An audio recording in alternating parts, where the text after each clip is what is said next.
Prologue. Revenge. 1. A good-looking man in his 40s sat in the back row of the auditorium at the exclusive Morton Academy of Music. He was wearing a blue suit, white shirt, and a snappy striped tie. His features were good, although not remarkable, but behind the blue tint of his glasses, he had very kind brown eyes. He had come to the recital alone, and had a passing thought about his wife and children at home, but then he refocused his attention on someone else's child. Her name was Noelle Smith. She was 11, a cute little girl and a very talented young violinist who had just performed a Bach gavotte with distinction. Noelle knew she'd done well. She took a deep bow with a flourish, grinning as 200 parents in the audience clapped and whistled. As the applause died down, a gray-haired man in the third row popped up from his seat, buttoned his jacket, stepped out into the aisle, and headed toward the lobby.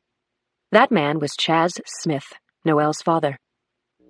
The man in the blue suit waited several seconds, then followed Smith, staying back a few paces, walking along the cream-tiled corridor, then taking a right past the pint-sized water fountain and into the short spur of a hallway that ended at the men's room.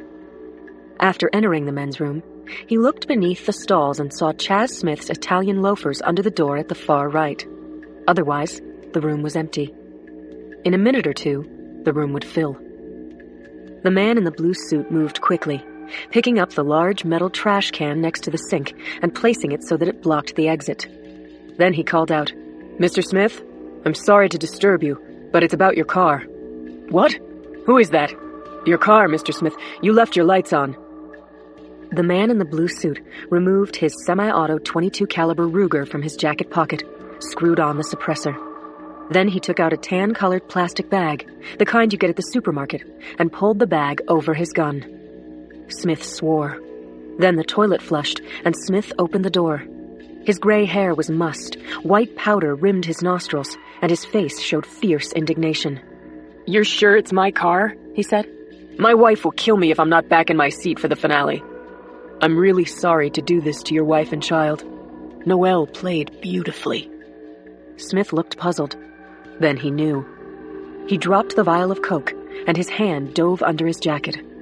Too late. The man in the blue suit lifted his bag-covered gun, pulled the trigger, and shot Chaz Smith twice between the eyes. 2. A long second bloomed like a white flower in the blue-tiled room. Smith stared at his killer, his blue eyes wide open, 2 bullet holes in his forehead weeping blood, a look of disbelief frozen on his face. He was still on his feet, but his heart had stopped. Chaz Smith was dead, and he knew it.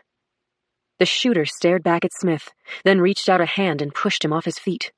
The dead man fell into the stall, collapsing onto the seat, his head knocking once against the wall. It was a perfect setting for the late Chaz Smith. Dead on the toilet, a fitting last pose for this crud. You deserved this. You deserved worse, you son of a bitch. It had been a good kill, and now he had to get out.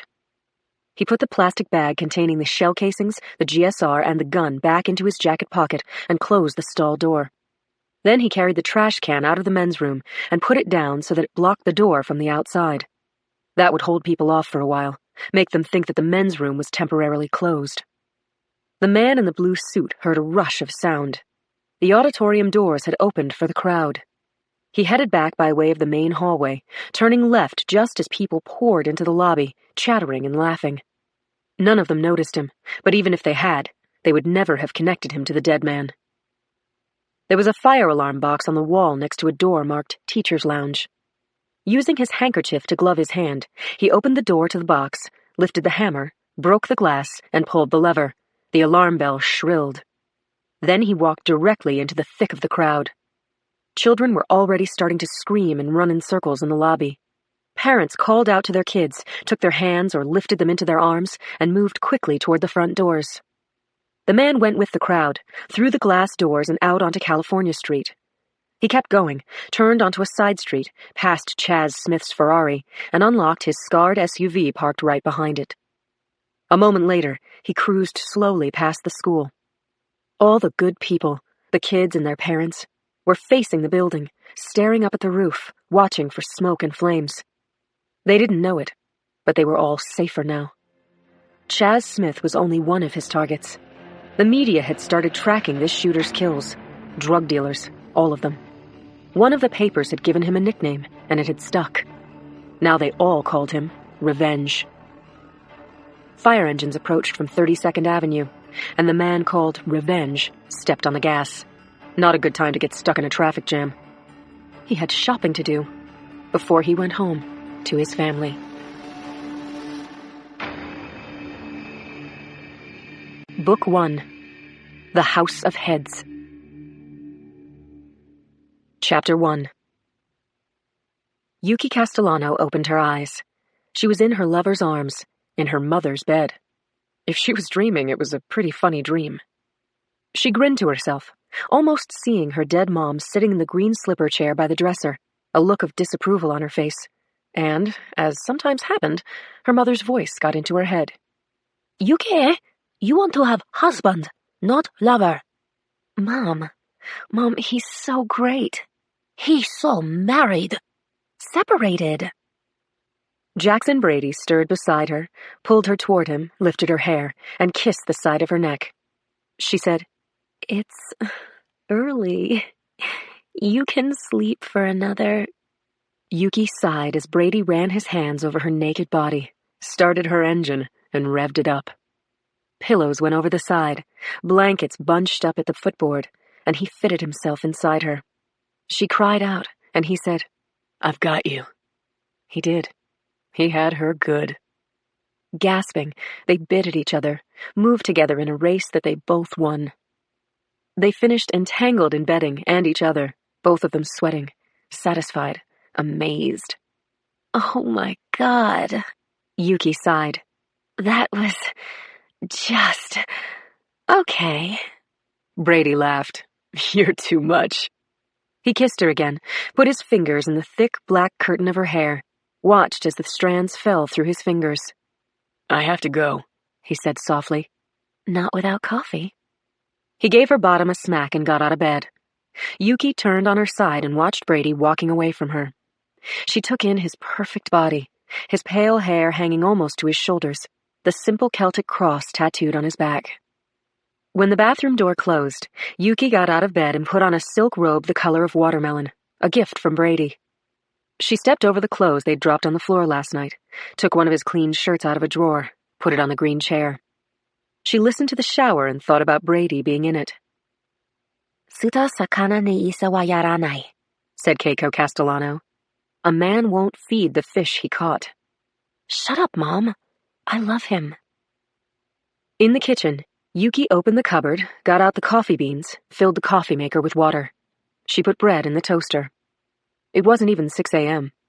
She didn't have to be at her desk in the DA's office until 9, but she didn't mind getting up with Brady.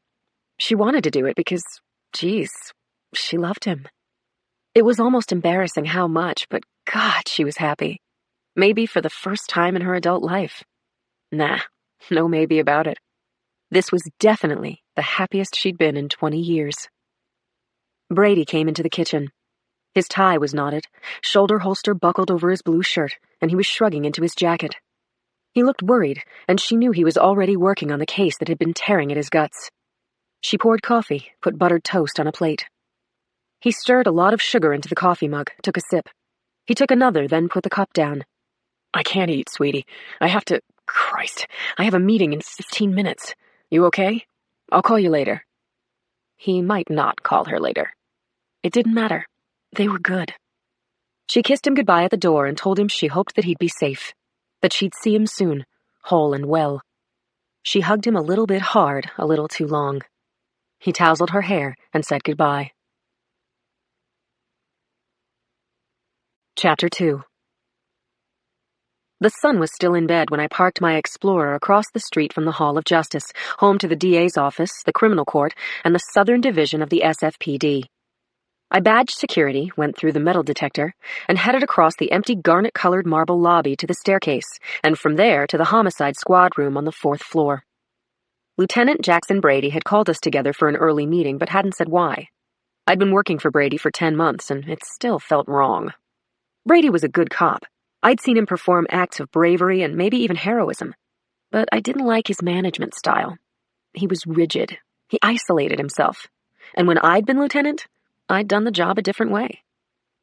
My partner, Rich Conklin, looked up from his computer as I came through the gate. I loved Richie. He was like a little brother who looked out for me. He was not just a fine cop, but a sterling person, and we'd had a great couple of years working homicide together. What I appreciated about Conklin was how, in times of high stress, he always kept a steady hand on the wheel. Our desks were pushed together at the front of the squad room so that we worked face to face. I hung my jacket over the back of my chair and said, "What's going on?" All he said was, "I'll tell you when everyone is here." I showed my childishness by making a lot of noise banging my chair against the desk. It took me about a minute to get it out of my system. Conklin watched me patiently. "I haven't had coffee," I said. Conklin offered me his. Then he threw paper clips at me until I calmed down. At 6:30 a.m., the homicide squad was present, all 8 of us, sitting at our desks under the fluorescent lights that made us look embalmed. Brady came out of his 100 square feet of glass-walled office and went directly to the whiteboard at the front of the room. He yanked down a screen, revealing 8x10s of 3 high-ranking bad news drug dealers, all of them dead. Then he stuck up photos of a 4th dead man, both his mugshot and morgue shot. It was Chaz Smith, and his death was news. Smith was a notorious scumbag who lived his upscale life in Noe Valley, passing as a retired businessman. He made a good living brokering the sales of millions of dollars in high-grade cocaine, delivering it to other dealers who sold on the street.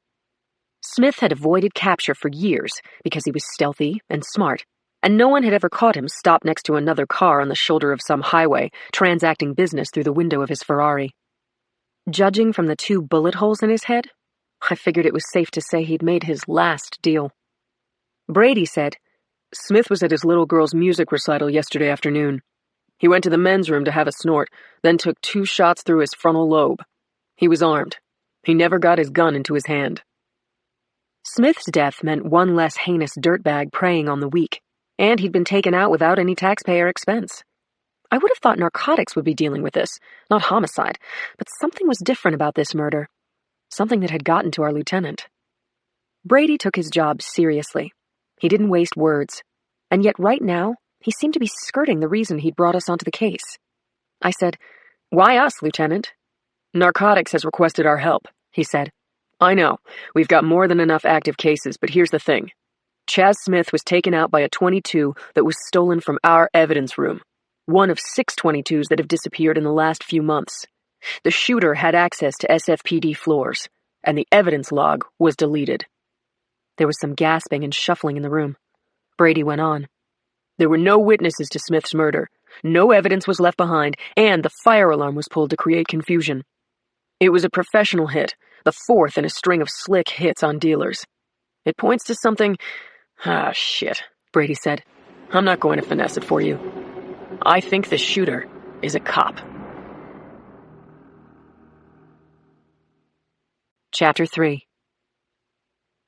Cindy Thomas was walking down the long slope of Divisadero, with its crystal view over the rooftops all the way out to the dawn-lit bay. It was a fantastic sight that normally gave her a real rush to the heart, but Cindy wasn't sightseeing, wasn't walking for the exercise either.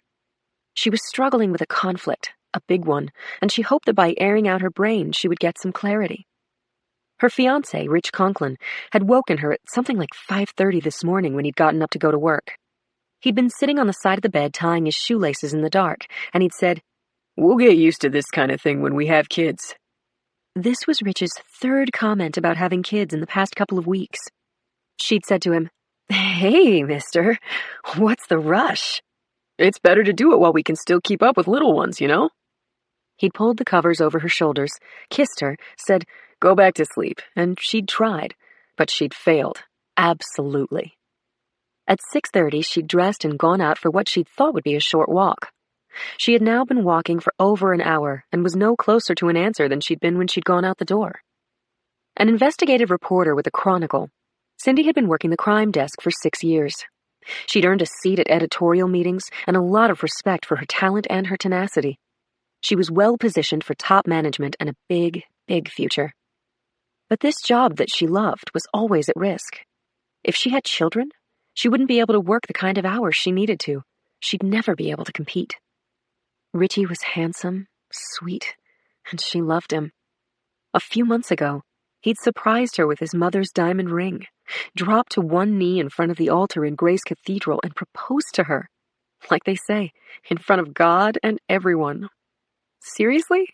What more could a girl want? As it turned out, she wanted a lot. If she told Richie how she felt, maybe he would change his mind about her. Maybe she'd break his beautiful heart. When Cindy got to the stop sign at the corner of Divisadero and Vallejo, she glanced at her watch and realized that if she didn't get a cab, she'd be late to work. She got out her cell phone and, as if taking out the phone had caused it, a rush of unmarked police cars and cruisers blew past her and turned onto Vallejo. She looked down Vallejo at the impressive row of mega mansions on each side of the magnolia-lined street and saw that the cop cars had stopped a few blocks away, right in front of the infamous Ellsworth compound. Something had happened at that house. And if there really was a reason for everything, then she'd walked 4 miles this morning so that she would be the first reporter on the scene. Cindy broke into a run. Chapter 4. The Ellsworth compound was an immense and fanciful brick mansion built in the late 1800s, considered one of the most spectacular homes in Pacific Heights. A vine-covered wall fronted the house, and 4 attached buildings, built as servants' quarters, wrapped around the corner of Vallejo and went halfway down Ellsworth Place. The compound had a colorful history of political intrigue and sex scandals going back over 120 years. But as Cindy ran along Vallejo toward the scrum of squad cars bunched in front of the mansion, she was thinking about the recent history of the house. 10 years earlier, the Oscar-winning actor and legendary womanizer Harry Chandler had bought the Ellsworth compound and moved in with his glamorous wife, fashion designer to the stars Cecily Broad Chandler. A year later, Cece Chandler simply disappeared. Cindy had been an editorial assistant at the paper at the time, but she followed this gripping story over the next 18 months as Harry Chandler was investigated, then tried for his wife's murder.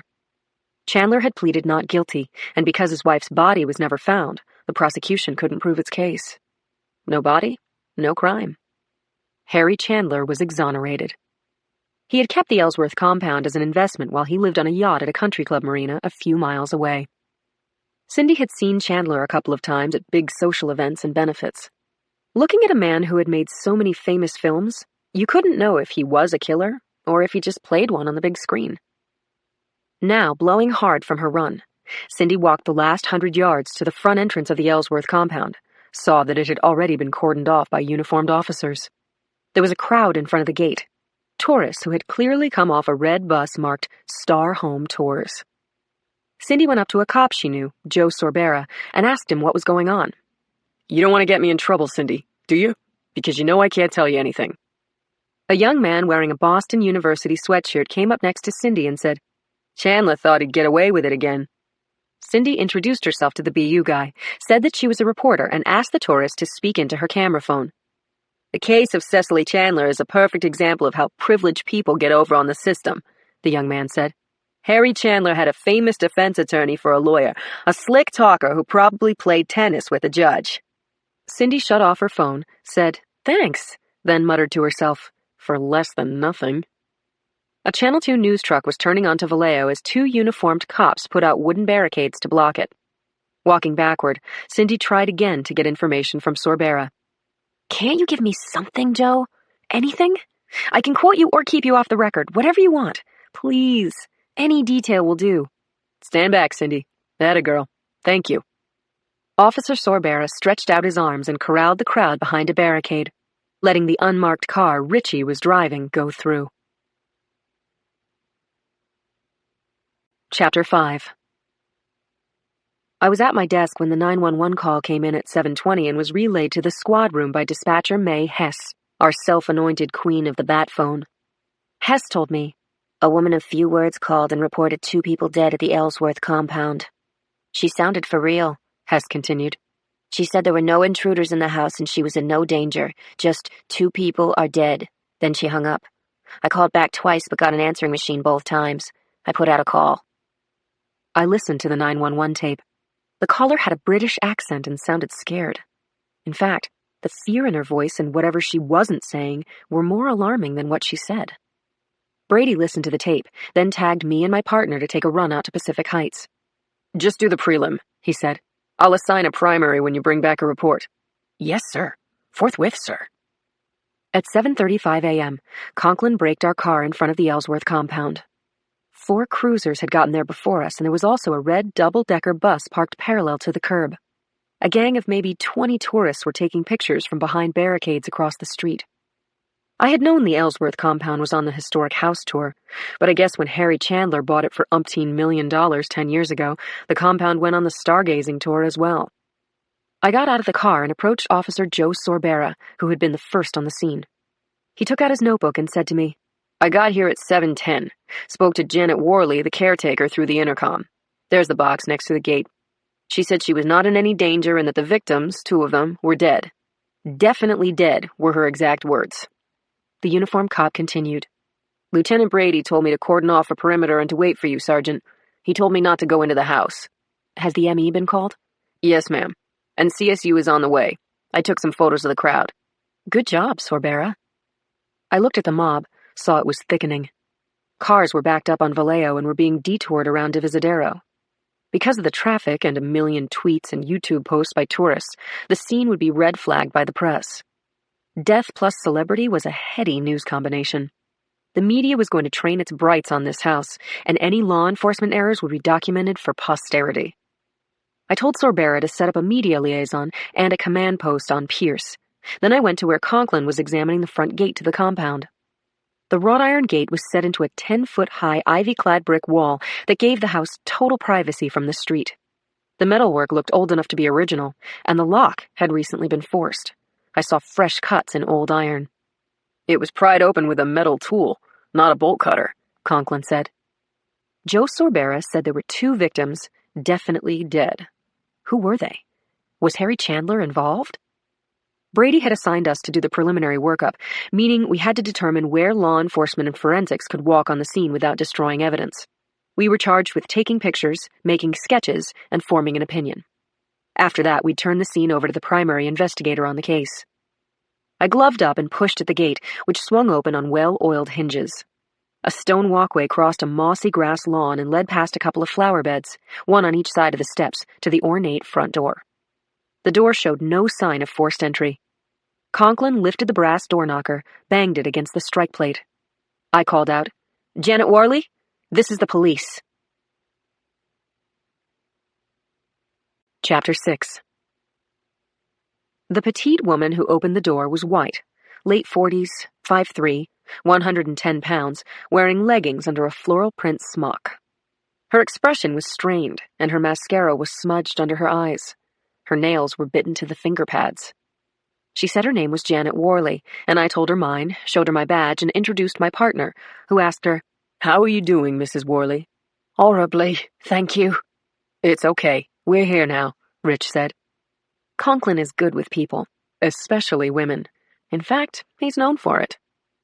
I wanted to learn everything at once, which was what always happened when I started working a case.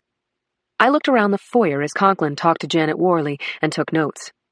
The entranceway was huge, with a 20-foot-high ceiling and plaster moldings.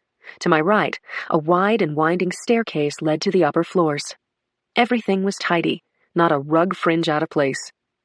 Janet Worley was saying to Conklin, "My husband and I are just the caretakers, you understand. This house is 30,000 square feet, and we have a schedule. We've been cleaning the Ellsworth Place side of the house over the past 3 days." Looking through the foyer, I thought the house seemed gloomy, what you would expect from a relic of the Victorian age. Had we stepped into a Masterpiece Theater episode? Was Agatha Christie lurking in the wings? Behind me, Janet Worley was still talking to Conklin, and she had his attention. I wanted to hear her out, but she was going the long way around the story, and I felt the pressure of time passing. "Why did you call emergency?" Conklin asked. Worley said, "I had better show you." We followed behind the small woman, who took us through the foyer, past a library, and into a living area with an enormous stone fireplace and large-scale leather furniture. Sunlight passed through stained glass, painting rainbows on the marble floors. We went through a restaurant-quality kitchen and at last arrived at the back door. Worley said, We haven't been in this part of the house since last Friday. Yeah, that's right, 3 days ago. I don't know how long these have been here." She opened the door, and I followed Worley's pointing finger to the chrysanthemum-lined brick patio in the backyard.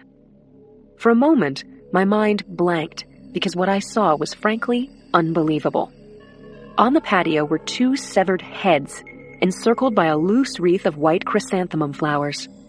They seemed to be looking up at me. The sight was grisly and shocking, made for the cover of the National Enquirer. But this was no alien invasion story, and it was no Halloween prank. Conklin turned to me, my shock reflected in his eyes. "These heads are real, right?" I asked him. "Real. And as the lady said, definitely dead."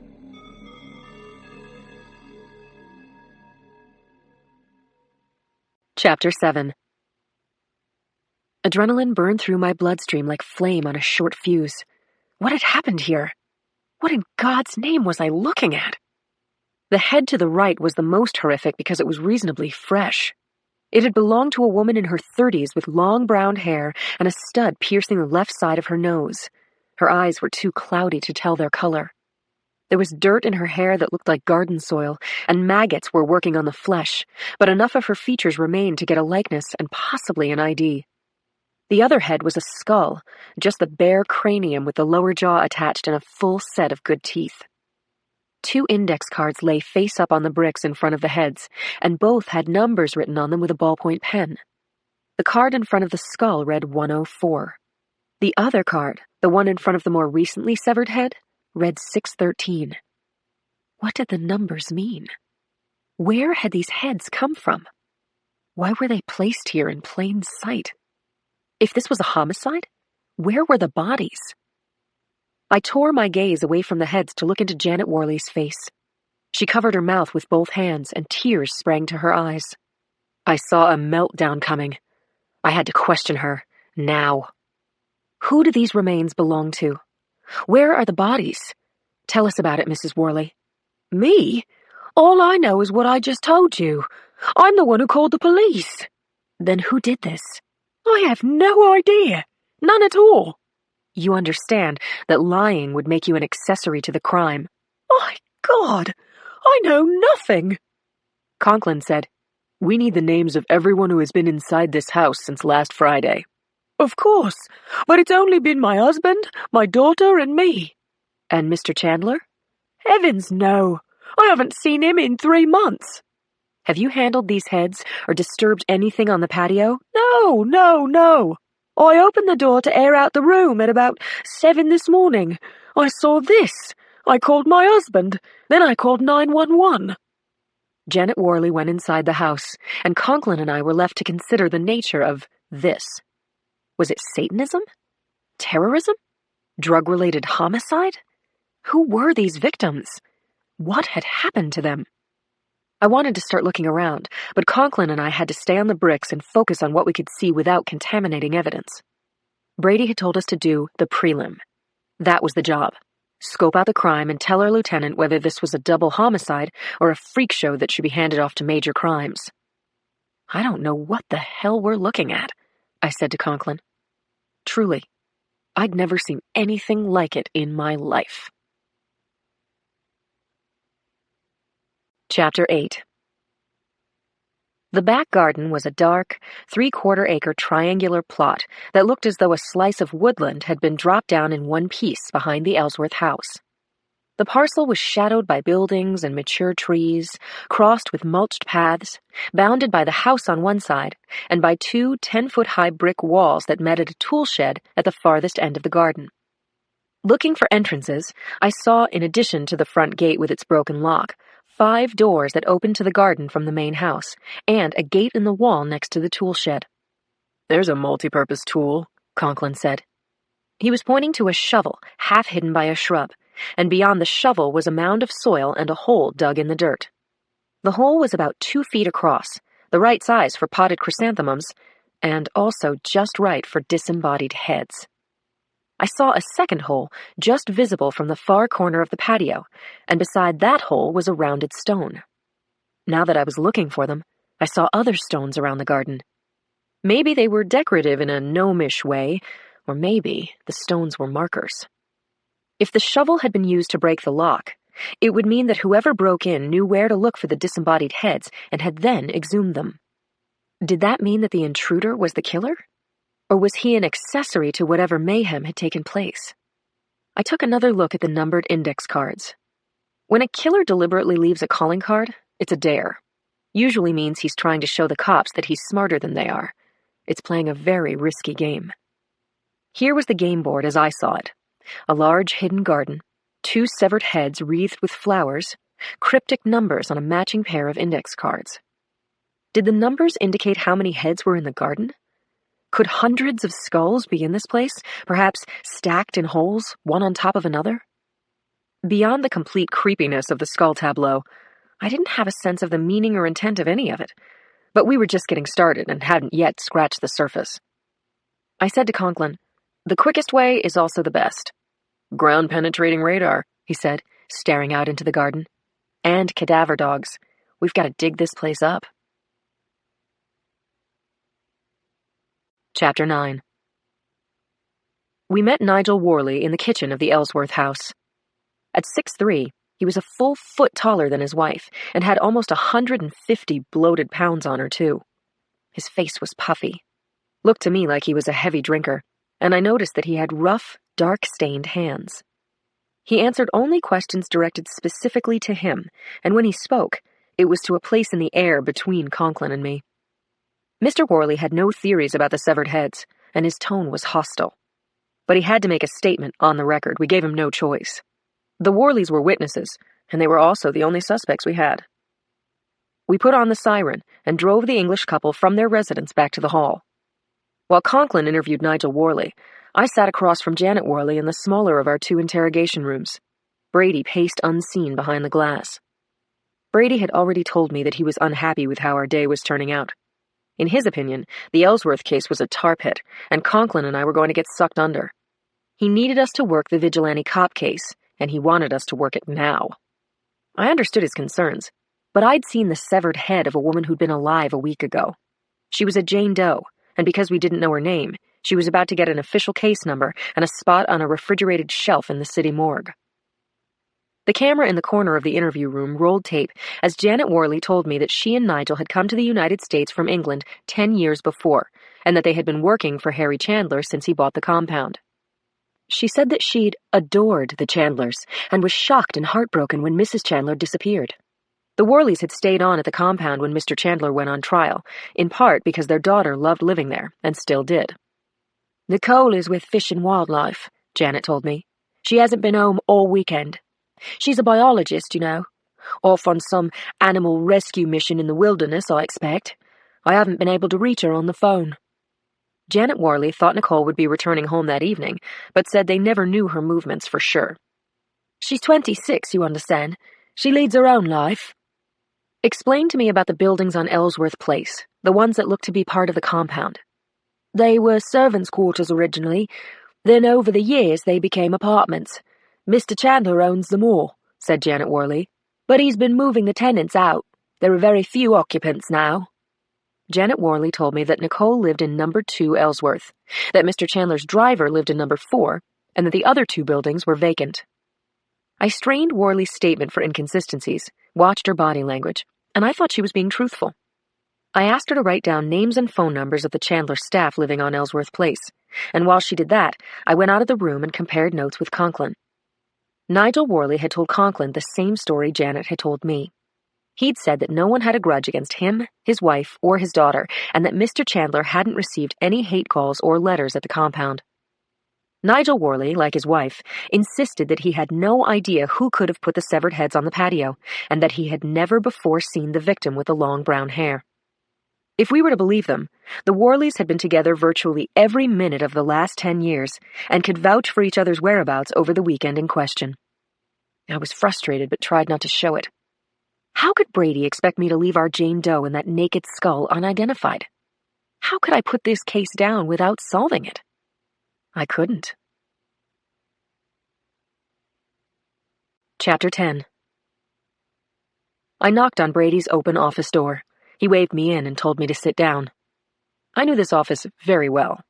It had once been mine, but I had given up the job of lieutenant so that I could do detective work full-time instead of watchdogging timesheets and writing reports. Warren Jacoby had been my partner back then. 10 years older than me, with many more years on the street, Jacoby had good reasons to move into this corner office when I left it. He didn't want to work the street anymore. He wanted more access to the top, less sprinting through dark alleys. He had taken over from me and gotten the squad running like a fine watch, and soon he was promoted to chief, leaving the lieutenant's job vacant again. That was 10 months ago. Jackson Brady, who had recently transferred from Miami PD, had asked for the promotion and gotten it, along with a small glass-walled office with a window looking out on the James Lick Freeway. Applying the whip was nasty work, but someone had to do it. Brady was doing fine. I need a minute, I told Brady now. Good. That's all the time I've got. I want to run the Ellsworth case as primary, I said. It's going to be a bear, but I'm into it. I can handle both Ellsworth and the vigilante cop if I work with Conklin and another team. Brady got up from behind the desk, closed the door, sat back down and gave me his hard, blue-eyed stare, full bore. There's something you have to know about the vigilante cop, Boxer. He's not shooting just dirtbags. His last victim, Chaz Smith, was working undercover. I'm sorry. Say that again? Chaz Smith was a cop. Brady told me his theory. A cop who worked in the Hall of Justice had gotten fed up with due process and decided to go it alone. But he had screwed up more than he knew when he took out Chaz Smith. Smith was running a big operation for narcotics, Brady told me. And he had other cops working for him down the line. We have to protect those cops, and we have to bring this vigilante down. No room for failure, no excuses.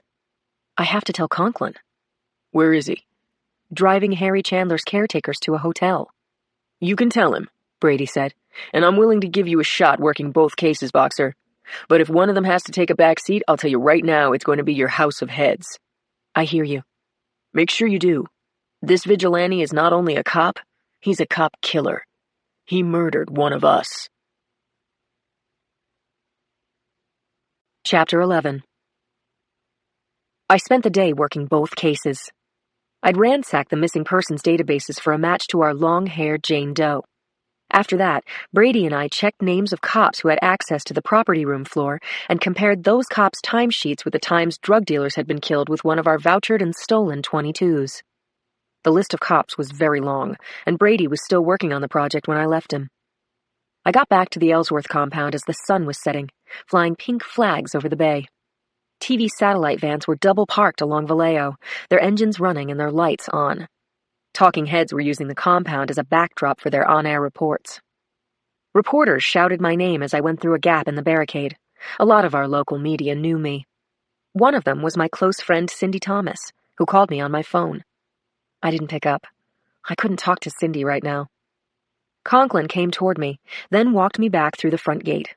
It's been crazy, he said. I've become the go-to person. The press is barking and I don't have a bone to throw them. Brian Williams called me. How'd he get my number? No kidding. NBC Nightly News Brian Williams? What did you tell him? Ongoing case, no comment at this time, call media relations. Exactly. Oh, and I love your work. I laughed. Conklin said, but seriously, Lindsay, if we don't give Cindy something newsworthy, my home life is going to suck. She was on the scene before we were, you know? Hey, here's news. Brady gave us the green light. This is officially our case now.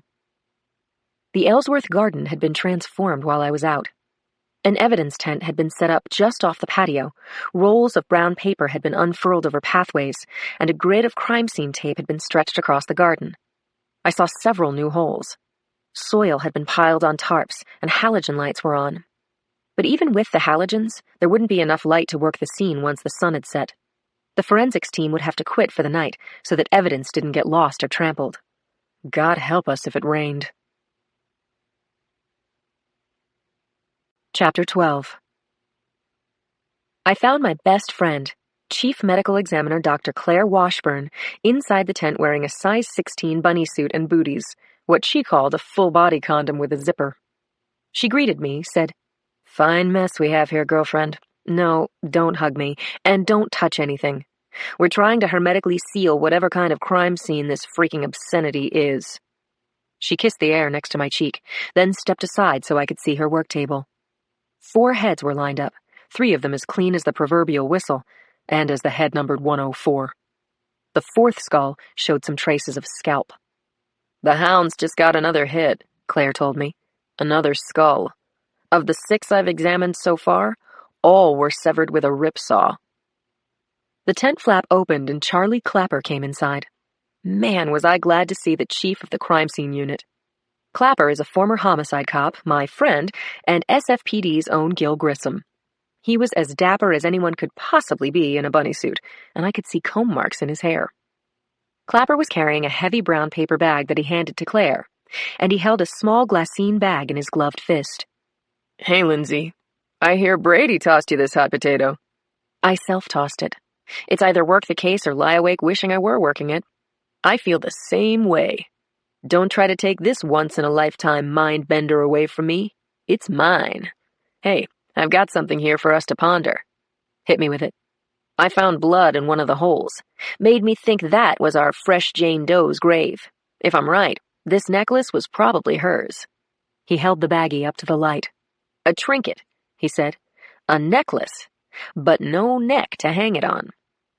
The necklace was made of glass beads on a waxed string with a cheap metal clasp, the kind of costume jewelry commonly found at street fairs. What made this one special was that Jane Doe had handled it. There was a slim chance we might be able to lift her fingerprints from the beads. Maybe her killer had left DNA on them, too. Charlie Clapper was saying, "I found other doodads. This one," he said, holding up a baggie. "It's a pendant. Could be an amethyst set in a gold bezel. The rest of the artifacts have been moldering in the ground too long for me to say what they are or to get anything off them. But they are trophies, wouldn't you say?" A light bulb went on in my mind. I was finally getting the picture. "What if the heads are the trophies?" I said to Clapper. "I think this place is a trophy garden." Chapter 13. That night, we all met in Claire's domain, the medical examiner's office, which is right behind the Hall of Justice. All 4 of us, Claire, Cindy, Yuki, and me, sat around the large round table Claire used as a desk, ready for a 4-way brainstorming meeting of what Cindy had dubbed the Women's Murder Club. Normally, when we meet to talk about a case, we worry about Cindy reporting something she isn't supposed to know. If you forget to say off the record, your words could be tomorrow's headline. But tonight, I was more worried about Yuki. Yuki is an assistant DA, and I knew anything we said was off the record. But was it off the pillow? Yuki was dating Jackson Brady. Yuki was sleeping with my boss. I said, "Don't tell Lieutenant Wonderful, okay? He wouldn't like this." "I hear you," Yuki said, grinning at me. She patted my arm. She promised nothing. Claire turned up the lights, passed out bottles of water, told us that the 6 skulls were in paper bags to prevent condensation, and that the long-haired Jane Doe's remains were in the cooler so that the soft tissue didn't decompose further. Claire said, "I'm going to give all 7 heads a thorough exam in the morning, but I also hired a forensic anthropologist to consult. Dr. Ann Perlmutter from UC Santa Cruz, you've heard of her. She was a special consultant identifying bodies in mass graves in Afghanistan. If anyone can work up identifiable faces on bald skulls, Anne can." "How long will that take?" I asked. Claire shrugged. "Days or weeks. Meanwhile, we'll work with Jane Doe's face, Photoshop her a little bit, put her on our website." "I can create a Facebook page for her," said Cindy. "Not yet," I said, trying to rein in Cindy's racehorse tendencies. "Give us a chance to ID her in real life. Keep her parents from finding out that she's dead by seeing her page on the web." I told Cindy and Yuki about the numbers 104 and 613, showed them a photocopy of the index cards we'd found with the first 2 heads. No numbers had been found with the other heads. "So, 2 numbers only. Maybe it's a game," said Yuki. "So you think the killer is into Sudoku?" I said. "You're funny," Yuki said, giving me a soft punch in the arm. "But you said there were no numbers with any of the other remains," Claire said. "To me, that means whoever dug up the heads left the numbers," I said. "These are 2 distinct acts, burying and exhuming. They may have been done by different people." Cindy had been tapping keys on her laptop. "I just ran the numbers through Google. Came up with a lot of stuff that doesn't seem related to backyard burials. For instance, I've got numbers of committees on radiation, department numbers at European universities. Gotta be some kind of code, Yuki said. Maybe it's an archive number, I offered. The head and flower tableau was set up almost like an exhibit. Let me run with this part of the puzzle, Cindy said. I'll let you know what I find. And what do you say, Linz? I have first dibs on the story if I find out what the numbers mean? If you actually find something we can use. Right. I'll have to clear it before you run it. Of course. My usual penalty for being friends with you guys. Okay, I said to Cindy. The numbers are yours. Biggest issue for me, Claire said, is that we have no bodies. Without bodies, we may never be able to determine causes of death. Well, at least it's 7 bodies we need to find, not 613, Yuki said. Not 613 so far, said Claire. There are many more backyards in Pacific Heights. We groaned as one. It was raining when I ran out the back door of Claire's office to my car. Reporters were in the parking lot waiting for me, calling my name. I got into my car, started up the engine, turned on the lights and the sirens, and pulled out onto Harriet Street. No bones, ladies and gentlemen of the press. I have no bones to throw you at all. Chapter 14. I was still thinking about the 6 skulls in sealed paper bags and the young Jane Doe's head in the cooler when I opened the door to our apartment on Lake Street. Martha, my border collie and pal of many years, whimpered and tore across the floor, then threw her full weight against me, almost knocking me down. Yes, I do love you, I said, bending to let her wash my chin, giving her a big hug. I called out, Joe, your elderly prima gravida has arrived. Claire had told me that elderly prima gravida meant a woman over 35 who is pregnant for the first time, and it was a quaint and unflattering term that I usually found just hilarious. Joe called back, and when I rounded the corner, I saw him standing between piles of books and papers, wearing pajama bottoms, a phone pressed to his ear. He dialed down the volume on the 11 o'clock news and gave me a one-armed hug, then said into the phone, Sorry, I'm here. Okay, sure. Tomorrow works for me. He clicked off, kissed me, asked, Did you eat dinner? Not really. Come to the kitchen. I'm going to heat up some soup for my baby. And for my old lady, too. Har har. Who were you talking to on the phone? Old Boys Network. Top secret, he said melodramatically. I have to fly to D.C. tomorrow for a few days. Cash flow for the Molinari family. Okay. Yay for cash flow. What kind of soup? It was tortellini and brodo with baby peas served up in a heavy white bowl. I went to work on the soup, and after a minute I held up the bowl and said, More, please. Between bites, I told my husband about the House of Heads, which was what the Ellsworth compound would inevitably be called from that day forward. It was indescribable, Joe. Heads.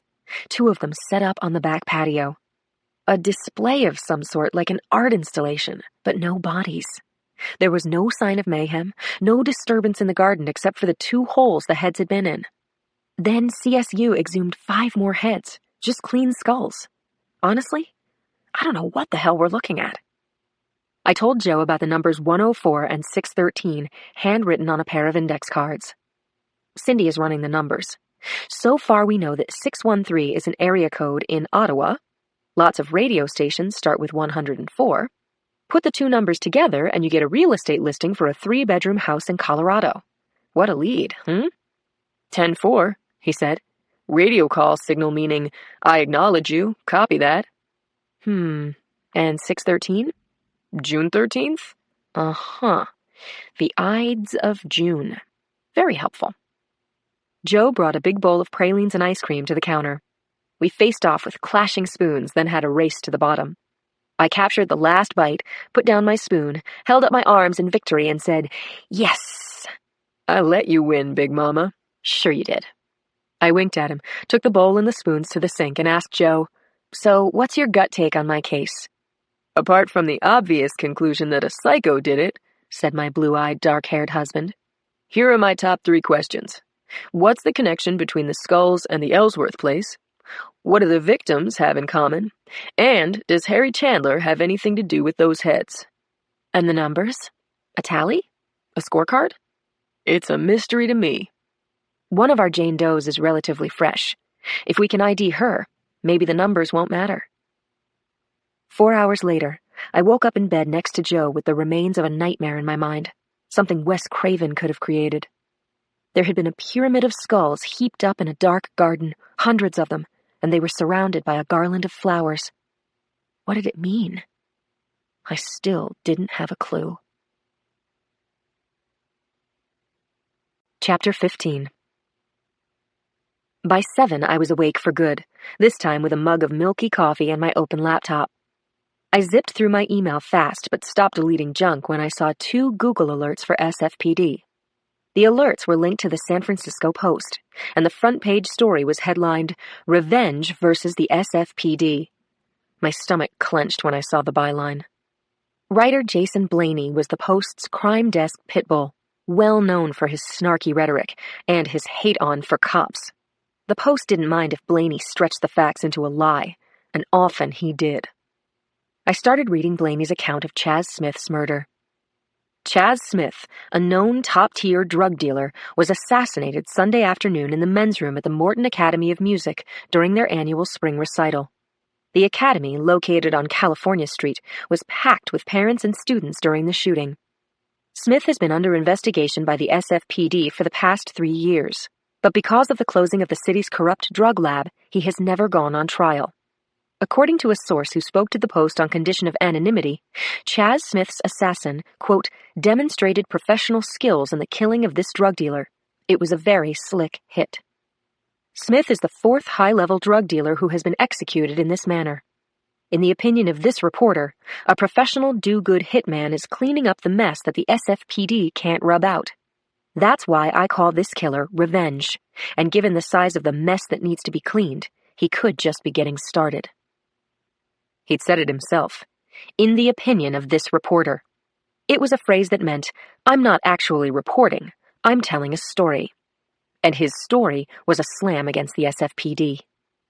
The delete button was right under my index finger, but instead of sending the article to the recycle bin, I opened the link to the second story, headlined, Death at the Ellsworth Compound. Right under the headline was a photo showing Conklin and me going in through the compound's tall front gate. My heart rate kicked up as I read Blaney's report.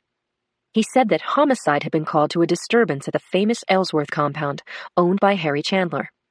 Blaney gave the context of the story by telling his readers about the SFPD's dismal rate of unsolved homicides. Then my name jumped out at me. Our sources tell us that the Southern Division's Sergeant Lindsay Boxer is lead investigator on the Ellsworth case. Boxer, rumored to have lost her edge since stepping down from the homicide squad lieutenant's job several years ago. It was an unfair jab, and I wasn't prepared for it. I felt a shock of anger, and then tears welled up. This guy was knocking a decorated, elderly prima gravida with a dozen years on the force and a pretty decent record of solved crimes. Not 100%, but high. I sat on the kitchen stool long enough for my coffee to get cold and my hormones to give me a break.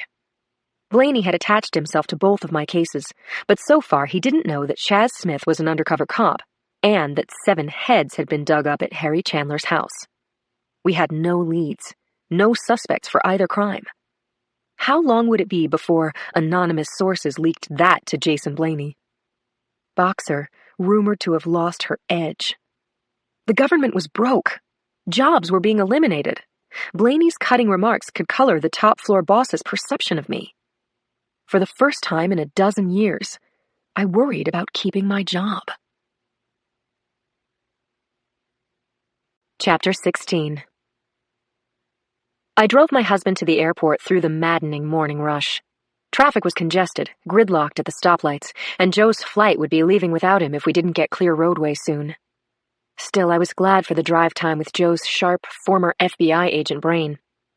I buzzed up the car windows and beat the steering wheel for emphasis as I filled Joe in on the well-planned executions of 4, yes, 4, notorious drug dealers, and told him that narcotics was now asking homicide for help. Joe asked, "And why is Brady sure that Revenge is a cop?" The slugs that killed Chaz Smith matched to a gun stolen from the property room, and all of the hits were so smoothly executed that the shooter had to know the dealer's whereabouts. It's like he had inside knowledge. Maybe it came from inside the hall.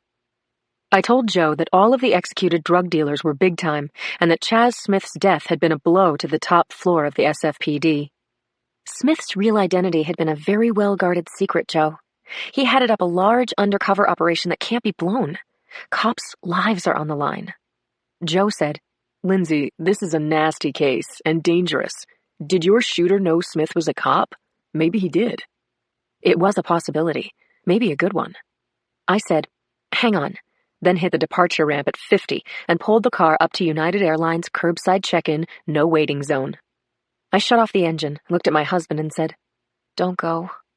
"And you, keep your head down, don't work more than one shift a day, get some sleep tonight, okay?" We both grinned at the impossible demands, then got out of the car. I gave Joe a full-body hug and sprinkled tears on his neck. We kissed, then Joe bent down and kissed my baby bump, making me giggle at the looks we got from 2 commuters and a luggage handler. "Goofball," I said, loving that Joe was my goofball. "Don't forget to eat. I already miss you." I kissed him, waved goodbye, watched him disappear into the terminal. Then I drove to the hall. Brady was waiting for me and Conklin inside his office. He closed the door, put the Post on his desk, and turned it so we could read Jason Blaney's headline, "Revenge versus the SFPD." Conklin hadn't yet seen the story. He pushed his hair out of his eyes and began reading as I started talking. "How does Blaney know so much about the Chaz Smith shooting?" I asked Brady. "Is a cop tipping him off?" "Absolutely," Brady said.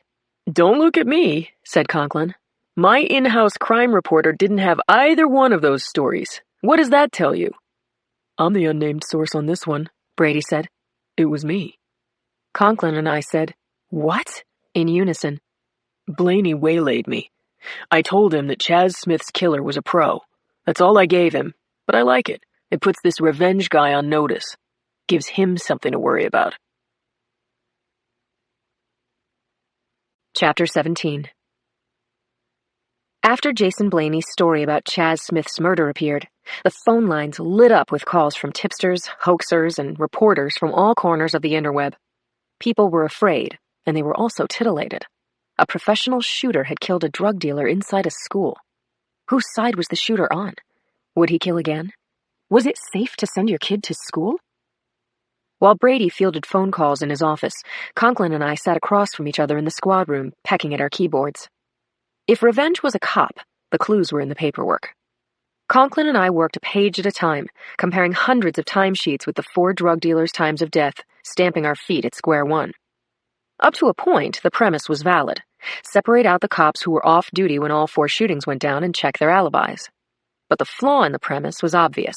A cop's being off duty when a dealer was killed was not a smoking gun. We were using a very large-holed sieve. It was all we had. Conklin said, "This guy Jenkins fits the time frame." "I know Roddy Jenkins," I said. "He's a crack shot." "He's a candidate." By noon, Conklin and I had a list of a dozen cops whose timesheets showed that they were off duty when the 4 drug dealers were killed. 3 of those cops had worked in narcotics at one time in their careers. Stick a gold star on each of them. I forwarded our list of cops to Brady, who wrote back saying he would have their personnel jackets pulled. Just then, my intercom buzzed. It was Clapper calling from the compound. I put his call on speakerphone. "What's new, Charlie?" "We're still sifting the dirt in the yard, but we're done with the main house," he told me. "We found nothing in there. No blood or decapitated bodies, no additional index cards. Prints are the Worleys. I told Janet that they could go home." "How'd she seem to you?" "Wired. Chatty," Charlie said. "Her daughter is back from the wilderness. They're going to do some house cleaning. And Janet is in a swivet about the mess we left. Another citizen complaint." Chapter 18. Janet Worley was flustered when she came to the door. "Yes? Oh, right. Come in. I expect you want to speak with Nicole." Conklin and I went with Janet through the front rooms to the kitchen, where Nigel Worley was cleaning fingerprint powder off the stove.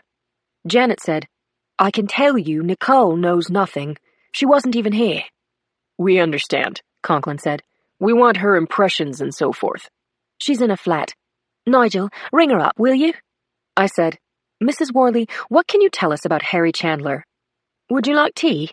"No, thanks," I said. We took seats at a kitchen table with a view of the evidence tent in the garden. Water from last night's rain dripped from the canopy onto the bricks. Janet said stiffly, "What do you wish to know about Mr. Harry?" I told Janet Worley to tell me about his personality, his character, And she did. He was honest, she told me. He was rich, of course, but according to Janet, Harry Chandler was very normal for such a famous person. Normal? Harry Chandler was to the movies what O.J. Simpson was to football. Janet said, "After Mrs. Chandler disappeared, during the year and a half when Mr. Chandler was indisposed, we became almost like his family. We moved from our flat in number 2 into the main house so that the place wouldn't go cold. Mr. Chandler appreciated that.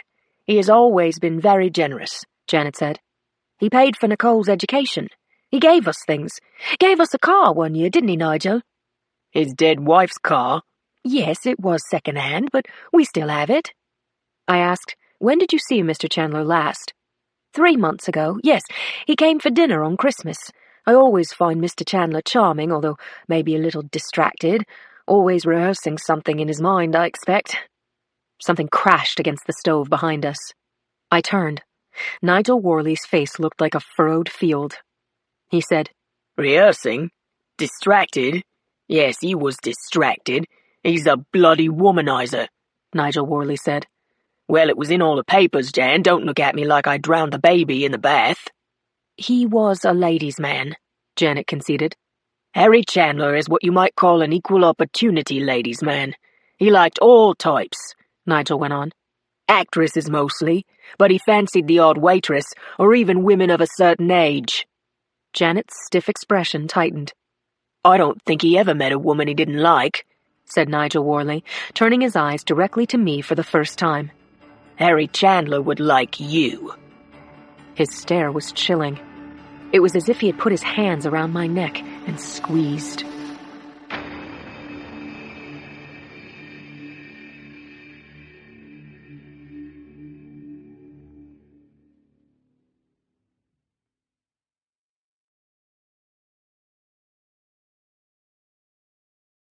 Chapter 19. A young woman burst into the room, the sound breaking her father's double-fisted lock on my eyes. Janet Worley said, "Nicole, these people are from the police." To me, she said, "I'll be in the parlor," and she left the room. Nicole Worley was mid-20s, pretty, with a heart-shaped face, dark hair, green eyes, flushed cheeks. She wore jeans and a green sweatshirt with the U.S. Fish and Wildlife logo on the front. Nicole asked her father, "What's going on with you?" "Your mother. She drives me round the bend." "I wish you wouldn't fight." "The way she goes on about that self-important prick." "Stop that." "You women are crazy." All right, Nicole said to her father. To me, she said, "I'm Nicole. You wanted to see me?" Nigel started cleaning the burners on the stove, and Nicole joined us at the table. I said, "We need some basic information, Nicole. Where were you over the last few days?" "I was off on a rescue," she said. "Pronghorn antelope get panicked at headlights or at anything, really. This one was hung up in a fence." "And when did you leave for this rescue?" "Friday morning." "Were you alone?" "Yes. I drove up north to Mendocino County by myself." "What is it that you want to know?" "Did I kill some people and then dig up their heads? Leave them on the back step to scare my parents?" "You tell me, Nicole. Did you have anything to do with the remains found here yesterday morning?" "Absolutely not. And I cannot imagine how something like this could ever have happened." "Can you tell me how it's possible that the 3 of you live in this house and are completely unaware of a series of crimes that happened over time outside the back door?" Behind us, Nigel Worley said angrily, "Bloody cheek, these questions." "Dad, don't you have something else you could be doing?" said Nicole. Nigel Worley was a big, angry man with large hands. I could picture him turning violent. But if he'd killed these 7 people, his exhuming their heads made no logical sense, and putting a garland of chrysanthemum blossoms around them seemed a little dainty for him. I said, "Mr. Worley, do you think Mr. Chandler could have been involved in what has happened here?" "Killing and digging would require actual labor, wouldn't it? I don't picture Mr. Chandler getting his hands dirty." I didn't know about Harry Chandler, but Nigel Worley looked like he got his hands dirty every day. Chapter 20. Nigel Worley slammed around behind us, crashing the last of the iron trivets against the stove. When Nigel had left the room, Conklin put a picture of the recently decapitated woman's head in front of Nicole. Her eyes widened at the sight of that decomposing face, and she pushed back from the table. "Do you know this woman?" Conklin asked her. "I've never seen her in my life." "This is one of the 2 heads your parents discovered yesterday morning," I said. "It's revolting. It's horrible." "She was walking around last week, Nicole. Then her head was cut off with a saw. I find this unfathomable.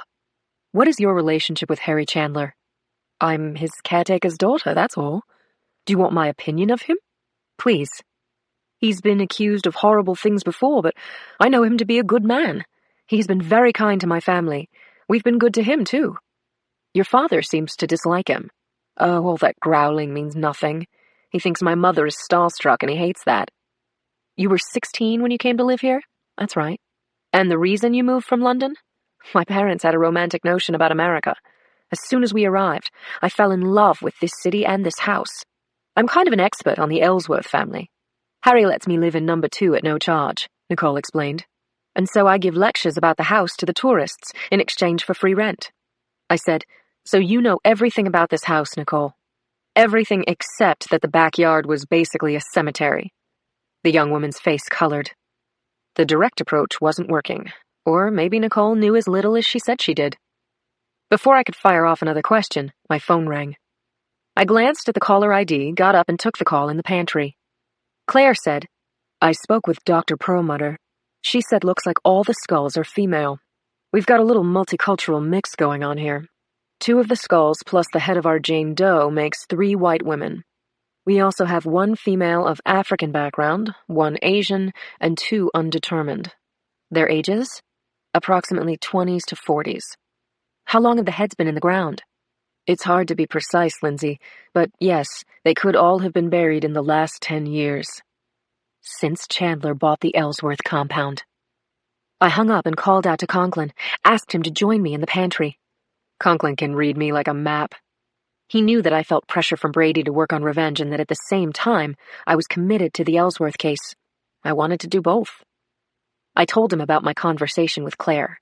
He said to me, "I'll work on Nicole." I nodded, said, "Good. While you do that, I'm going to use my famous charm on the movie star."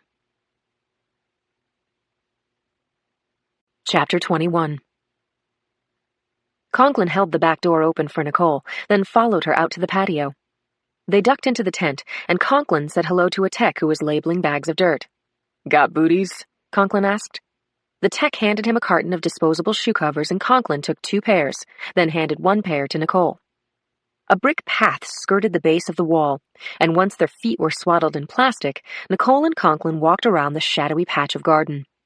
Conklin focused his attention on Nicole Worley, watched her body language as she told him that she was a biologist and was hoping a teaching job would open in one of the schools within commuting distance of the Ellsworth place. "My parents are getting older, and it's better for them if I'm around. I keep them from killing each other." "Oh, I didn't mean that literally." Conklin smiled, said, "I knew what you meant." Nicole slipped into her tour guide role, talked about Bryce Ellsworth, his 5 wives and 14 children, how the house survived the Great Fire of 1906. She had anecdotes about Prohibition and about Billie Holiday, the famous chanteuse who'd sung for the Ellsworth family in their own parlor. As Nicole and Conklin rounded the corner of the lot, Nicole indicated the 4 6-story houses beyond the wall. Nicole said, "These houses are high for this area, but Bryce Ellsworth wanted them to balance the height of the main house. He liked symmetry. Notice that there are no windows facing the back garden. This is one of the interesting things about this place. I can't even see the garden from my flat in number 2. "What was the point of not having back-facing windows?" "The first Mrs. Ellsworth was very private. I think it was her idea to keep the help from spying on her when she walked in the garden." Conklin looked up at the brick buildings, built at the same time as the Ellsworth house.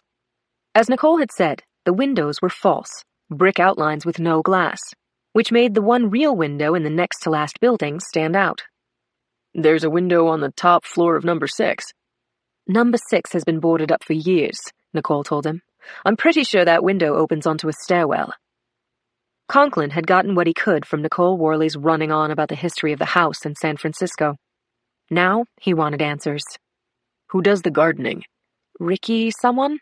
I can find out." "Do you have a boyfriend?" "Pardon? Do you have a boyfriend?" Not currently. Not seriously. No one I've brought here.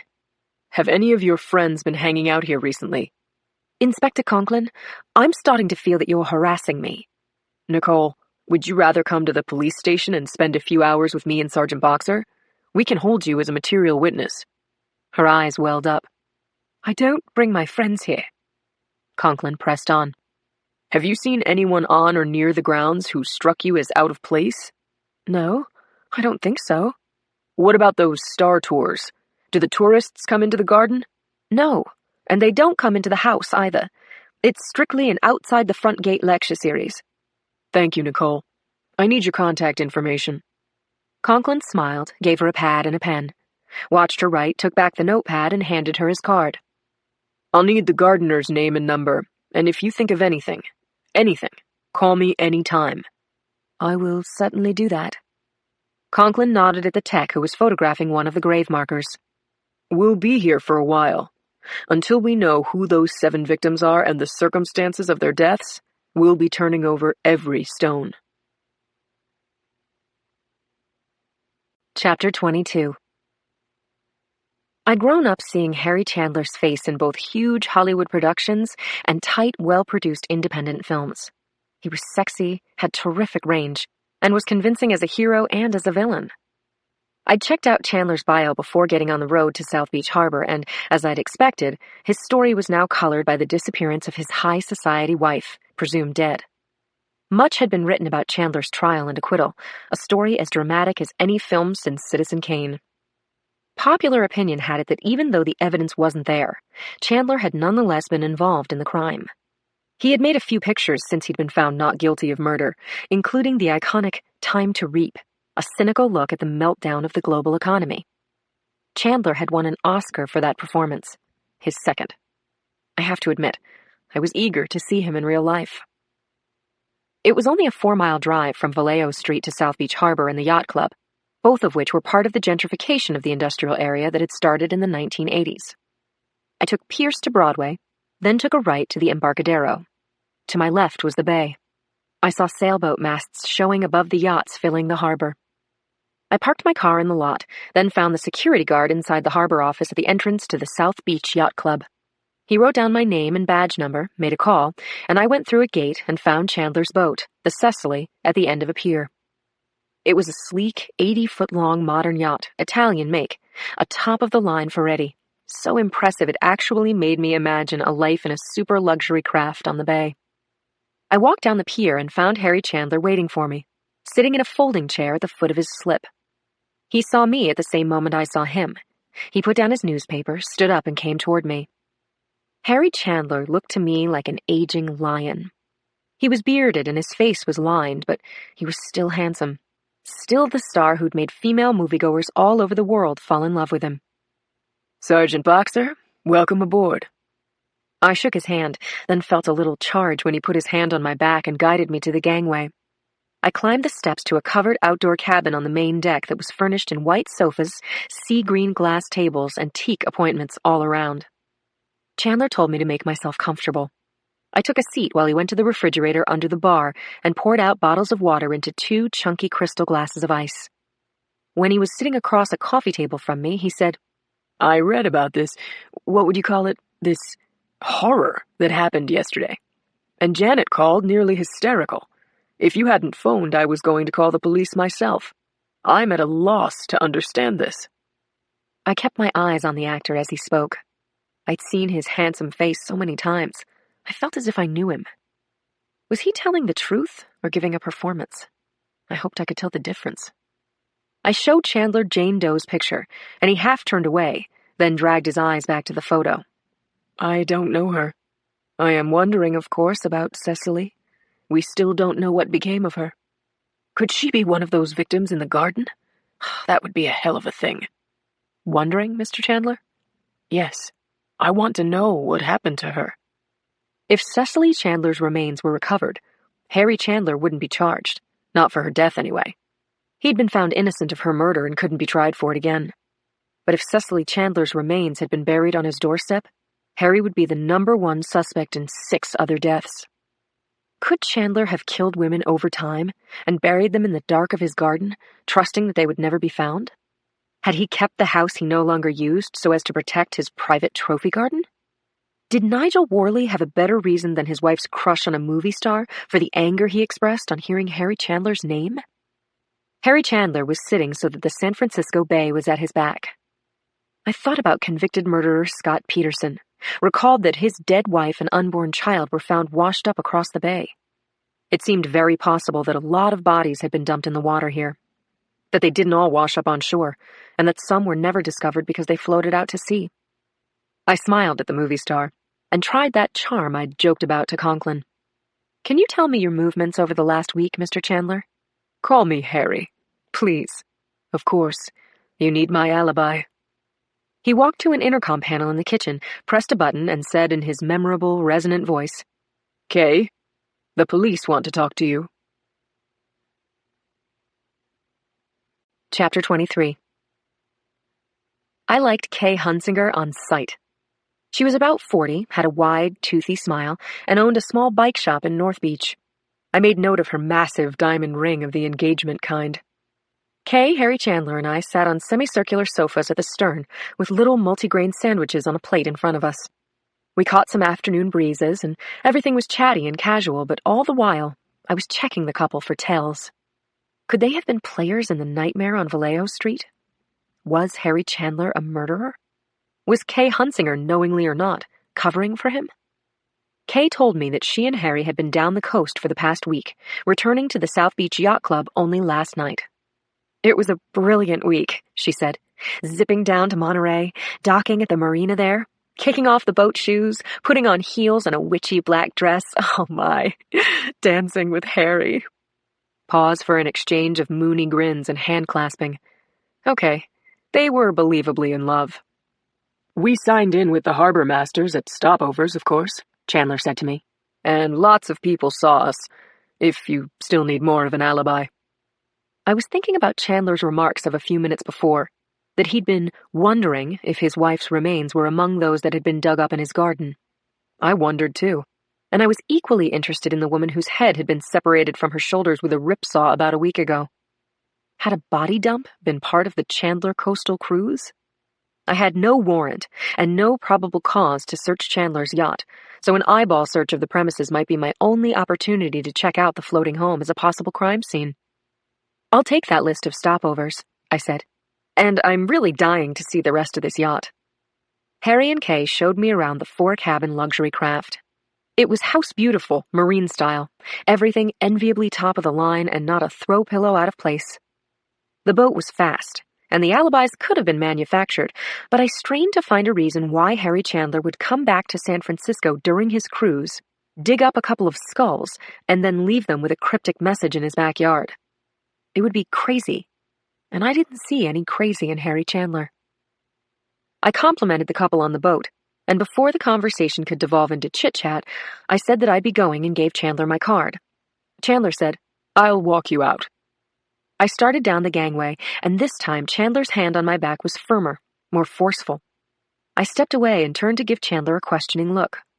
You're like a butterfly, Harry Chandler told me, fixing his gray searchlight eyes on mine, with steel wings.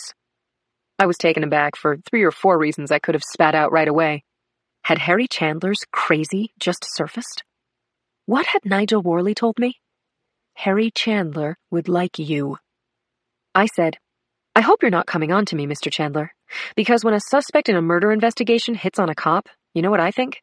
He's desperate, and he's trying to hide something. Chandler said, You actually think of me as a suspect, Sergeant? You haven't been excluded. Well, I'm sorry. I didn't mean to offend. I said sharply, Stay anchored. If I were you, I wouldn't draw attention to myself by leaving town. Chapter 24. Jason Blaney moved purposefully through the large open space with the supersized bar and the high ceiling, the main room of the yacht club. The reporter was 27 years old, an average to nice-looking guy, and along with his more intellectual talents, he had a trick left arm. When he was a kid, he had learned how to pop his shoulder so that it looked deformed. And this little sleight of arm gave him an edge in certain situations. Right now, for instance, the arm made the security guy decide not to confront him. Blaney said, "How you doing? I'm with the O'Briens. Mind if I use the bathroom?" Guard said, "Sure," and pointed the way. Blaney went to the men's room, washed his hands, finger-combed his hair, and straightened the camera hanging from his neck. Then he left the club through the back door that opened onto the wide deck fronting the marina. He was imagining the smoking interview he was about to have with Harry Chandler.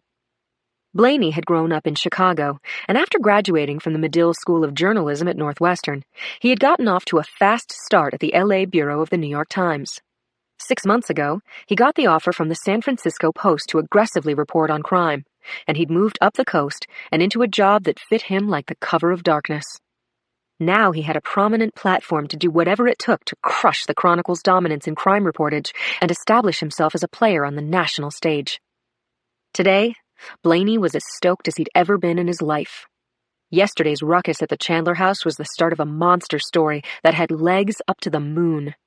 He'd flattered a traffic cop and gotten a tip, and as far as he knew, he was the first journalist to learn that several heads had been dug up at the Ellsworth compound.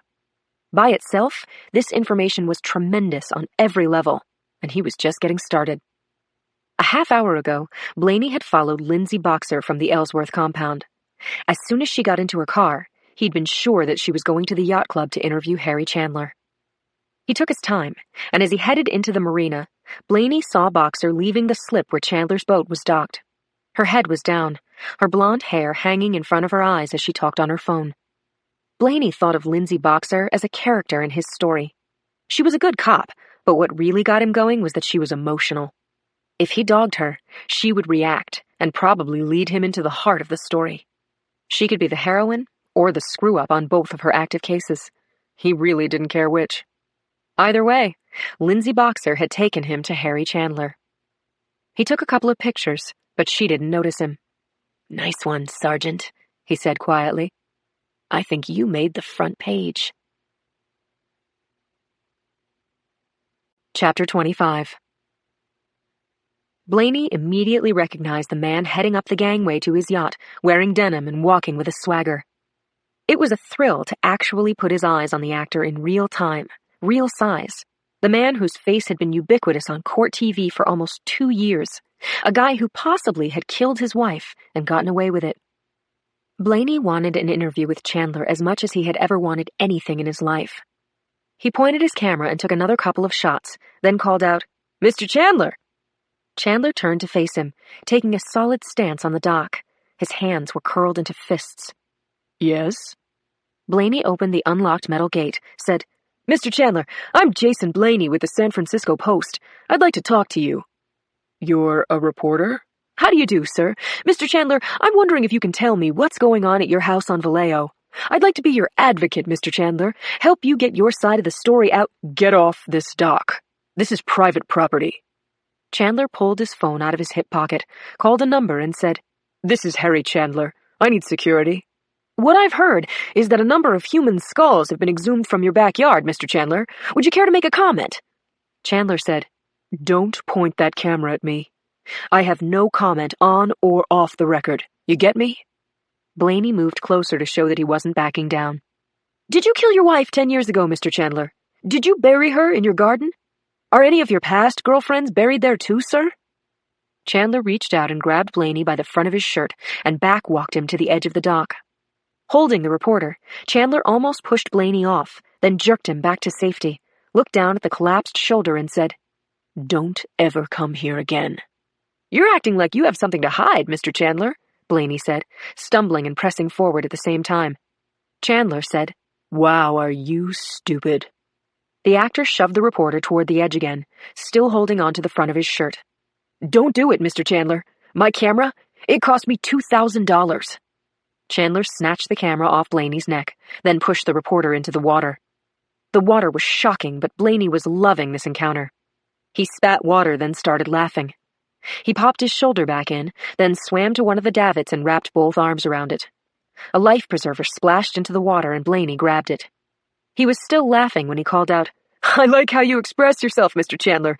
Illegal actions are better than a quote." Blaney found a rung of a rope ladder and hauled himself out of the bay, thinking, "Oh man, how great is this?" Harry Chandler had assaulted him. He would have given a year's salary for a picture or a witness. But anyway, the entire incident confirmed the monster quotient of this story. He picked his camera up off the dock, snapped off some shots of Harry Chandler's back. Life was good. Chapter 26. Beck Rollins, a PR biggie from the mayor's office, was waiting for me when I got back to the hall. She was sitting in Conklin's chair. Beck was intense, fierce, and she didn't waste time. "Hi, Beck. What the hell is wrong? And don't say everything because that's my line." She gave me a fleeting grin, said, "Sit down, Lindsay. I think you want to see this." She showed me her iPad, and I saw a picture of me on the dock walking away from the camera. Wait, where did that come from? This was taken today. Rollins scrolled down, showed me the headline on Jason Blaney's article. "Heads unearthed at Harry Chandler's pad. Boxer investigates." I said, "What?" and began to read. My case was all over the web. Beck, Blaney knows what I know. Heads unearthed, Chandler's house, Chandler's boat, someone leaked, but it wasn't me. I know, Rollins said. She took back her gizmo, said, "Here's the thing, Lindsay. Blaney is a juvenile viper. He's got a license to harass and nothing to lose. I don't need to tell you how he can spin this story, poison any potential jury pool. He can make things hard for sources to come forward. I'm not cooperating with him, Beck. I didn't see him." "Gotcha. But be aware of him. Here's what he looks like." She showed me the picture of a man in his 20s, dark hair, narrow eyes, a lot of teeth. He looked like a wolverine. "He's going to confront you. Count on it. When he does, you've got to be wise and cool and act as if you're approachable, but don't tell him anything unless Brady says okay first." "Brady has talked to Blaney. Did you know that?" "Yes, I knew. Let Brady do the talking for you on both of your cases. And here's the other thing. Your friend Cindy." At the mention of Cindy's name, my partner left the break room and came toward our desks. Beck Rollins leaned in and finished what she was saying. "Cindy Thomas is an investigative reporter." "Don't you think I know that?" "Inevitably, she's going to want an inside track on this story. For God's sake, are we done? Lindsay, please keep in mind that whatever the press writes is worldwide and forever." "Oh, hi, Rich," Beck said to Conklin. "I'll call you," she said to me. Conklin sat down and said, "What's this about? Don't tell Cindy anything?" "Something like that," I said. "Cindy Thomas is an honest, dedicated, and talented writer, and she has helped me solve crimes. That's how good she is." The kind of bureaucratic bull Beck Rollins had brought into the squad room like a lame pony is exactly why I'd eventually said no thanks to the corner office. I'd committed to being a career homicide detective. I had to be better than good. I had to be excellent. Chapter 27. Conklin and I sat in the observation room, our hands cupped around containers of cold coffee, as Lieutenant Lawrence Mila and Captain Jonah Penny, from Vice and Narcotics, respectively, interviewed each of the 3 narcotics cops whose names we'd tagged 4 hours before. It was uncomfortable, yeah, and painful to see men I'd known for years being grilled about their whereabouts at the time Chaz Smith had been shot. In fact, no one was happy in that interrogation room. Not the men asking the questions, and especially not Sergeant Roddy Jenkins. Jenkins kept his voice even, but I thought he was a picture of contained fury as Mila asked him to produce an alibi for Chaz Smith's time of death, and he didn't have one. "I was just driving around.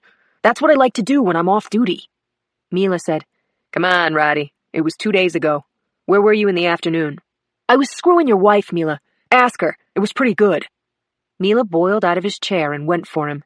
Penny pulled Mila off Jenkins, and Conklin got into the room in time to stop Jenkins from throwing a punch. Roddy, settle down." Jenkins acted like Conklin wasn't there. He shouted at Mila, "I said I was driving around. What, are you fucking kidding me?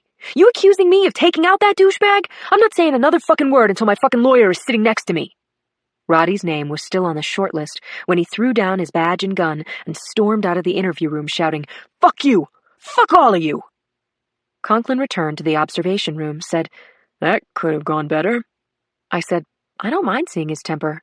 He's organized, he's got a lot of years on the force, he's smart enough to have waited in the bathroom for Smith, and if he was mad, I don't doubt he would have pulled the trigger. And get 2 shots dead center, too. He's worked in the department long enough to get a hate-on for dealers. Yeah. I crumpled my coffee container, dunked it into the trash, answered my ringing phone. I hoped the call was from Joe. It wasn't, but it was almost as good. Claire was calling. Got a couple of minutes for me, girlfriend?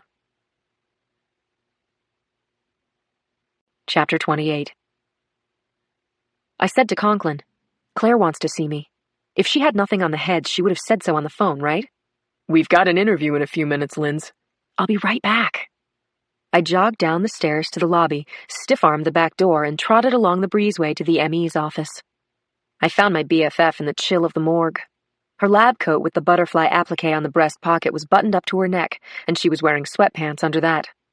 Summertime was playing loudly on the radio, the San Francisco Symphony's version. Claire's husband, Edmund, plays cello in the orchestra. Dr. Perlmutter just sent me a status report, Claire shouted. She turned down the volume. What'd she say? Here's what you want to know, Claire said. None of those skulls belong to Cecily Chandler. Not that I'm doubting you, but what did she say exactly? Cecily Chandler had A1 perfect teeth, Claire told me, and not all of them were homegrown. Her dental records do not match the dentistry in any of the skulls. I felt let down.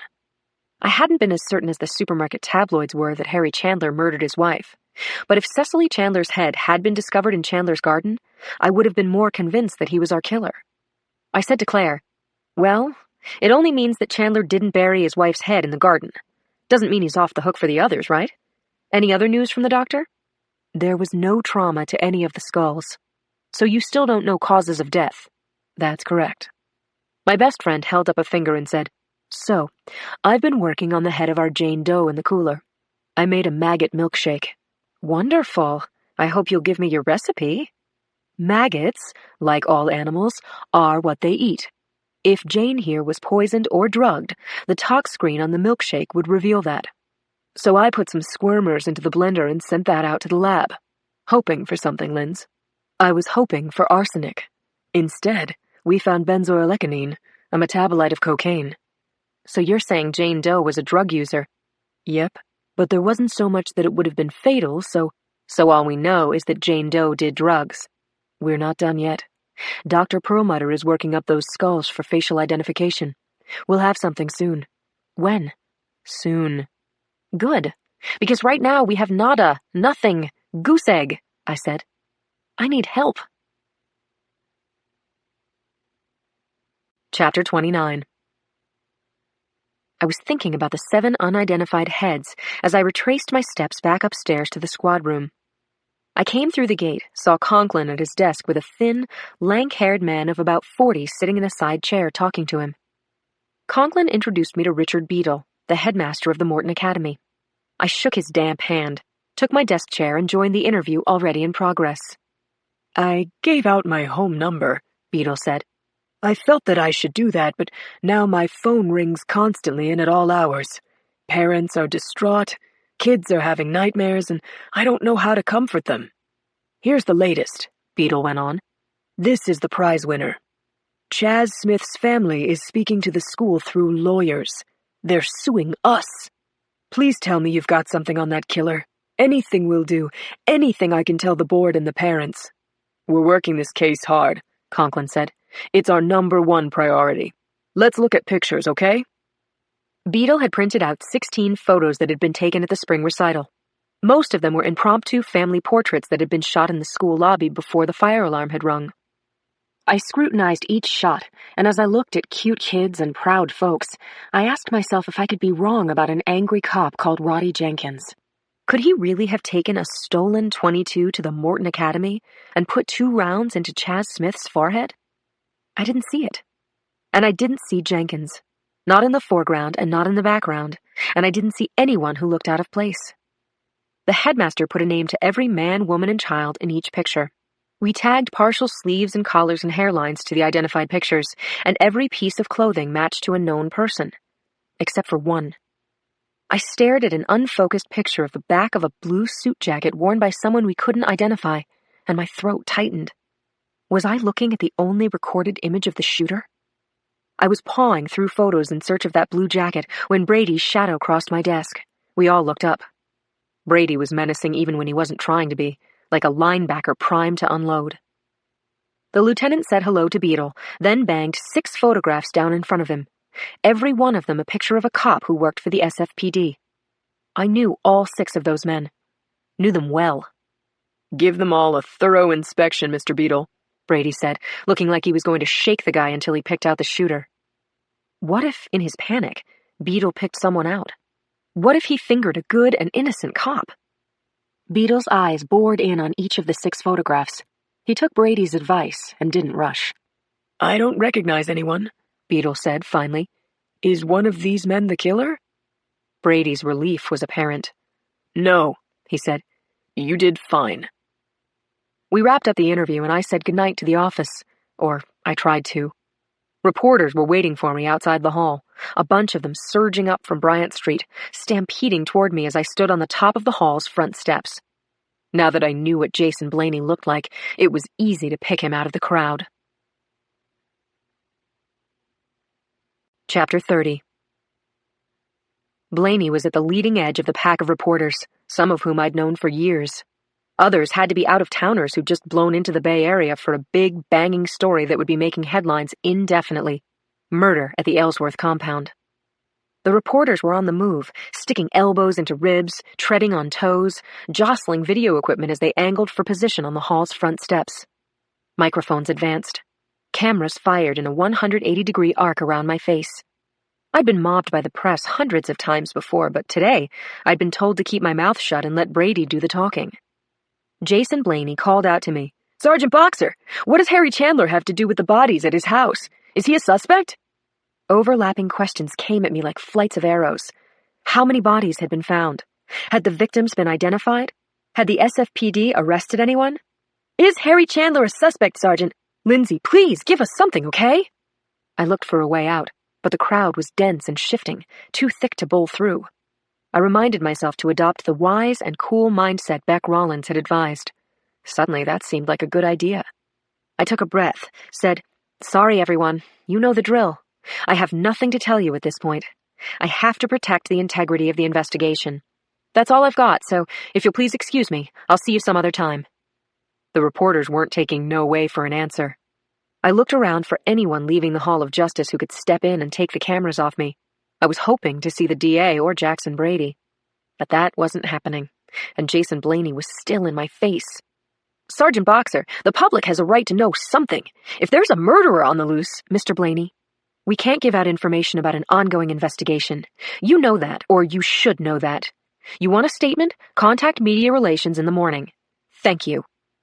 I ignored the renewed flight of questions and parted the throng by lowering my head and making gravity my friend. I'd gotten down the steps and across Bryant, all the way to my car in the lot, when I heard footsteps, someone running up behind me. It was Jason Blaney, damn it, and he was calling my name. I kept my back to him, got into the Explorer, had the door half closed behind me when Blaney put his hand on the door handle and pulled. Was he kidding? This was over the freaking top. I whipped around and faced him down. "Blaney, are you crazy? The answer is no. No statement, no nothing. Now back the hell off." Grinning, he took my picture, then shut off his tape recorder and said, "Thanks for your nothing statement, Sergeant." I knew I was going to see my picture on the Post's front page, and that I was going to look insane. So much for wise and cool. I was steaming as I drove out of the lot.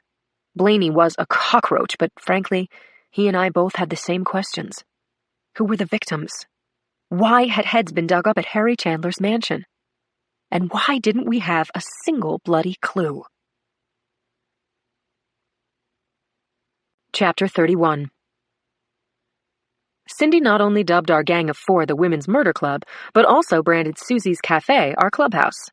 It was a small miracle to have this big hug of a hangout where we could get lost in a cheerful crowd and one another's company. I was checking my rearview mirror to see if that a-hole Jason Blaney was following me, and at the same time I was looking for a parking spot on Jackson. I was about to go around the block again when a car pulled out from the curb, leaving me a space right outside Susie's front door. I got out of the Explorer, my legs wobbling with exhaustion, and then I was inside Susie's, enveloped by calypso music, laughing people, golden yellow sponge-painted walls, and the smells of coconut shrimp and curried chicken. Cindy was at the bar in the front room.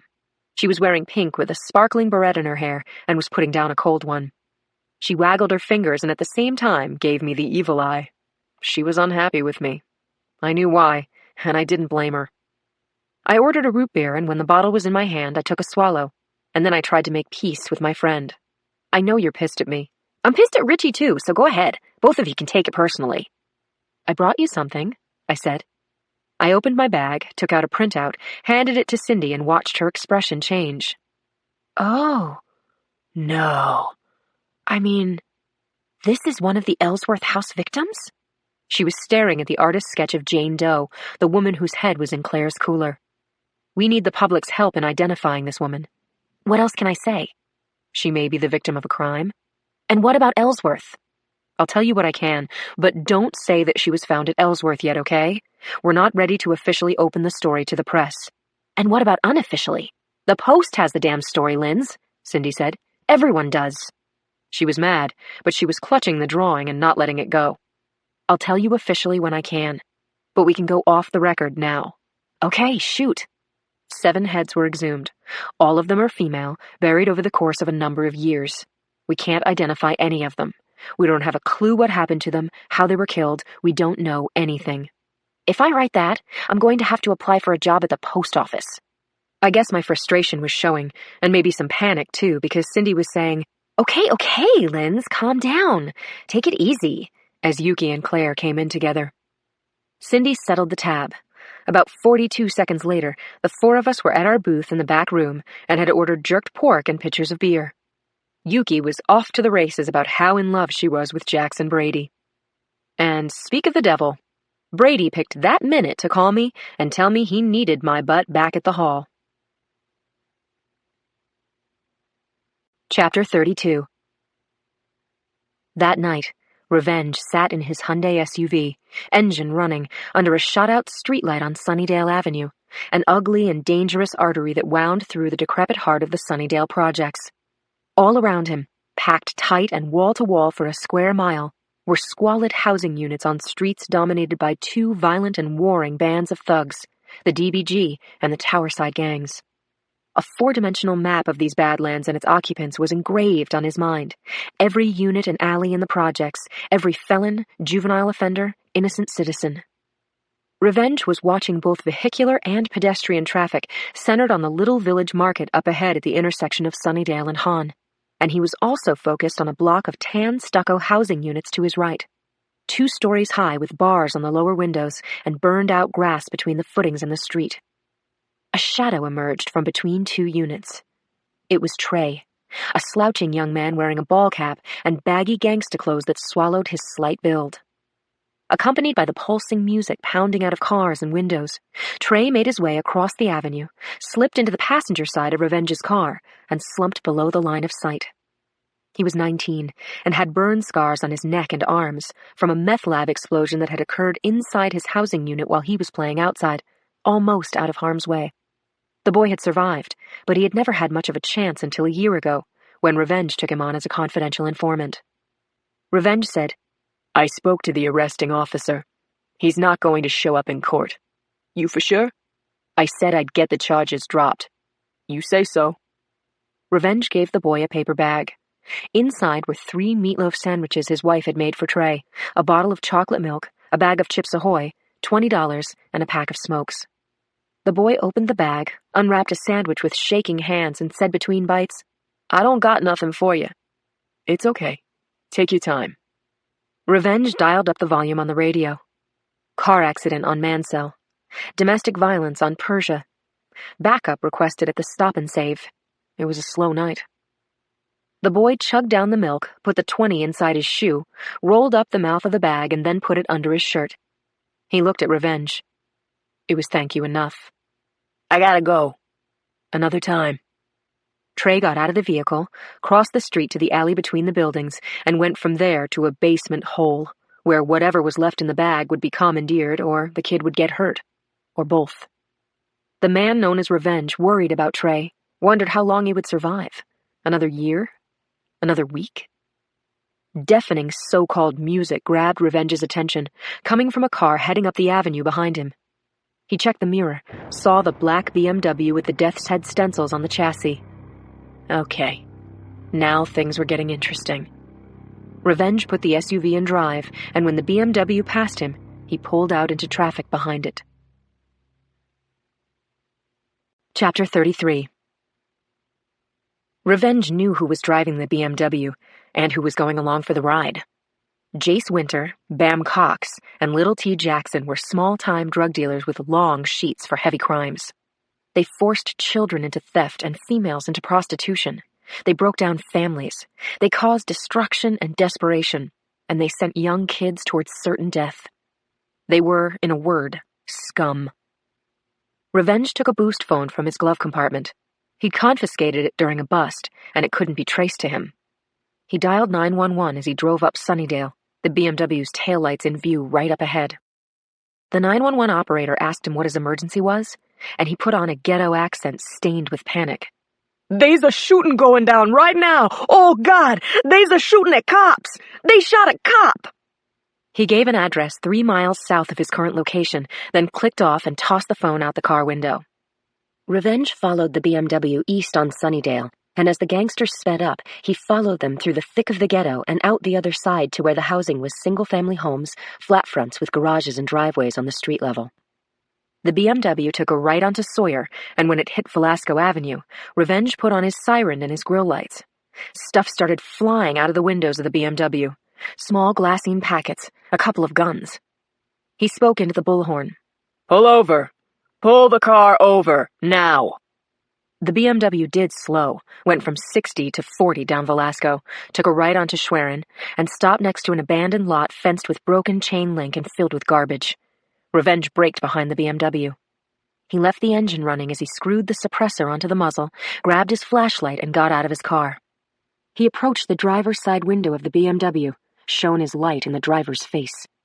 The smell of weed coming from the BMW was so strong, one good inhale could produce a profound contact high.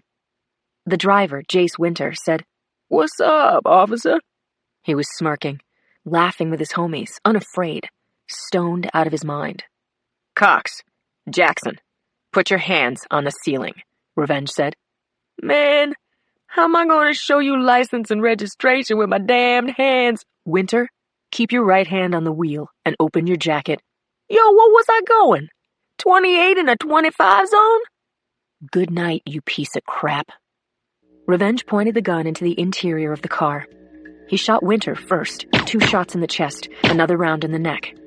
Jackson and Cox went crazy trying to get out of the car, and then the last man they would see in this world sent several shots into various parts of their upper bodies until no one moved. Revenge stripped off his jacket, balled it up with the gun, and dumped the bundle into Winter's lap. A car went by fast, didn't stop, didn't even slow. Revenge went back to his vehicle, took out the plastic liter bottle filled with gasoline, and returned to the BMW.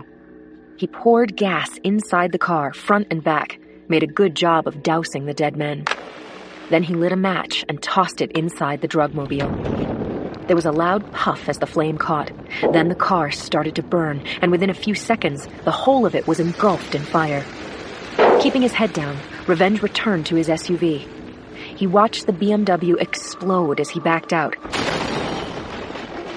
Then he made a U-turn and drove through the projects again. He felt cleansed and almost high, like he was younger and lighter, the very best version of himself, and since he would never get credit, he thought it was okay to give himself a pat on the back for a very clean shooting. 3 heinous sewer rats were dead.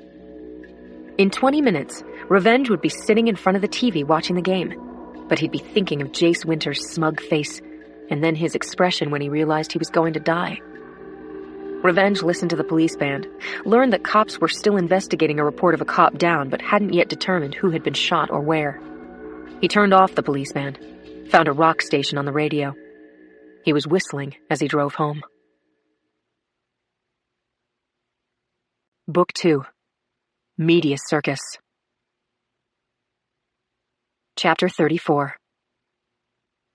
I paced around a garbage-strewn vacant lot off Schwerin Street, a potholed one-laner that ran between the Sunnydale projects and through Visitation Valley.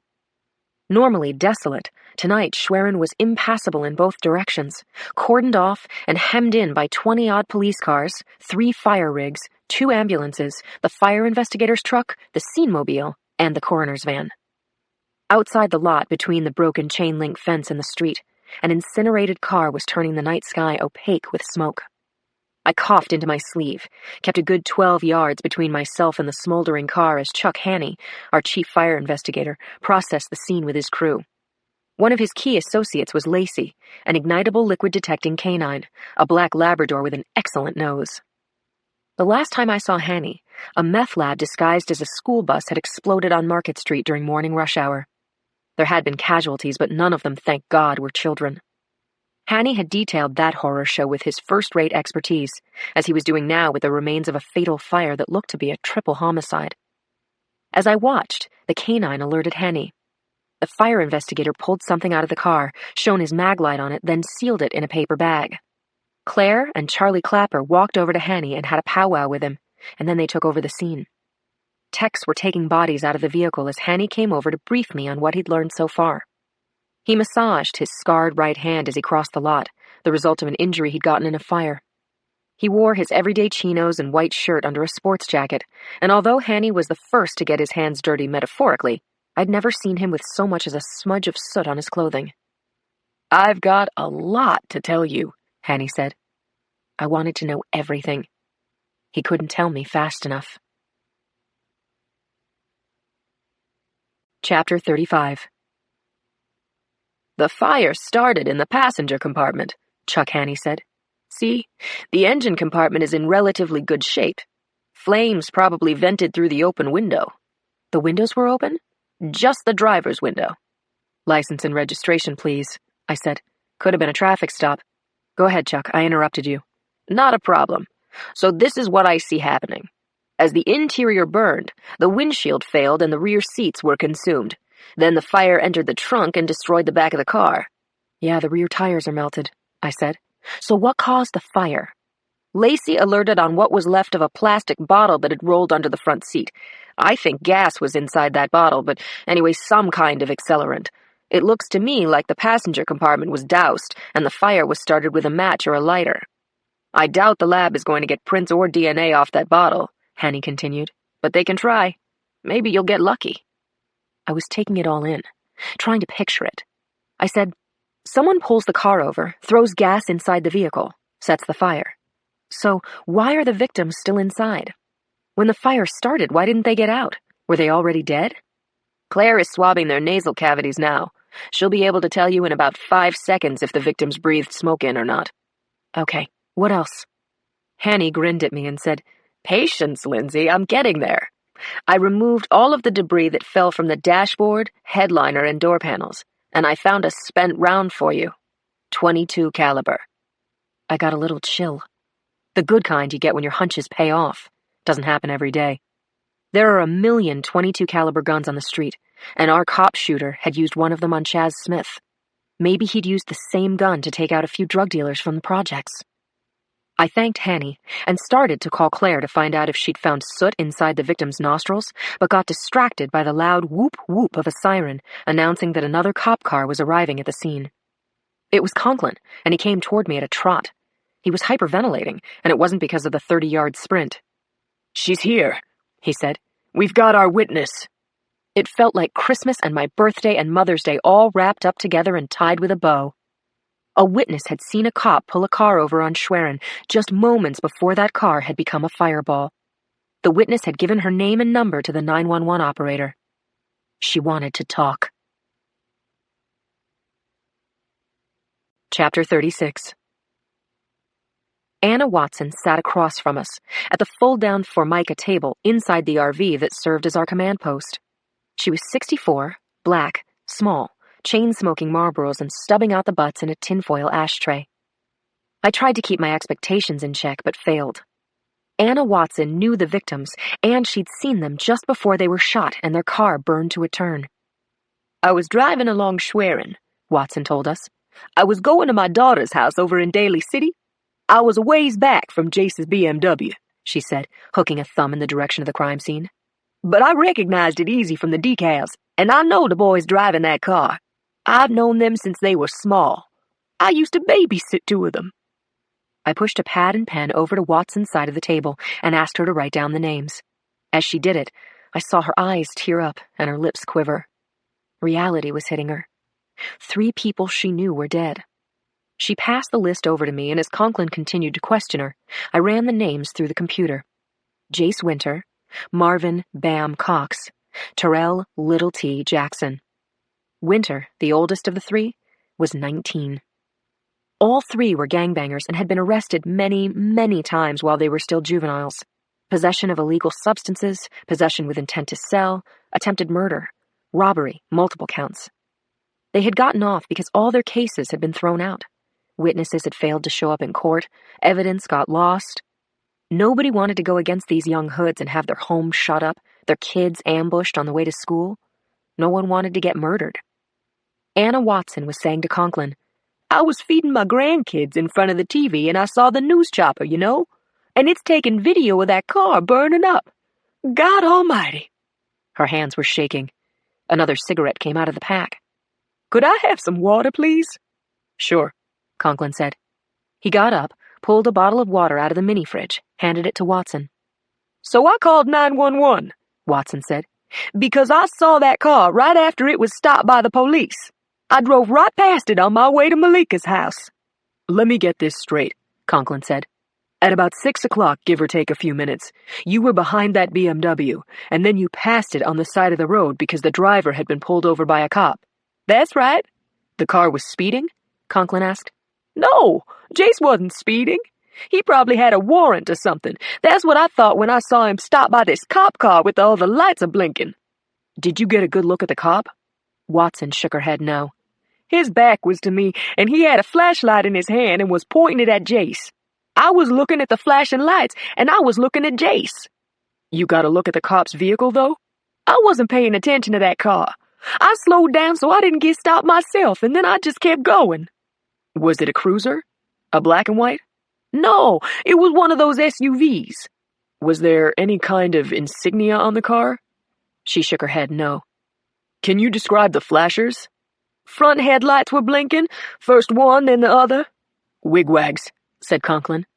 "And there was blue and red lights. I don't know if they came from the grill or the dashboard." "That's very good, Mrs. Watson." "Oh, Jesus. Do you think that cop set Jace's car on fire?" "We'd just be speculating at this point," Conklin said. "We're going to have to check out the names you gave us, and we'd like you to come down to the hall and look at some photographs, vehicles and people. Is that okay with you?" Watson said, "What if I had stopped? Maybe those boys would be alive." I said, "If you had stopped, you might have been killed, Mrs. Watson. This isn't your fault. You're helping us to find who killed those kids." And then she started crying. Anna Watson was maybe the only person in the world who felt bad that those gangbangers were dead. And then she said to Conklin, "I don't know who's going to take care of me now." "I don't understand." "Jace is gone.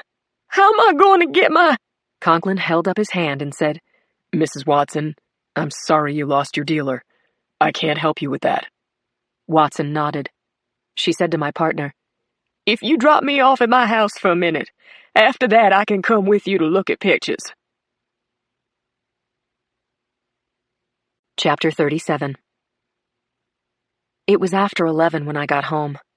I was hoping for some quiet time with a half pint of ice cream, just me and Martha and baby maid 3. I put my key in the lock, but the front door was open. I went inside, saw lights on in the living room. The TV was on too. Hey, Joe wasn't supposed to be home for a day or two. How great was this? "Joe?" I called out. Martha galloped into the foyer, and a person in loose clothing came up behind my dog. The figure was backlit in silhouette and was definitely not my husband. I started and had my hand on my gun before it clicked. The woman with the long red hair and cute glasses was Karen Treble, Martha's nanny, and, as far as I knew, she wasn't even a little bit dangerous. Still, my heart was pounding as if I'd walked in on an armed robbery in progress. My fear reaction was quickly followed by mortification. I'd forgotten to call Karen to say I was going to be late.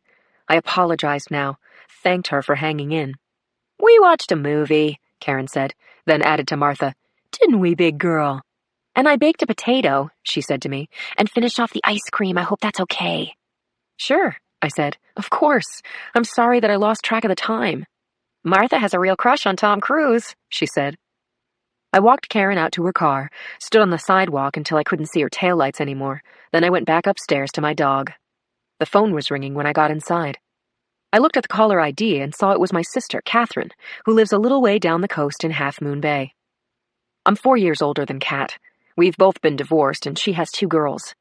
She's been coaching me on the care of my child on board, name to be determined, sex unknown to me and Joe. I grabbed the receiver off the hook, took Joe's big chair in the living room, and put my hand on my tummy. Martha circled, then collapsed onto my feet. "Linz, why don't you call me back? I get worried." "I just walked in," I told her. "Joe is still out of town?" "He'll be back tomorrow, I think." "You sound like the Walking Dead." "Thank you. That's how I feel, if the Walking Dead feel anything." "Yeah, well, pregnancy does that. It also makes you feel like you've lost about 50 IQ points, as I recall." I laughed, and my sister prodded me to tell her about my 2 active cases. I held a few things back, but I gave her the basic rundown on the heads found at the Ellsworth compound. And I told Kat about the triple homicide that had kept me working late tonight. First at the scene, then at the hall, then at the morgue, and finally at the forensics lab until a half hour ago. "The guy is some kind of vigilante," I told Kat. "I guess he doesn't trust the cops will bring in the bad guys, so he figures he's the man to do the job." "Lindsay, you're saying he's armed and dangerous, and you're trying to bring him down. Why won't he go after you?" "I'll be fine, Kat, really." "Bull, you can't know that." Kat was now beginning her lectures on the value of rest, on how I could burn out, on how my workload wasn't good for the baby. I couldn't argue with her. I just had to take it. Then a call waiting signal beeped in my ear. I checked the caller ID, and if I hadn't been trying to get away from my sister, I never would have taken the call from Jason Blaney. I told Kat I had an urgent call, said goodbye, and then put on a frosty voice for the crime reporter from the San Francisco Post. Chapter 38. "It's late, Mr. Blaney. And listen, don't call me again. The person you want to talk to is Beck Rollins in Media Relations. She'll be happy to speak with you. Use my name." Blaney ignored me, pressed on. "We got off to a bad start, Sergeant, and I know it was my fault. I get a little carried away. Does that ever happen to you?" "Does what ever happen to me?" "Do you ever get a little carried away when you're really into a case? In my situation, when I'm on a story, I want to live it, breathe it, dream it." Blaney was trying to bait me into saying, yes, I sometimes get carried away. Did he think I was stupid? I understand that sometimes reporters who are living, breathing, and dreaming their stories get carried away. They should take care that what they consider enthusiasm isn't actually stalking or assault. Blaney laughed. Okay, you win, Sergeant. But I still have an offer for you." "Oh, really?" I was tired. Unlike the dealers who died tonight, I had inhaled smoke. And unlike Chuck Haney, I'd gotten soot all over me. I looked charred. I felt charred. "Good night, Mr. Blaney. Listen, I don't think you'll go to hell if you call me Jason, and here's my offer." I sighed loudly. "Have lunch with me. I want to tell you what I'm trying to do at the Post. I think you'll see that I'm not a bad guy. I'm on your side. I could be even more on your side if we work together." I laughed at him. It was a genuine laugh. The guy was actually funny. I recognized a journalist's trick of the trade. Make friends with your subject and gain trust, then betray that trust. "I want to give you my number," he said. "I sleep with my phone next to my pillow." I said, "Who doesn't?" "I never miss a call." "Sweet dreams," I said. I heard him calling my name as I moved the receiver toward the hook. I said, "What is it?" "Just take my number, okay? You may change your mind about talking to me." I said, uh-huh, pretending to write down his number. Then I hung up.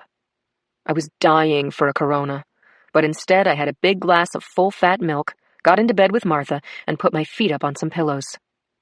Martha put her head on my belly, about where I thought the baby's little butt might be. I talked to them both for a few minutes, laughed at myself, and then turned on the news. I fell asleep with all the lights on. I hadn't set the alarm. I hadn't even brushed my teeth. And then came the call from the crime lab, from Charlie Clapper, who was pulling a double, maybe a triple shift. Clapper said, "We found a gun inside the car. Thought you'd want to be the first to know." "What kind of gun?" "A .22. The number had been filed off, but we recovered it with acid and traced it. We already know all about that gun." "It was one of the guns stolen from our evidence room." "Well, you took all the fun out of that," said Clapper. "Brady is going to want to know." "He's next on my call list." I thanked Charlie, said goodnight. I stared at the ceiling until 6, then got dressed and took Martha for a run. The killer Jason Blaney had nicknamed Revenge had taken out 7 people, one of them an undercover narc. Revenge was on a spree, and he was stepping up his timeline, doing multiple homicides. He was growing into his job as an executioner, and he was becoming fearless. These days, I couldn't walk through the Hall of Justice without looking at every cop and wondering, did you do it? Are you the one who's gone rogue? I had the sense that I knew Revenge, that he was a regular cop, hiding in plain sight.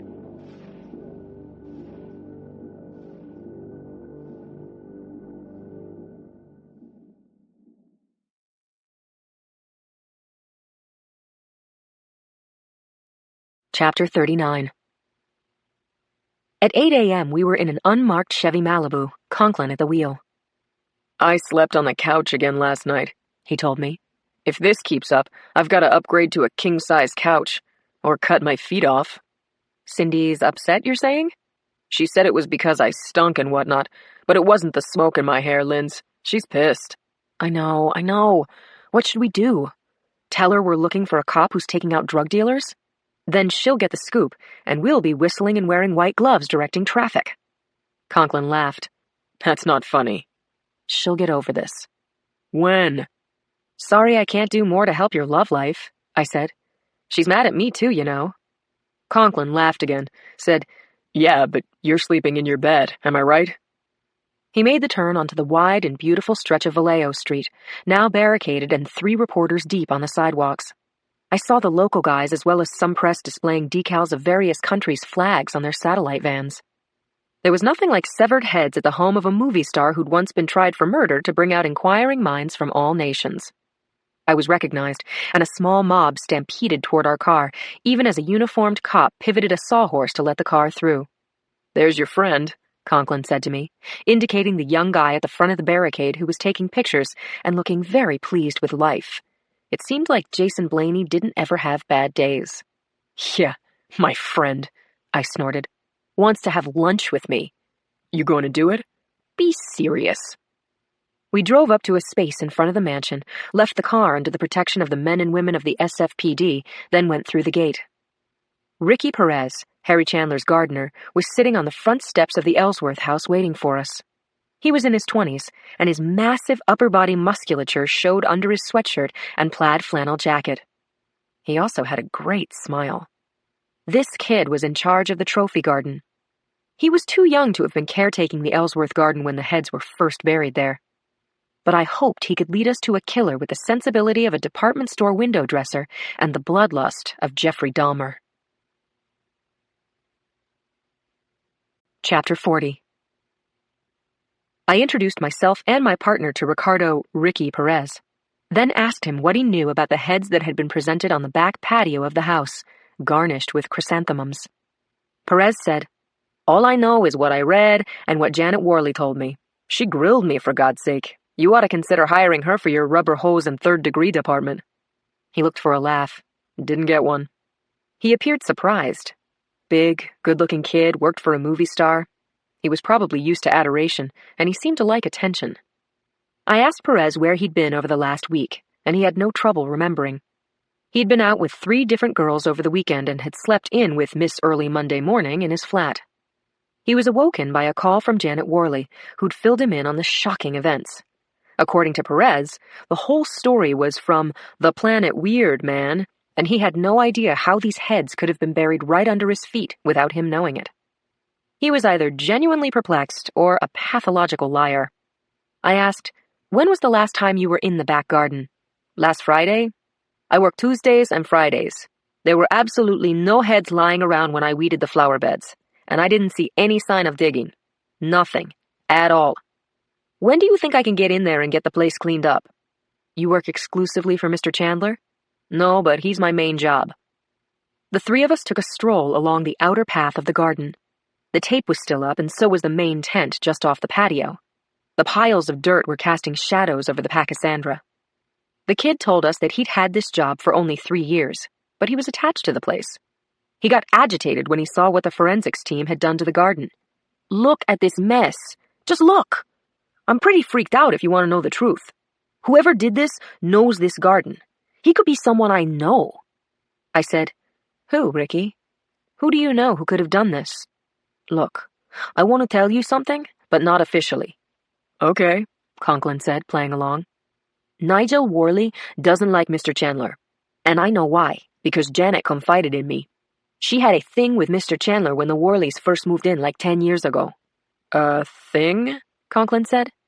Janet told me it was just a fling and that she didn't hold that against Mr. Chandler. She was married, he was married. It went on for a couple of months. She said that she still loves him in a funny way. That's the word she used? Funny? She said, odd. Do I think that she killed people and dug up their heads? Honestly, I don't see it. And Nigel? Nigel has a temper and he's not subtle. If he was going to kill someone, he would just freaking kill him. And I think first up would have been Mr. Chandler. Perez showed us the gate that opened onto a narrow concrete walkway on Ellsworth Place, and he showed us the lock for the gate. He said that he had the only key. It was a simple lock, could have been picked, but there was no evidence to show that it had been tampered with. I took out the sketch of Jane Doe. Do you know this woman? Perez took the drawing, looked at it for a long few seconds. Is she one of the victims? Yes. Her head was cut off? Do you recognize her? She looks familiar, but I don't know her. It's like maybe I saw her in a coffee shop or something like that. He handed the drawing back to me, then said, You know who you should talk to? Tom Oliver, Mr. Chandler's driver. He's been with Mr. Chandler for about 20 years. He's going to be your expert on Harry Chandler, and maybe he'll recognize this woman. Chapter 41. I pressed the bell marked T.L. Oliver at number 4, one of the 4 identical 6-story brick houses on Ellsworth Place that bounded the mansion on its west side. Mr. Oliver? Conklin said into the intercom. This is the police. T. Lawrence Oliver buzzed us in, and we climbed the flights of stairs up to the top floor and found Harry Chandler's driver waiting for us at his front door. He was 40-something, white, looked like he could bench press 300 pounds. He wore jeans and a print shirt, earring in his left ear, which in the 90s would have meant he was straight. Now it only meant that he liked earrings. We took seats in the run-down apartment with no view of the back garden, and Conklin started asking the questions. Oliver answered, but he was edgy. He fidgeted with a watch. It looked like a gold Rolex. I take time off when Mr. Harry is away, he told us. So I dropped him and Kay off at the boat on Thursday afternoon, then I drove to Vegas. I was gone the whole weekend. Where'd you stay? Conklin asked. The Mandalay Bay. I played a lot of blackjack. I didn't win and I didn't lose, but I did get lucky, he said. Write down the name of that lucky person for me, will you? Conklin said. Ah, geez. Her name was Judy Lemon or Lennon, something like that. She's a cocktail waitress at the casino. Oh, wait, I have her phone number. He wrote down the number for Conklin, then said, Anything else? Relax, Mr. Oliver. We've got a lot of questions. Can I get you a beer? Mind if I have one? Oliver was drinking at 9 in the morning. What did he know? What had he done? He dragged a kitchen chair into the living room, and Conklin and I took turns throwing questions at him. He told us that he had worked for Chandler since long before the trial. While Chandler was in the system, Oliver had taken a job in L.A. driving for a friend of Chandler, a TV producer. He'd come back to the Ellsworth compound when Chandler was acquitted. He said he knew nothing about the severed heads except that it was creepy, and his vote for most likely to commit murder was Nigel Worley, although he couldn't come up with a motive. He also didn't recognize our Jane Doe. Oliver said good things about Chandler, how generous he was, how there was no way the movie star had ever killed anyone. He said Chandler's only vices were women and nice things. He gave me this watch when he got tired of it, Oliver said, showing off the $7,000 Rolex. I didn't like Oliver, but was he a killer? I told him we'd be checking out his alibi, and I gave him my card. He wanted us to leave so badly that I pushed back one more time. Mr. Oliver, if you had anything to do with this crime, you should tell us now before it goes any further. My partner and I can help you. We can say that you came to us voluntarily. No, I haven't done anything like that. I came back from Vegas and saw all the cop cars outside the main house and thought, shit. Listen, I drove Mr. Chandler's Bentley to Vegas. I'm not allowed to. I don't want to get fired. Please, don't tell him. Check it out with the garage at the hotel. There's a time-stamped record of the Bentley going in and out all weekend. I told Oliver we'd check out his story, and that I wasn't making any promises about what I would say to Chandler. I told him that if he had any thoughts about what happened inside the walled garden, to call me any time. I have a thought right now. Do you know Lametta Wynn? Chapter 42. Lametta Wynn was Harry Chandler's personal assistant. She lived in a small Victorian house in Golden Gate Heights, a residential neighborhood where everyone had his or her own patch of lawn and a porch overlooking the street. Ms. Wynn was 50 or so, white, a fading redhead with sharp, pale eyes. She asked us to come in, and we sat down in her living room. There were watercolor landscapes on the wall and a shotgun in a rack over the sofa. She answered our questions about her whereabouts, saying that she'd been alone all weekend. I got some sleep, caught up on email, and was in touch with Harry Chandler. You know, he pays me a lot. He expects me to answer the phone when he calls. Did he call you over the weekend? In fact, he did. He was in Monterey. Wanted to get the names of some restaurants where he could take Kay. I understand that Mr. Chandler has an active social life. I'm not going to tell you the names of Harry's old girlfriends, Wynn said. Take it from me. There have been a lot of women, but Harry will be happy to give you names and dates if you just ask him. I want to help you if I can, but I don't know who could have done this, whatever this is. All of the heads that were exhumed from the garden were female, I said. Lametta Wynn sat back in her seat. She seemed to be thinking about that. Then she said, You're the homicide detectives, so help me to understand.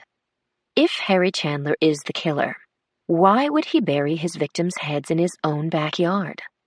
I guess you're assuming that killers are logical, I said. I pulled out the drawing of Jane Doe, a drawing that was getting rumpled from handling. Wynn got a glimpse, then seized the drawing from my hand. I know her, she said. I know this woman. Is she one of the people who was killed? Yes. Who is she? Her name is Marilyn. Varick, I think. She lives on the streets. Occasionally she sleeps in a doorway. I've given her spare change. She comes from Oregon, said Lametta Wynn. I didn't get into any long conversations with her. I mostly brought her soup. Did Harry Chandler know her? Impossible. He couldn't have. And I want to be perfectly clear. I know Harry Chandler well. He isn't a violent man. He's a scamp, but apart from breaking hearts, he'd never hurt anyone. Chapter 43. Conklin and I took the 15-minute drive to the yacht club. I wanted my partner's opinion of Harry Chandler. And I wanted to see Chandler's face when I showed him the drawing of the girl whose head had been unearthed from his garden. As before, Chandler was sitting in a deck chair at the foot of his gangway when we arrived. He had a big smile for me, shook Conklin's hand, and said, I hope you have some news for me. We do, Mr. Chandler. Come aboard, he said. I think Conklin's jaw dropped a little bit when Chandler showed us to the sitting room on the aft deck. I guess my jaw had dropped the same way when I saw it the day before. I said, Mr. Chandler, the remains found in your garden were all examined, and none of them are a match to Cecily Chandler. Oh, thank you, Sergeant, he said, his expression full of relief. I don't think I was ready to hear that she'd been buried in the backyard all these years. But this woman was buried in your garden, I said. I unfolded the drawing of Marilyn Varick and showed it to Chandler. He took the paper, looked it over. I stopped breathing for the time it took him to scan that drawing. Then Chandler looked up at me. She was killed, and her head was buried in the garden? That's right. Do you recognize her? Not at all. I'm sorry. Sorry that she's dead. Sorry I can't help. I returned the drawing to the inside pocket of my blazer. I had seen nothing in his face that told me Chandler was lying. There's something else, I said. Are you involved with Janet Worley? Now? No. and not for at least 10 years. Why would you ask me that? But at one time you were intimately involved. We had a couple of trysts, that's all, Chandler told us. She was very pretty and delightful, and we both knew it was just for fun. I was in love with my wife. I didn't like a definition of love that included trysts with someone else while you were living with your beloved spouse. I thought about how Worley had spoken disparagingly of Chandler's womanizing while crashing stove parts in the kitchen. He had made his accusations sound personal. In fact, Janet had left the room. The people we had spoken with said that Nigel was brutish, that he didn't have a flair for fine details. But if he was involved in the murder and in digging up those heads, maybe he hadn't been working alone. Chandler was saying, Janet is a fine person. I care about her. I don't love her, but I really do care about her. Until I met Kay, I hadn't been in love since Cecily disappeared. You know why I still live in San Francisco when I could live anywhere in the world?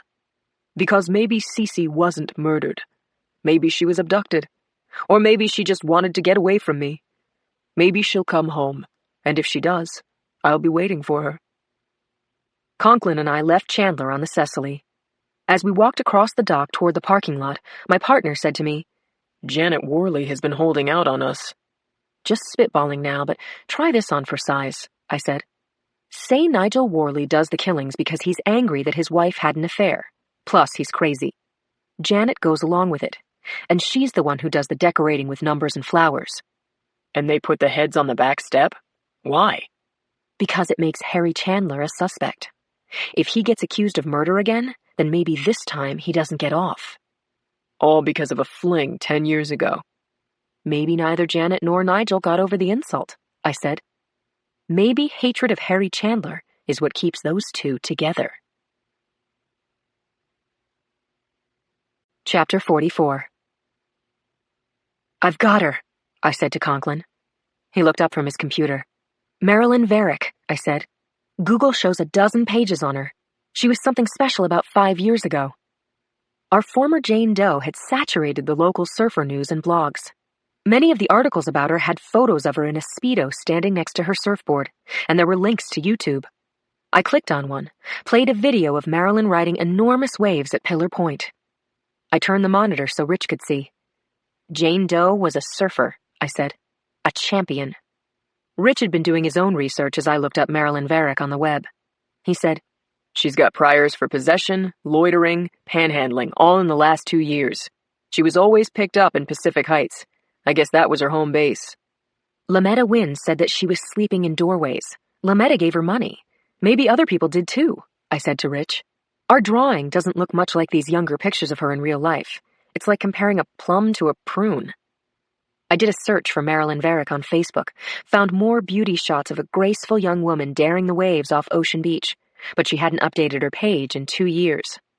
Something happened to her a couple of years ago, I said. She dropped out. Rich said, Wynn said there was no way Harry Chandler knew Marilyn Varick.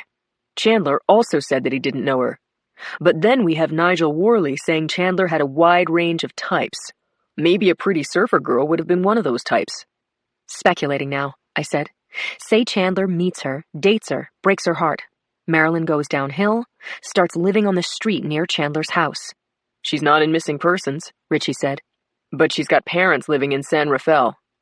Someone's got to do the notification, I said. It's my turn, said Rich. I'll do it, I said. I want to.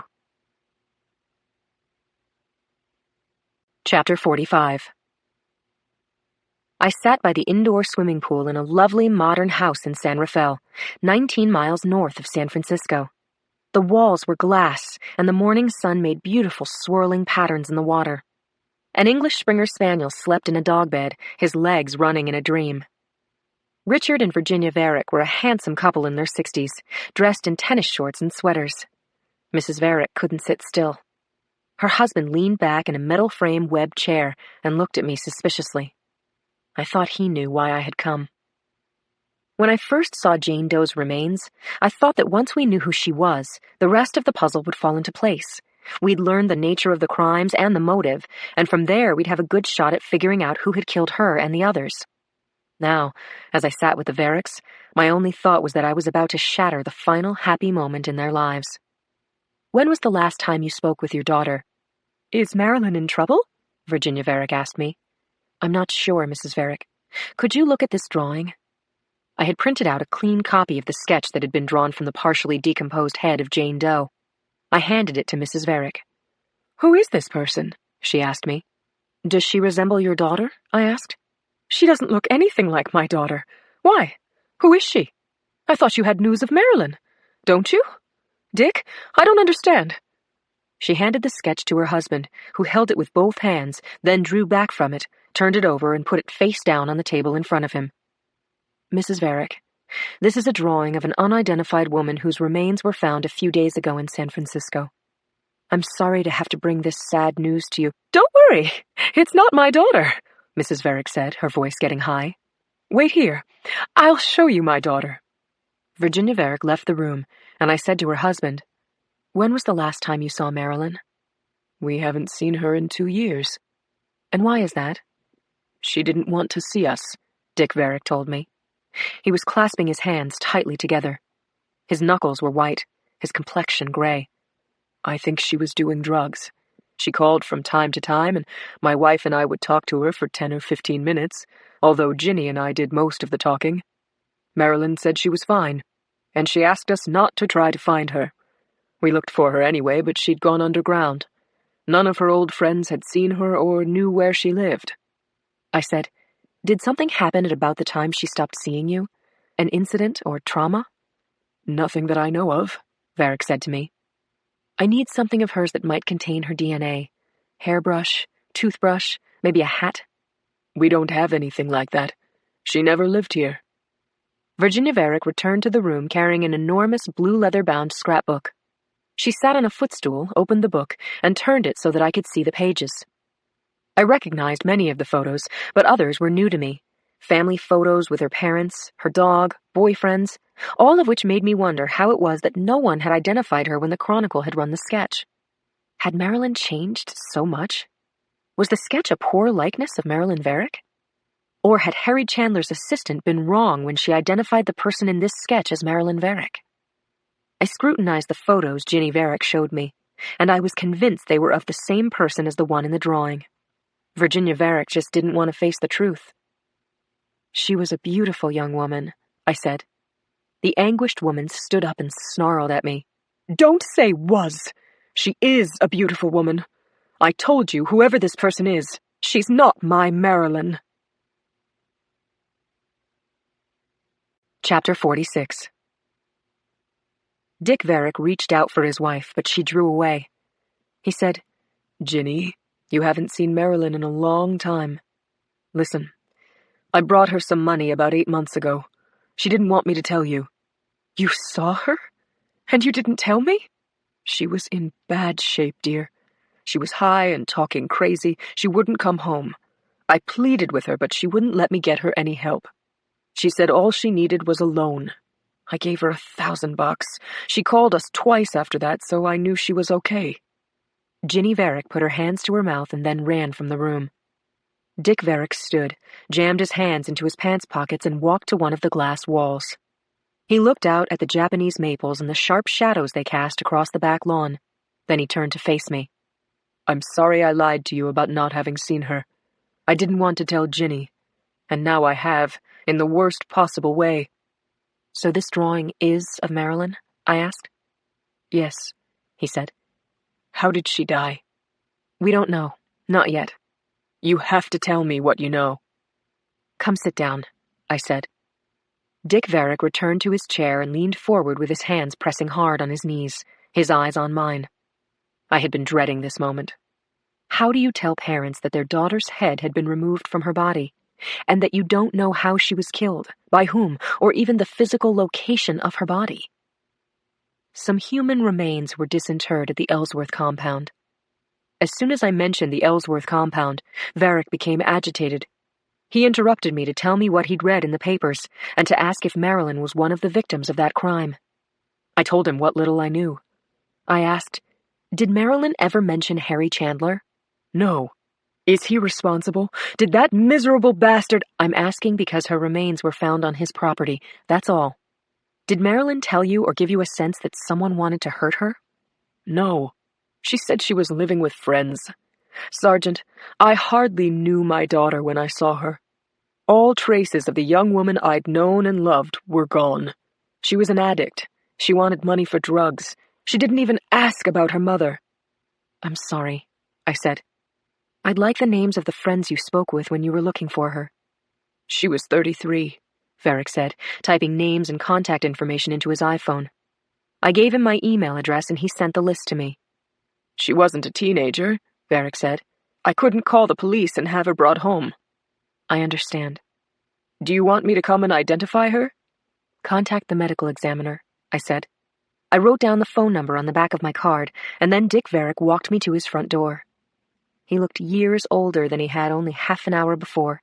Shaken, hopeless, the father of a murdered child. I got into my car and tried to contain my own feelings, but I couldn't do it. I drove down the block and halfway up the next one before I pulled over, put my head down on the steering wheel, and sobbed. Chapter 47. There were 2 newspapers outside my front door the next morning. The Chronicle, with its headlines about the G8 meeting and the San Francisco city budget, and the Post, with its 64-point headline in thick black ink. Body count at the House of Heads, 613 dead, 613 victims. Story by Jason Blaney, of course. I read the first couple of paragraphs despite the bile backing up in my throat and going all the way up to my eyes. The Post has learned that the heads unearthed at the Ellsworth compound were accompanied by an index card with the number 613 written by hand.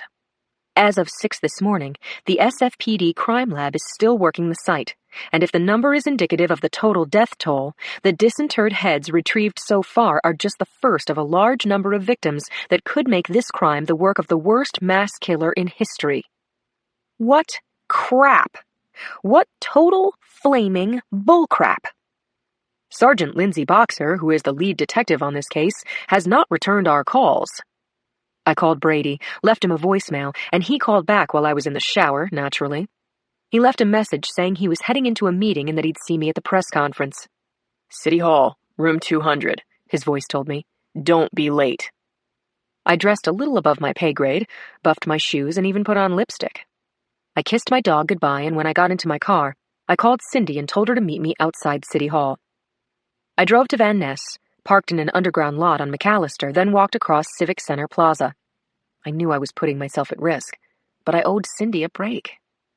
I saw her standing under a linden tree, thumbing on her BlackBerry. I called out to her, and she put her phone away and came toward me, her blue eyes frisking my expression for clues. I gave her a hug, and she hugged me back. We walked together through the park, toward the formidable and impressive Beaux-Arts building, where the mayor's office was located and where much of the city's business was conducted. Here's the deal. I'm an anonymous source, I said. 7 heads were disinterred from the Ellsworth garden. All were female, buried at different times over approximately a 10-year span. Those numbers that were written on index cards? 104 and 613, I can say that? Yes. What about the identity of that Jane Doe whose picture we ran yesterday? Her name was Marilyn Varick, age 33, unemployed, former surfing champion. Good enough? Excellent. Thank you, Linz. We went up the steps to the imposing entrance to City Hall. I squeezed Cindy's arm, then stepped away from her and headed into the rotunda. The press conference was about to start. Chapter 48. Room 200 at City Hall is arranged like a courtroom. There's the dais and the built-in wooden chairs, then a railing that sets the audience apart from the main action. The walls are painted cream, and there are video screens so that even those in the back of the room can see you sweat. I stood on the dais and watched the gallery fill with press. Cindy took a seat in the 3rd row and immediately bent her head over her laptop. When the rear doors closed, the mayor stepped forward, adjusted the mic, greeted the press. Then he filled them in on an OIS, an officer involved in a shooting that had happened last night in the Mission. He played a 911 tape, then showed a dashcam video of a man running at the cops with a sword, refusing to back away until he was finally, fatally gunned down. There was a brief silence in room 200, then hands shot up. The mayor fielded questions about the shooting, then took questions about the SFPD, specifically about the crime rate and why so many crimes were unsolved. When the mayor had had enough, he introduced Lieutenant Jackson Brady and left the stage.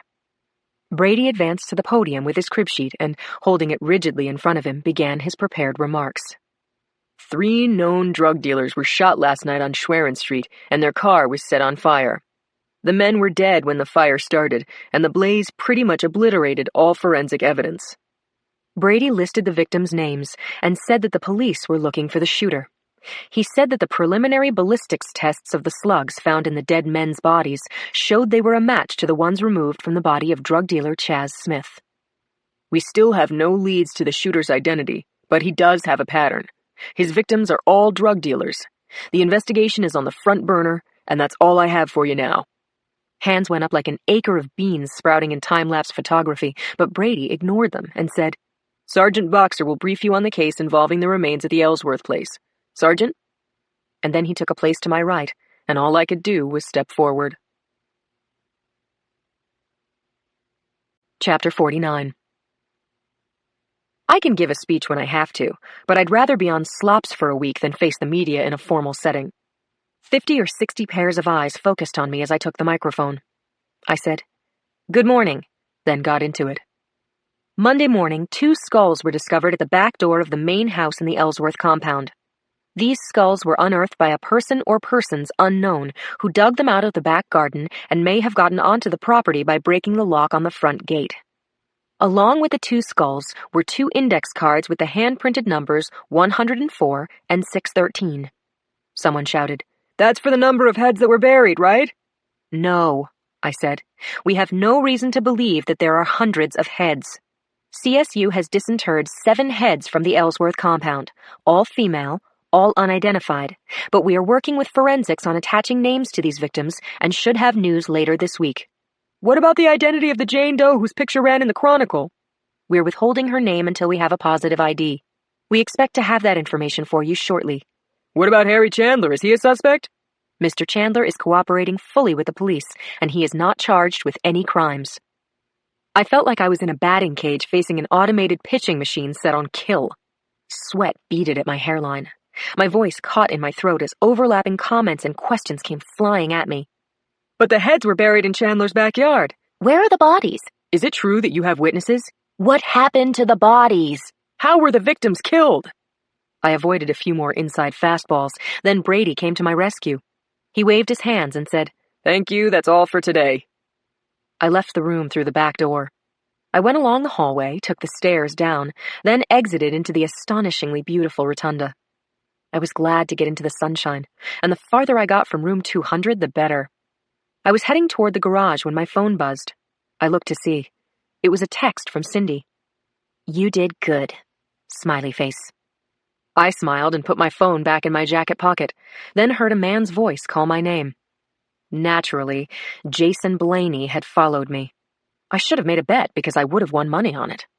No comment, I said to Blaney. I'm done commenting for the day. Have lunch with me, he said. Please. Chapter 50.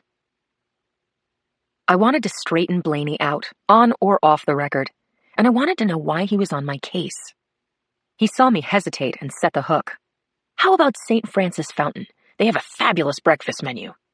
He was talking about a classic old-timey eatery on the corner of 24th and York, built almost 100 years ago. I said, Okay. I followed Blaney to the fountain, parked my car where I'd be able to see it through the plate glass window, and went inside. The diner had a soda fountain on one side of the room, straight-backed wooden booths on the other side, and tables and chairs in the window apps. Blaney called out to me from the window table, and I slid into a chair across from him. The waitress came with the laminated menus, listing your standard diner fare, burgers, club sandwiches, malts, and shakes. I ordered decaf and toast. Blaney went for the big man's breakfast, pancakes, chorizo hash, fried potatoes, high-octane Java. While we waited for the food, Blaney told me all about himself, his education, his job with the Times, his opportunity at the Post, and his determination to rule crime journalism. The food came, and he talked while he ate, kept talking until there was nothing on his plate but a smear of syrup. Then he placed his utensils on the upper right rim of the plate and told me that he believed in supporting the police department, and that he also believed that people have a right to know how the police department does its job. "It's my duty to tell them the truth," he said earnestly. "What were you doing when you told your readers that 613 people had been killed?" "Okay, that was my editor who did that," Blaney said. "If I go a couple of days on a story without news, he'll boost what I do have. So the number 613 becomes 613 victims. You can't tell me otherwise, can you? Let me ask that another way. What does the number mean exactly?" "Jason, that number is exactly the kind of detail we don't release, and if it wasn't for your story, I would not have mentioned it today. When the nut jobs start confessing to crimes they didn't commit, details, like handwritten index cards, are how we exclude them. Do you understand? So by putting 613 out there, you made our job much harder. Maybe 613 times harder. Well, I'm sorry, I really am. I had to run with something. Give me something now. I can make you the heroine of this story," Blaney said. "I'm not looking for that, Jason. I'm not a hero. I'm not superhuman. My partner and I, all of the SFPD, we're doing our best, working as hard as humanly possible. Print that, will you?" I dug a 5 out of my pocket and put it down on the table. I left the diner thinking it had been a mistake to go there. I wanted him to give the good guys a break, but that wouldn't give him the brazen headlines that sold papers. I could almost see his next story. A photo of my back as I went to my car and a quote. "Sergeant Boxer tells this reporter, I'm doing the best I can." Chapter 51. By the time I got back to my desk, Cindy's featured story about the press conference was the front page of the Chronicle Online. Cindy's headline: "One Ellsworth victim identified. SFPD still scrambling." I scanned the article. Cindy's lead was about Marilyn Varick, her background, her triumphs. The second paragraph detailed her more recent decline. There was a picture of Marilyn coming out of the ocean with her surfboard, and then Marilyn Varick was left behind as the article steamed ahead. Although Marilyn Varick has been identified, 6 victims remain unnamed. Sergeant Lindsay Boxer of Homicide admitted this morning that the SFPD still has no suspects and no leads to solving the crimes committed at the Ellsworth compound. I finished reading Cindy's irritating story and wondered if I was paranoid. I said to Conklin, "I'm starting to pick up a bash Boxer trend in the media. Do I look like a piñata to you?" He glanced up, said, "A little bit. Your bangs, maybe. Why do you ask?" He laughed. I stuck out my tongue and said, "Well, then I'm going to be the best piñata I can be." Just then, Brady's door opened. He stood there and stared across the bullpen, then called the 2 of us into his office. Brady looked like he'd been sleeping face down on his desk. His skin was ashen, and he had swollen bags under his eyes. Whatever was on his mind, I could tell it was bad. Brady said, "I just got a heads up that Chaz Smith's society wife is going public. Big time. Prime time. Her interview with Katie Couric is going to air tonight." I grabbed the one side chair and Conklin leaned his tailbone against the credenza. He asked, "What's the gist of the story?" "Mrs. Smith says that her husband was an undercover cop. That the SFPD screwed up, of course. Narcotics is going to take the heat for Smith, but his murder is going to get connected to the ones last night in the hood, and therefore Homicide will also take a beating." I looked at the stacks of personnel folders on his desk. Brady saw me looking and went on. "I asked for a rundown of all police personnel who have been suspended or canned, or who have had some sort of major meltdown due to either a one-off incident or the cumulative wear and tear of being a cop. I went over every cop's file in every department." He dragged his chair out from behind his desk and dropped into it. He sighed, then looked at me and Conklin. "It makes me sick to have to say it, but the person on the top of my list is your old partner, Boxer. Yours too, Conklin. Warren Jacoby." I almost had a meltdown myself. Spots blinked on and off in front of my eyes, and I thought for a minute that I was going to faint. Jacoby was on medical leave. He hadn't punched a time clock in months. He was tough, but he was not a vigilante. I refused to believe otherwise. I finally managed to say, "Boss, that's not possible. With all due respect, you don't know Warren Jacoby. At all." Chapter 52. My relationship with Jacoby went back 10 years. He was my partner for most of that time, and we were nothing short of great together. We averaged 14 hours a day, sitting side by side in a car or face to face across our desks.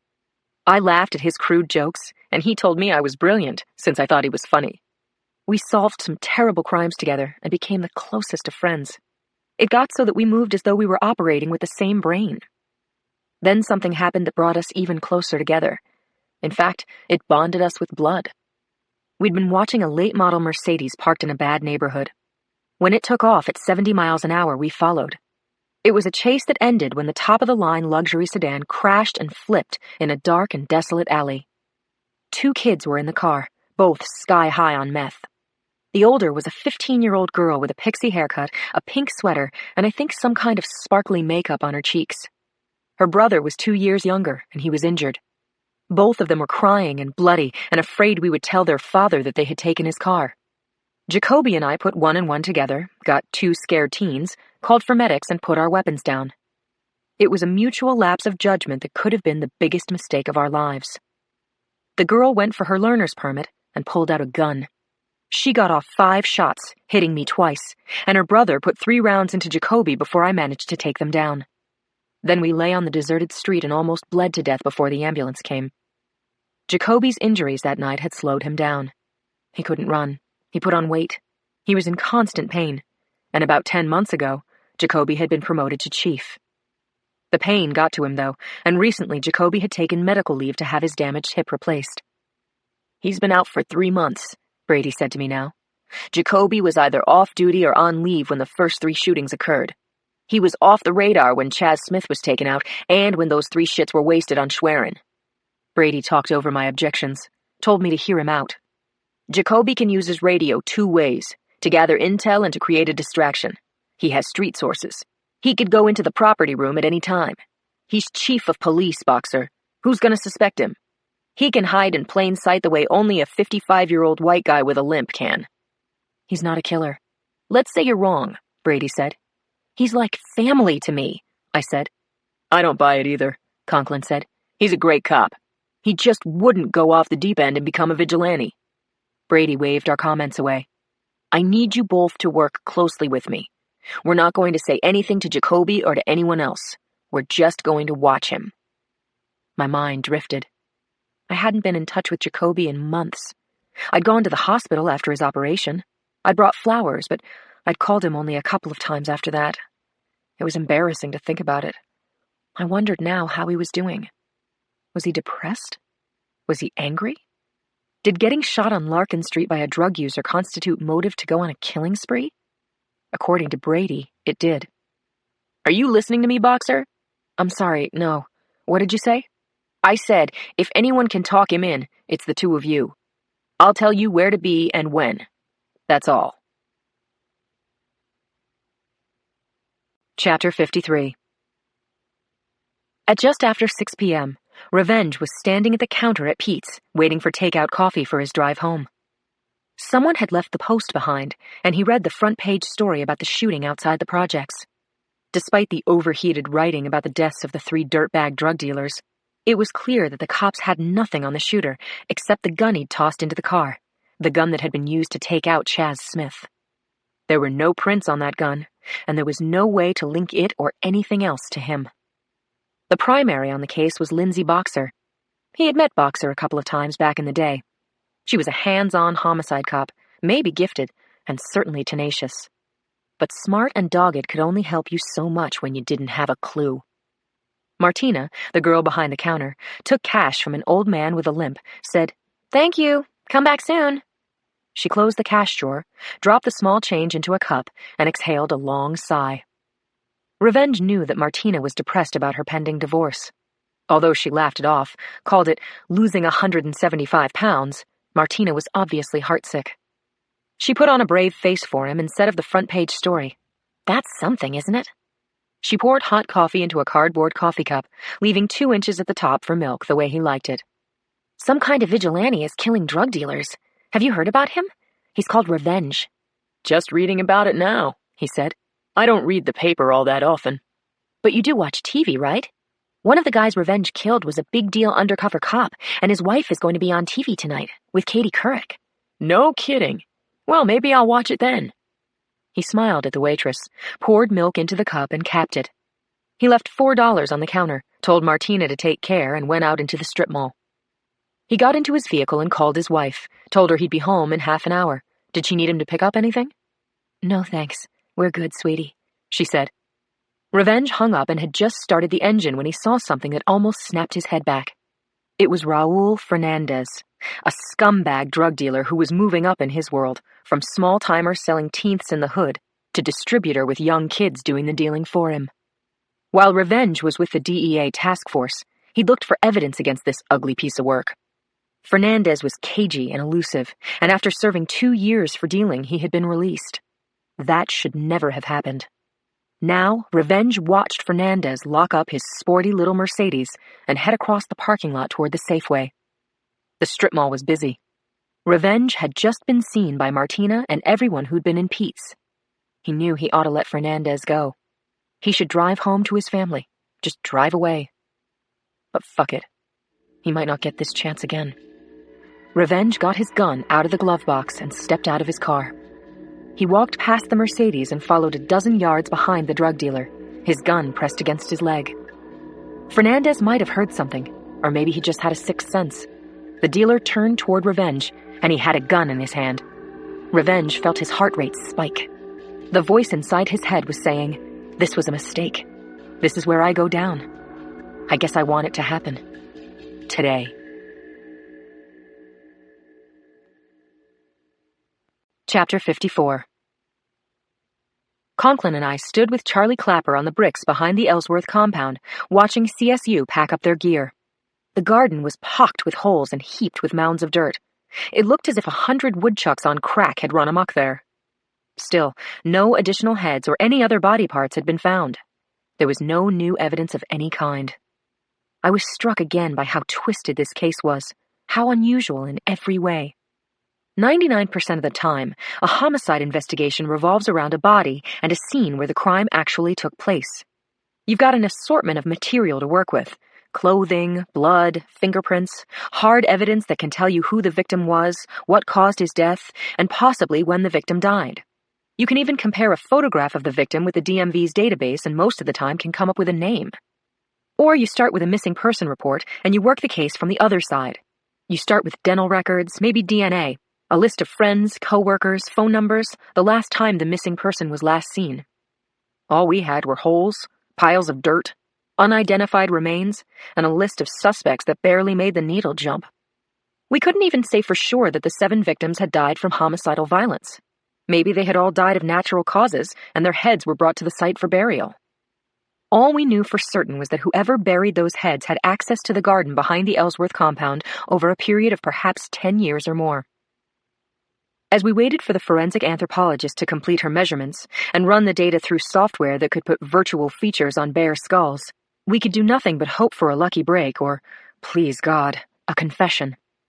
Now Clapper unzipped his coveralls, stripped off his gloves, and sighed. "We've sifted every square foot of this place. We've got everything there is to get. Those artifacts we pulled out of the graves were clean. No prints, no DNA, just doodads." "If we identify the victims, the doodads may mean something to the families," I said. Clapper said, "Okay then. I gotta get out of here. My wife is expecting me home for dinner. First time this week." I felt deflated and frustrated. I was about to suggest to Conklin that we go to the firing range and put a lot of holes in some paper targets when Brady's phone reached out and connected with mine. "Boxer, there's been a shooting.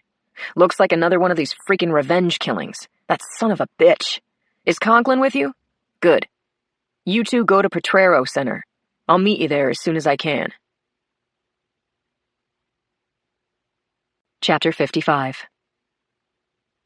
Potrero Center was on 16th and Bryant, a modern strip mall of wall-to-wall retail stores, Office Depot, Safeway, Jamba Juice, and more.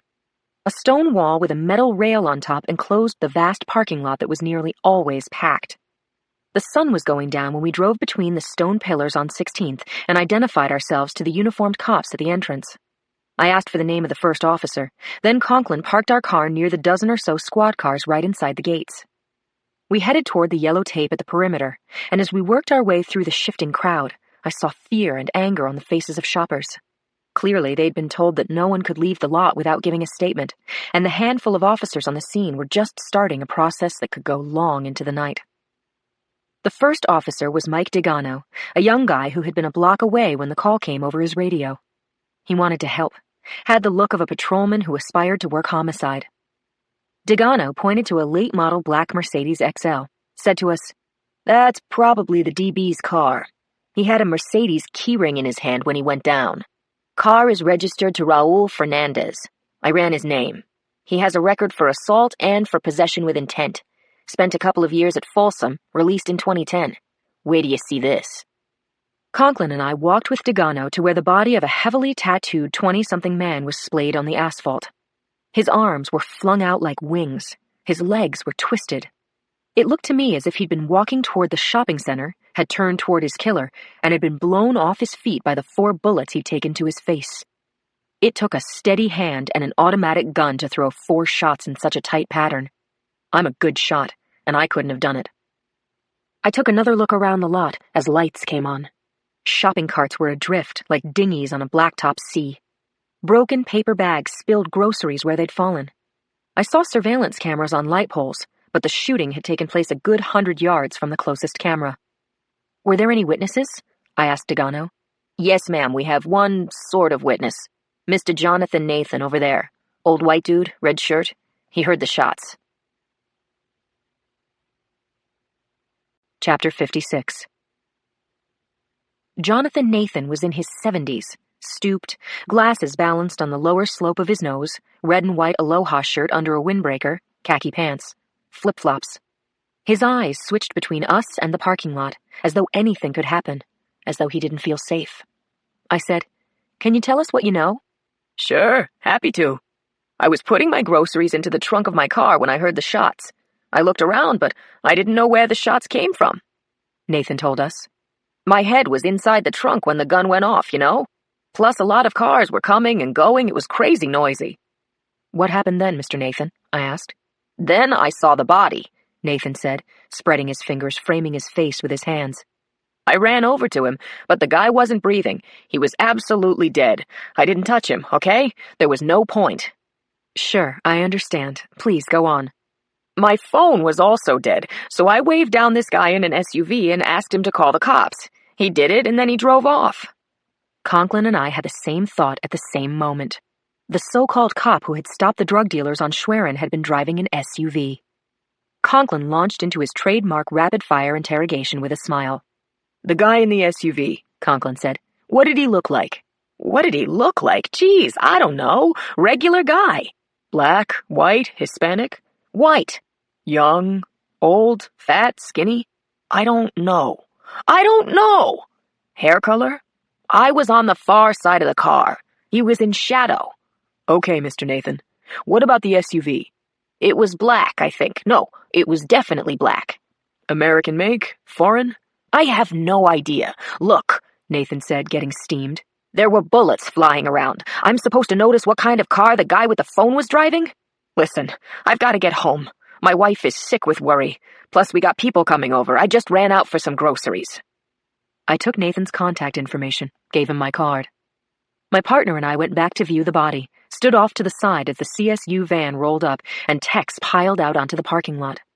I said to Conklin, "Look at how close the shooter gets to the Vicks. Chaz Smith, those guys in the BMW the other night.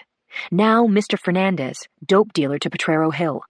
This shooter knows these guys. He's organized. He's a perfectionist." And most of all, he's insane, said Conklin.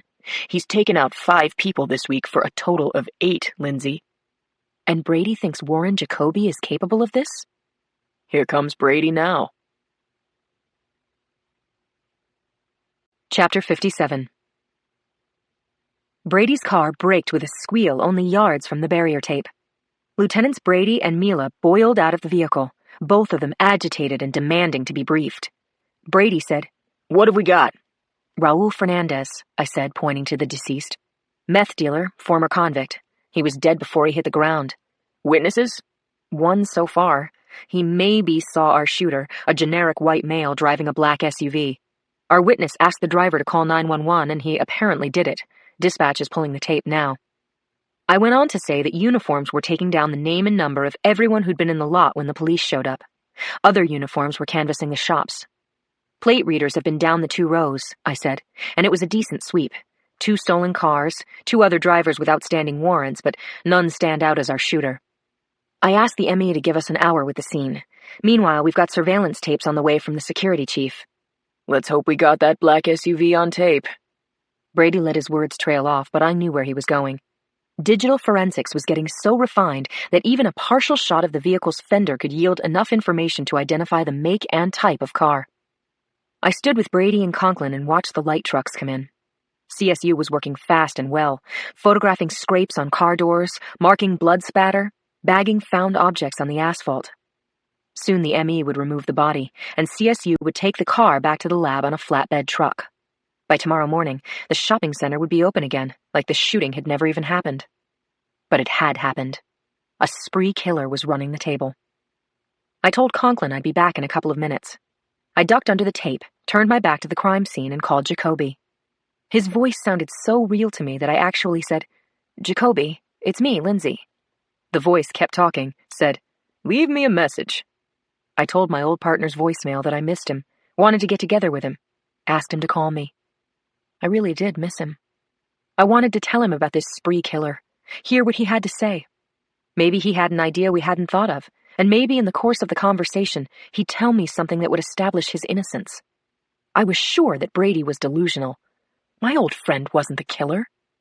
It just couldn't be Jacoby. Chapter 58. Cindy wasn't the only person working after close of business. Not even close. A dozen offices in her line of sight had the lights on. Loud laughter came in bursts from the corner office, and down the hall, the copy machine in the hallway chugged out copies. These days, no one left work early. Everyone wanted to be sure of a chair if the music stopped. Cindy turned on her desk lamp and read Richie's text message again. Caught a homicide. See you later. XXX. She texted back, copy that. Talk to you soon. She put her phone down and asked herself why she'd let Richie's message go unanswered for so many minutes. Why she'd withheld returning the XXXs. Wondered again if she was becoming like her parents. Her mom was a shrink. Her dad was a math teacher, and when she was a kid, she had called them Robo-Mom and Robo-Pop because they both overanalyzed absolutely everything. Every little thing. This was what she was doing with her relationship with Richie. Yes, no, maybe. Repeat. She was also obsessed with her story, treating the numbers found with the Ellsworth heads as if they were the Da Vinci Code. She justified her obsession like this. If she didn't decode those numbers, someone else would. Jason Blaney would. And so, partially because of him, partially because she would have done it anyway, Cindy had been flipping the flipping numbers every which way, forward, backward, inside out. First, she'd tried to connect the numbers to Harry Chandler. He'd notched his bedpost innumerable times during his long life as a star. He'd been named People magazine's sexiest man in the world 3 times, and had been the tabloid's favorite cover boy for decades because of the many famous girlfriends he had squired to black tie events. Had Harry Chandler had 613 lovers? Was that what the number meant? If so, how did the 104 figure in? Not his address, not his birth date, not his license plate number. So Cindy had abandoned that line of inquiry and moved on. She had plugged the numbers into her search engine and found that if she put a colon between the 6 and the 13, Google kicked out an interesting passage from the Bible. Romans 6:13. Do not offer any part of yourself to sin as an instrument of wickedness, but rather offer yourselves to God as those who have been brought from death. It was interesting and, in the context of the buried heads, very creepy. Do not offer any part of yourself to sin. Was the person who dug up the heads at the Ellsworth compound saying the dead had been guilty of sin? Adding the colon to the other number didn't help. Biblically speaking, 1:04 meant nothing. Moving on, there was 104, 613, time of day, time of death, day of the year. Cindy reviewed the list she'd cut and pasted from Wikipedia into her research file, the tens of dozens of names of people who had been born on January 4th and died on June 13th, and absolutely none of them rang bells when it came to the skulls at the House of Heads. Cindy grabbed her phone and texted Lindsay. Any IDs yet on skulls? Still waiting, Lindsay texted back. Thanks. Crap. Cindy got up from her desk, walked down the hall, and found 3 people who would share a pizza with her. She ordered out, and while she waited, she ran the numbers again. Chapter 59. It was Groundhog Day all over again. I came home at 11 p.m. with swollen feet and a growling stomach, was greeted at the door by my manic border collie and her tranquil nanny. I walked Karen out to the street, watched the taillights of her old Volvo disappear into the distance. Then I returned to an apartment that was devoid of Joe. I had spoken to Joe twice a day since he'd left town, but swapping conversational tidbits by phone was way short of being in my husband's real-life presence. I nuked a He-Man-style TV dinner of Salisbury steak and green beans and brought it into the living room. I got into Joe's big chair, put my feet up on a footstool, and rested my tray on my Bambino's rump. You don't mind, do you, darling? I asked him or her. Not a problem, Mom. The national news was wrapping up as I tucked into my fancy steak burger, and then the local headlines came on. First up was the report on the 615 shooting at the Potrero Center. The on-site reporter described the latest drug dealer execution in fairly accurate and gruesome detail, saying that this victim was the 5th dealer to be murdered in the past 5 days. The reporter said, in an interview with KTVU earlier today, crime analyst Ben Markey said that these killings probably are not gang-related, but are an indictment of the SFPD. Quoting Mr. Markey, the cops can't put the bite on drug crime, so a vigilante has stepped in to do the job. Channel 2 has learned this evening that the DEA has assembled a task force to investigate this rash of killings. Joseph Molinari, formerly a senior agent with the FBI and more recently deputy to the Director of Homeland Security, has been hired to consult. Molinari is now based in San Francisco. And so, Tracy, back to you. I stared at the TV for quite a long moment, trying to absorb what I'd just heard, especially the part where my husband was on a DEA task force and I didn't know a thing about it. I gathered up my tray and myself, got out of the chair, and found my phone. I called Joe, who answered 3 time zones away at 2:30 in the morning. I scared him half to death. What's wrong, Lindsay? I'm fine. We're fine, I said. I just heard about this task force from Channel 2 News. You didn't get my message? No. Well, I left one for you. I glanced at the phone, saw the blinking message light. It must have come in while I was taking witness statements at the strip mall. I'm sorry, Joe. I missed it. I'm coming back tomorrow night. I'm investigating Chaz Smith's death for the DEA. But why? Because Chaz Smith wasn't just a narc. He was a federal agent.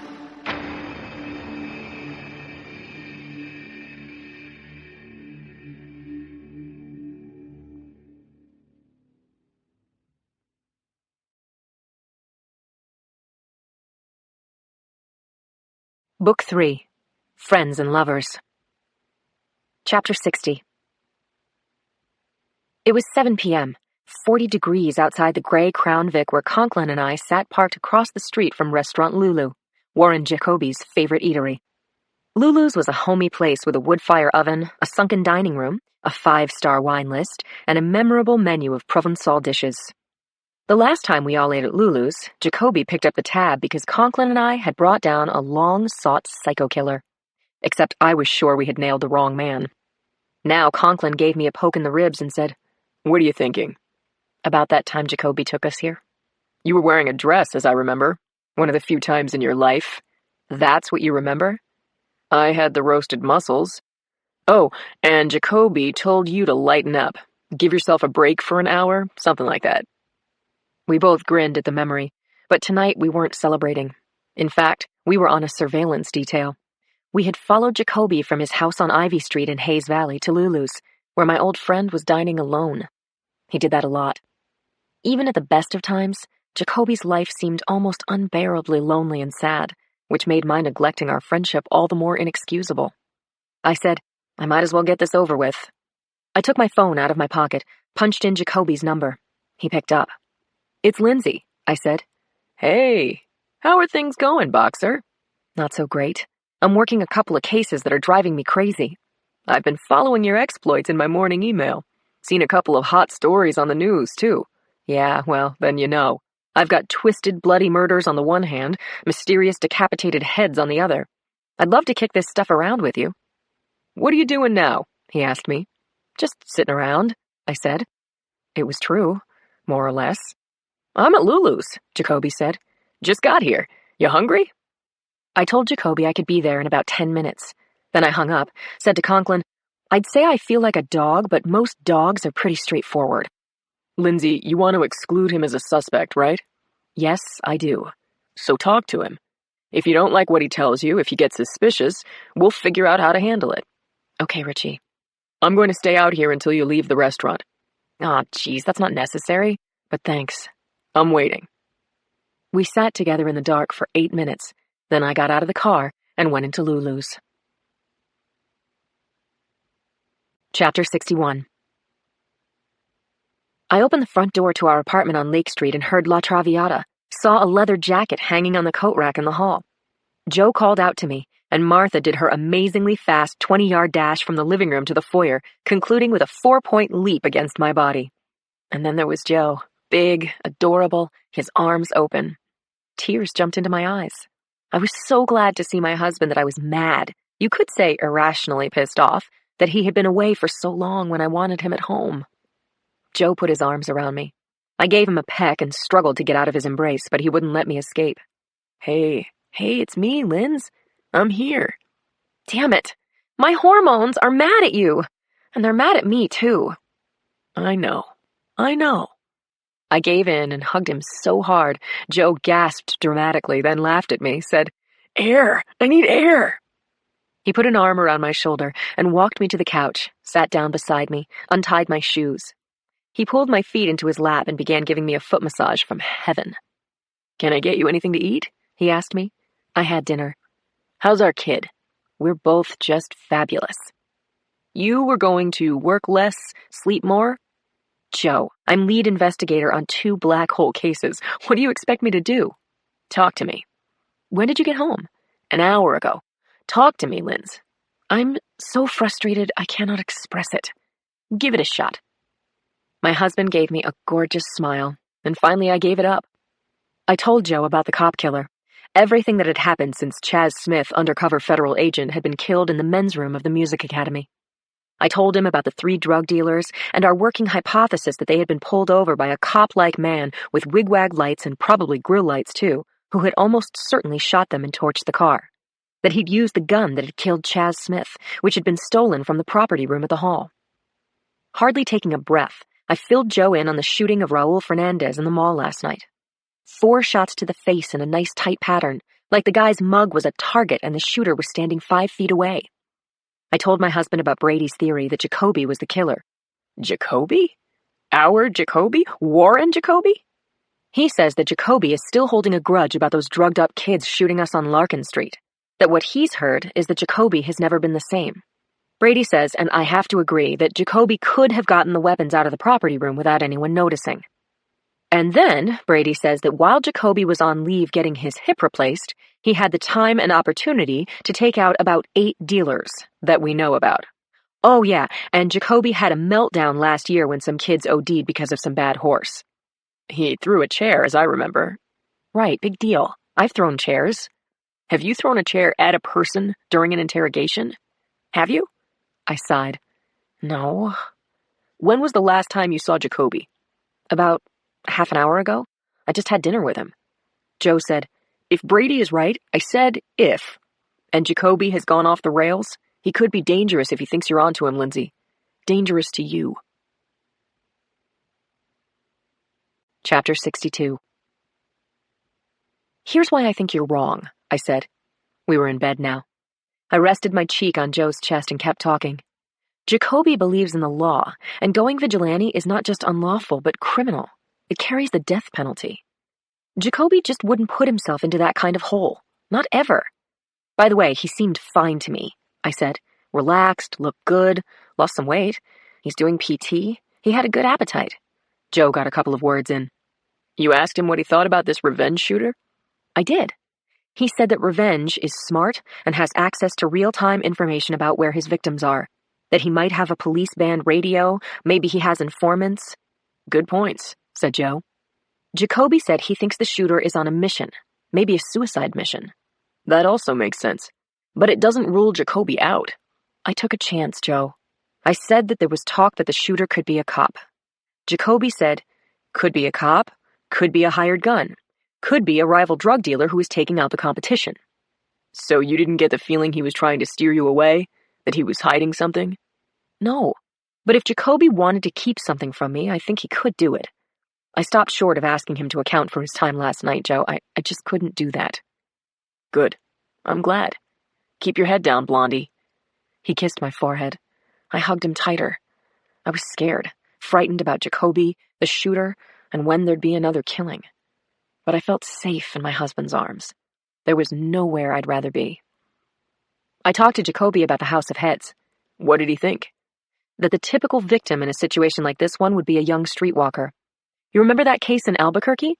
Those young working girls who were buried in the desert? That's the one.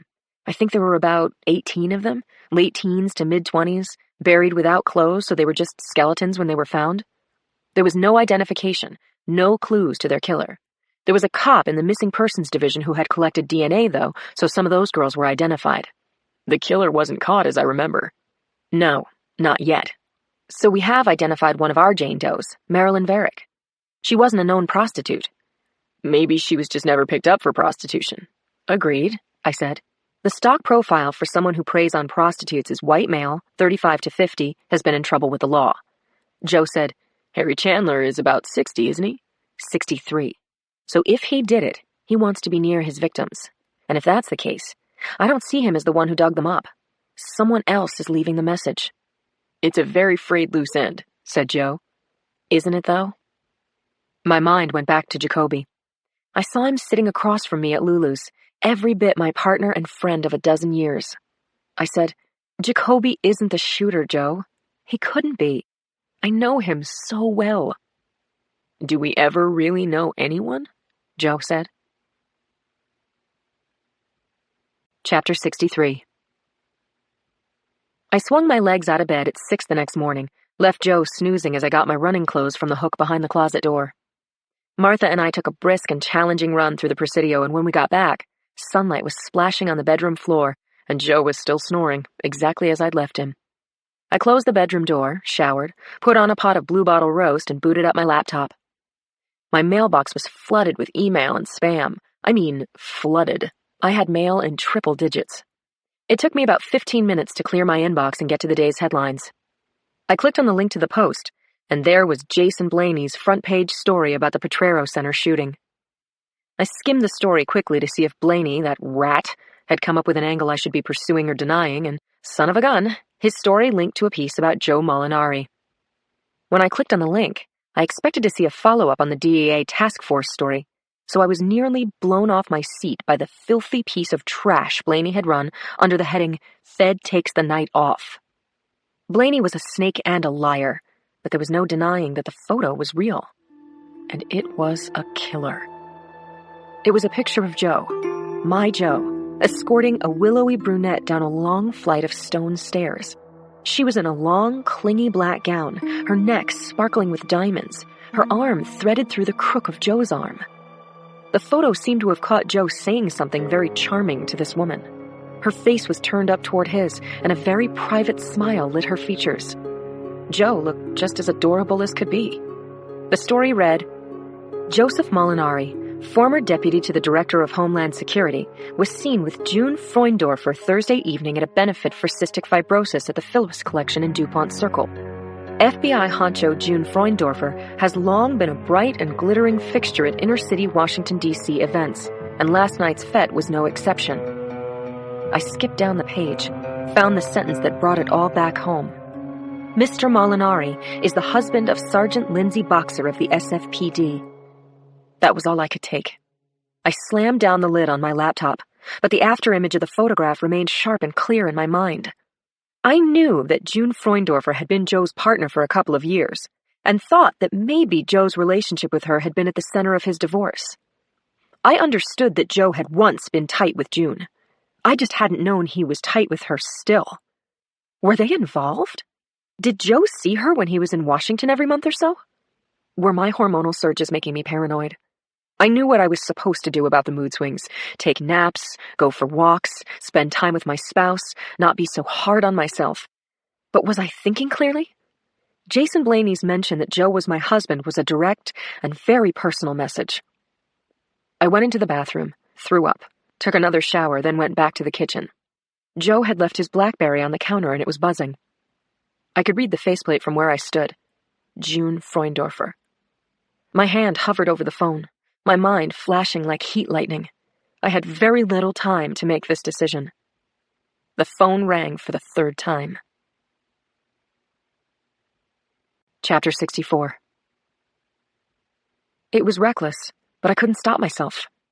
I picked up Joe's BlackBerry, clicked to answer, and put the phone to my ear. I heard the traffic sounds of a faraway city. It was painful to do it, nearly impossible, but I waited the caller out. Joe? No, it's Lindsay, I said. Joe's wife.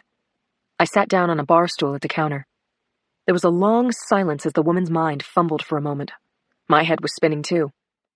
Oh, Lindsay. Hi. Is Joe there? Her voice was softer, sweeter than I had imagined. Joe's sleeping off his jet lag, I said. June, I want to know the truth. Are you and Joe having an affair? I supposed I could have eased into it sideways, asked about the charity event the other night, said that I'd seen the photo and that it made me wonder why Joe hadn't mentioned the black tie dinner to me. A less direct approach would have given me room to retreat, but retreat was the last thing on my mind. My pulse throbbed in my neck as the question hung on a virtual phone line 3,000 miles long. Are you and Joe having an affair? Finally, the woman sighed. She said, Lindsay, maybe this isn't the best time to discuss this. So, when would be a good time, June? What works for you? I didn't want it to turn out like this. We didn't want you to know, but I guess there's no point in lying anymore. The ground seemed to open beneath me, and I dropped into the void. I heard, as if from a long distance away, my voice saying to June, You didn't want me to know that you're sleeping with my husband? You're aware that I'm pregnant? Yes. I guess that's all I need to know.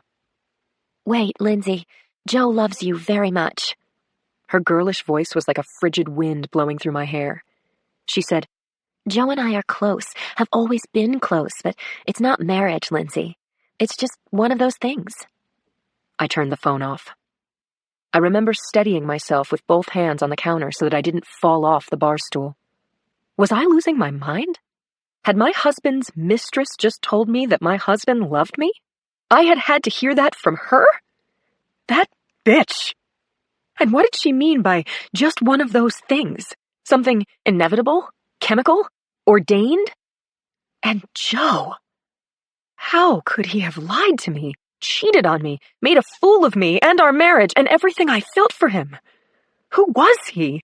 Who was this man I had married? Joe had said to me last night, do we ever really know anyone? What was I going to do? What the hell was I going to do? I had a baby on the way. Our baby. Joe's phone rang in front of me again. I stared at June's name, picked up the phone, clicked to connect, then disconnected instantly.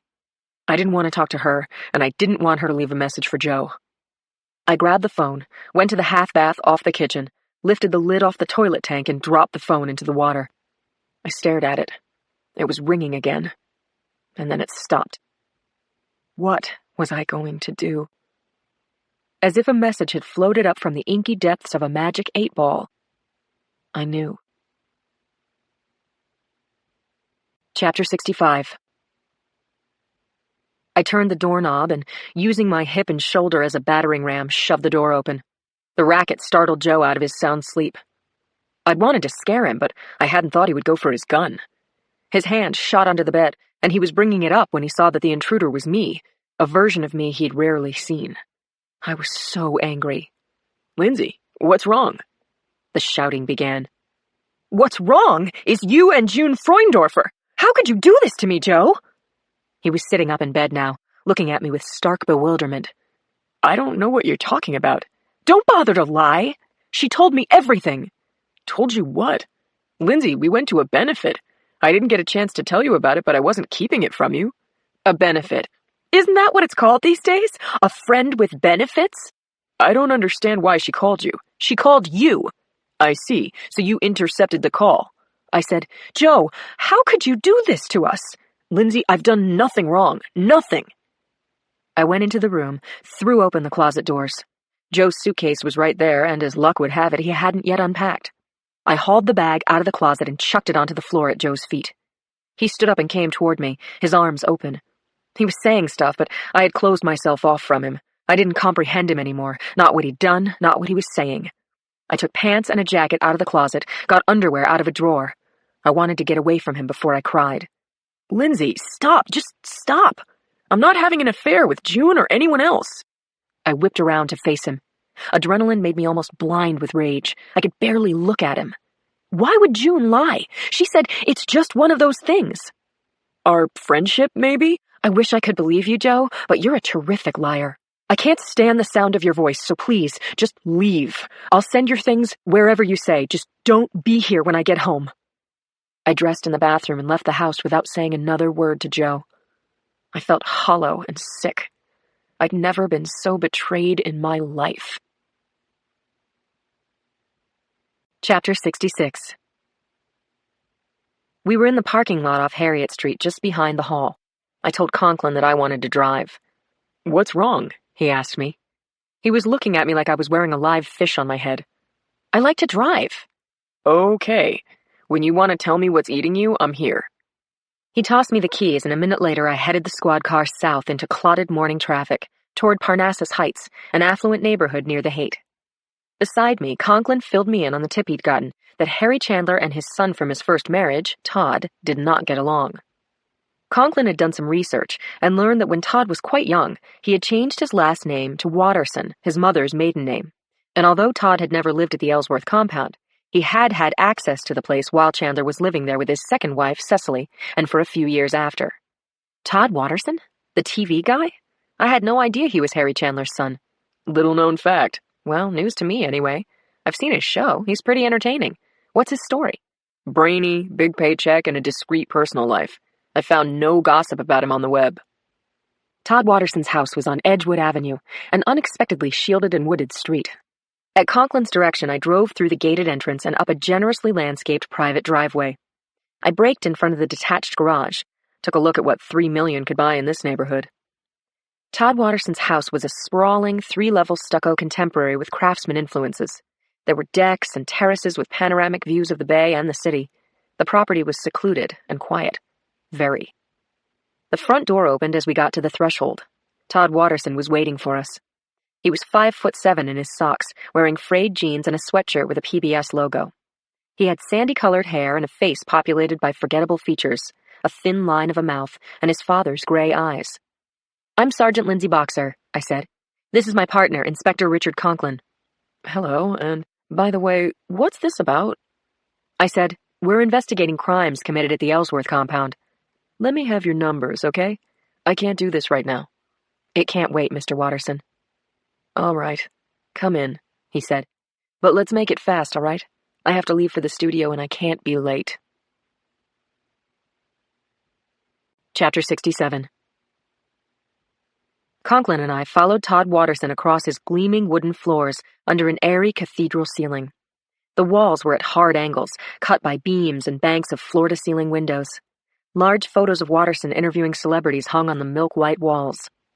Watterson indicated where we should sit, and as we did, he said, Just to cut to the chase, I haven't seen or spoken with my father in 5 years. Where were you last weekend? I asked him. That's what you want to know? Watterson asked. What am I, some kind of suspect? That's really funny. I thought you wanted to cut to the chase, I said, not laughing. I was out and about. I spent all my nights here. Can anyone vouch for your whereabouts? Wait a minute. Before I give you names and numbers, what are you getting at, and what does it have to do with me? 7 heads were disinterred from your father's back garden. So I've heard. I haven't set foot in that place in 5 years. Not since I had my final fight with my father. You mind if I ask about that fight? I sure do.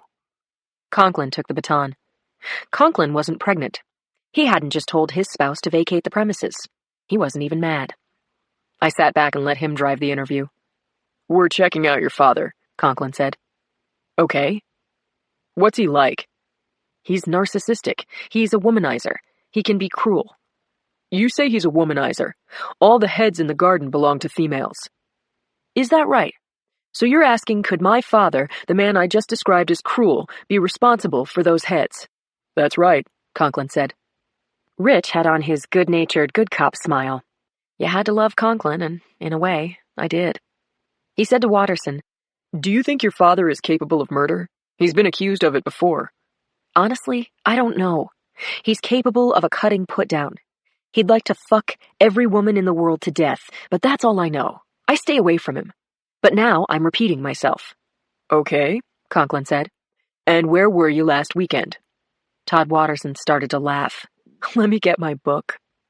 Watterson got out of the chair and went to his desk. I stared out the window at Mount Sutro Open Space Reserve, a swath of green that cut through the city. I was thinking about Joe, thinking about what he had done. How would I ever forgive him? And if I couldn't, how could I raise our child alone? How sad for our baby. Todd Watterson returned to his seat, opened his iPad, tapped it, said to Conklin, What's your email address? Conklin gave it to him. Watterson tapped his iPad a few more times, then shut it down. That's a list of where I was and who I was with. Anything else? Conklin said. And why don't you have any contact with your father? He's a homophobe, said Watterson. He disapproves of my lifestyle. That's where the cruelty comes in. Are we done? We thanked the guy for his cooperation and left his house. Okay, said Conklin. So, theorizing here, Todd Watterson is what? A gay guy who hates his father, so he decides to kill women. He becomes a serial killer and corpse mutilator who sneaks into his father's backyard and buries the heads of his victims with some of their doodads. Later, he digs them up and decorates them with numbers and fluffy flowers. It was my turn to look at him as if he had a fish on his head. He said, Makes no sense to me either. I gave him the car keys, and we drove back to the hall in silence. Chapter 68. I'd like to say that the day improved, but that would be a lie. I had nothing in my tank but vapors, and I tried to put in a day's work on that. Joe called a number of times, but I let the calls go to voicemail and I didn't call him back. Conklin and I cleared Todd Watterson by noon, and I called Claire 3 times in 6 hours asking if she had facial reconstruction results on the heads from the Ellsworth compound. I even paid her a personal visit, talking to her over the shot-up dead body of a gangbanger. Lindsay, it takes time. Dr. Perlmutter is giving us every minute she has, but she gets called in on other jobs, and the DNA cannot be rushed. I can't get any traction on the case.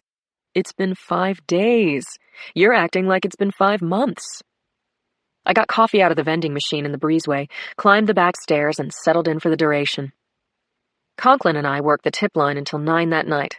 Sad to say, nothing of consequence washed up, just useless flotsam from people who had nothing better to do than screw with the police or indulge their paranoid delusions.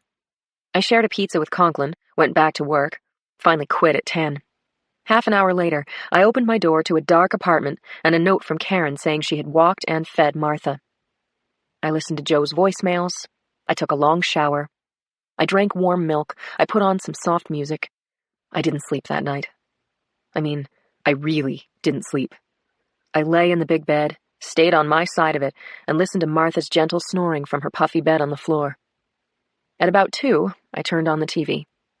I watched infomercials, jewelry TV, then the coin vault, learned a few things about numismatic proof coins and original packaging, just what to leave my grandchildren.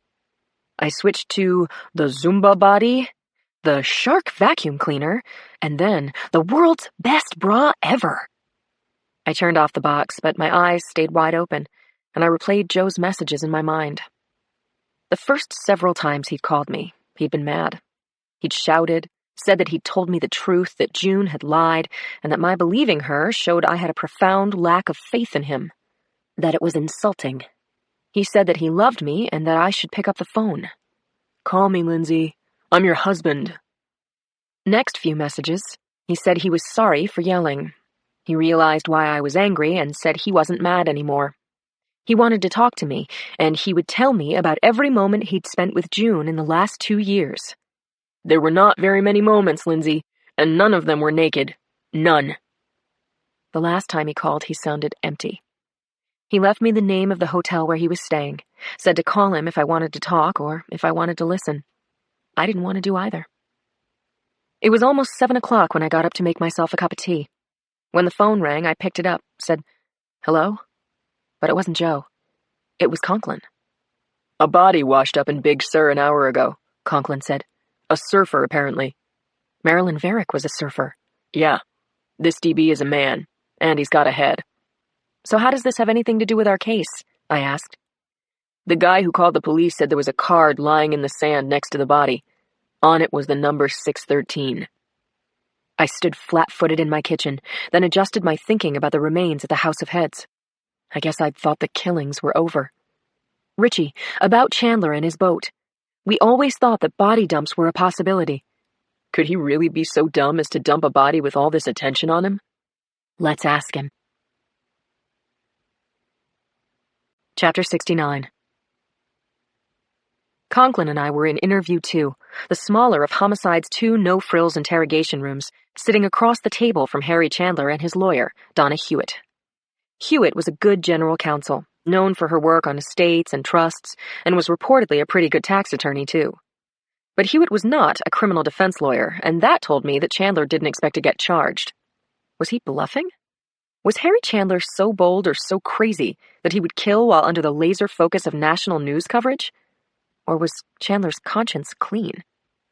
Donna Hewitt patted her hair, put her briefcase on the floor, and asked, "Is my client under arrest?" "Not at all," Conklin said. "Our investigation is ongoing, and as new information surfaces, we follow up. We just have a couple of questions, Mr. Chandler. Where were you yesterday?" Chandler smiled. He was wearing a blue cashmere sweater, sleeves pushed up. I saw no cuts or bruises on his hands. He said, "I've started taking notes so I can have seamless alibis in case you two pop up without warning." He took his phone out of his pants pocket and tapped the face, then started listing where he'd been and at what times.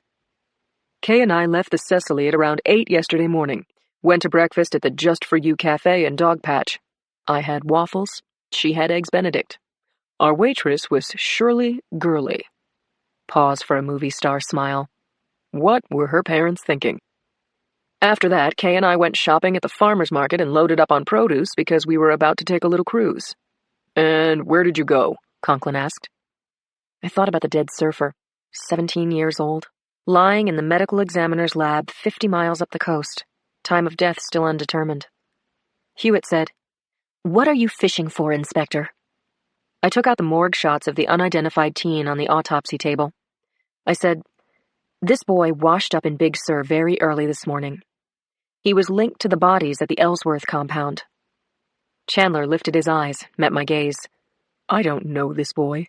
I have never seen him before, alive or dead." Against his lawyer's advice, Chandler gave us the names of shops he and Kay had visited.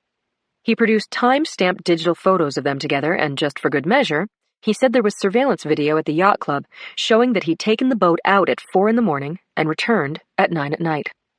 I asked him when he'd last seen his son, Todd. "Years and years ago," Chandler said. "And no, I don't think he killed anyone. But you should ask him yourself." I said, "We've obtained a search warrant for your boat." "You're kidding me." "The crime scene unit is there right now." "They're inside my boat?" I guess we finally pissed off Harry Chandler. He stood abruptly and said to his attorney, "I don't have to answer any more questions, do I?" And he stormed out of the interrogation room. Charlie Clapper called me at the end of the day, said he'd found no incriminating evidence on the Cecily. No blood, no trace, no bleach, no nothing. I had just hung up the phone with Clapper when it rang again. Claire calling to say, "That surfer boy who washed up on Big Sur?" "Yes." "The ME in Monterey County said cause of death was blunt force trauma to the head. The wound matched to his surfboard that also washed up. Witnesses saw him going out into the surf on that board." "It was an accident." "Right, Lindsay. Accidental death." That card with the number 613 on it that some insane tipster said he'd found, it was pure fiction. Chapter 70. I was in desperate need of a laugh, or even better, a boxcar full of them. I called an impromptu meeting of the Women's Murder Club, and because it was only 2 blocks from the hall, I convinced everyone to meet at McBain's Beers of the World saloon. An hour after sending up the flare, I climbed the wooden-backed steps to the small room with 2 tables and 1 window, where Captain McBain used to count out the day's cash. Cindy and Claire had already made good progress on the first pitcher of beer, and Yuki had only about an inch left of her margarita. I could have put down a pitcher of beer all by myself, but the little bundle I was carrying under my jacket had the majority vote, and that vote was no to booze. Claire pulled out a chair and patted the seat, and I dropped into it. Yuki flashed me a grin, said, "I was telling everyone about Brian McInerney." "The comedian? Go ahead, Yuki." "Okay, so he's suing a transit worker for taking a punch at him. He deserved the punch, but anyway, I'm deposing him," Yuki said. "McInerney wants to give answers as both himself and his alter ego." "I've seen his act," Cindy said. "He has an imaginary twin." "Right," Yuki said, "and it's easier to let him do it than stop him. I'm asking him questions, and he's answering as himself and as his character. So crazy. We have it all on tape." I gave my order to the waitress, and Yuki continued her story. "And during a deposition, when someone needs a break, the videographer says, 'All right, it's 11:23 and we're going off the record.' And then when you're coming back on, the videographer says, 'It's 11:35 and now we are back on the record.' So McInerney needs a lot of breaks. He doesn't like the deli food we served, so he has to order lunch from his favorite restaurant. Then he has to have a conference with his imaginary twin. As if that weren't enough to make us all crazy, now he's got a new shtick. When we restart the camera, McInerney pretends that he's in the middle of a conversation. The camera goes on, and McInerney says to me, 'That's the filthiest joke I've ever heard in my life.'" Yuki demonstrated the shocked look she got on her face. It was hysterical, and we all laughed. Yuki said, "The second time we come back, he looks directly at the videographer and says to her, 'Are you hitting on me? Are you coming on to me?' Then, of course, we had to take a 5-minute break because she was laughing so hard she was crying." 1 minute I was laughing at the story, but the next my mind must have wandered off because I suddenly realized that the girls were staring at me. Yuki in particular gave me an appraising eye. "Something's wrong, Lindsay. What is it?" "I'm fine. It's been a really long day, but I'm okay." "I know what you look like when you're tired, Lindsay," Yuki said. "This is different. You look like you've been running laps in hell."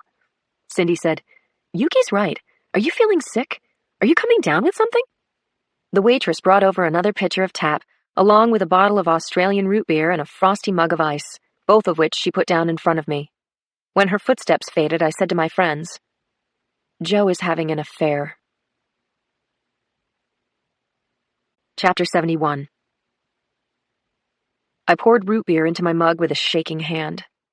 For a long moment, the only sound in the room was the hiss and crackle of the soda hitting the ice. Then everyone spoke at once.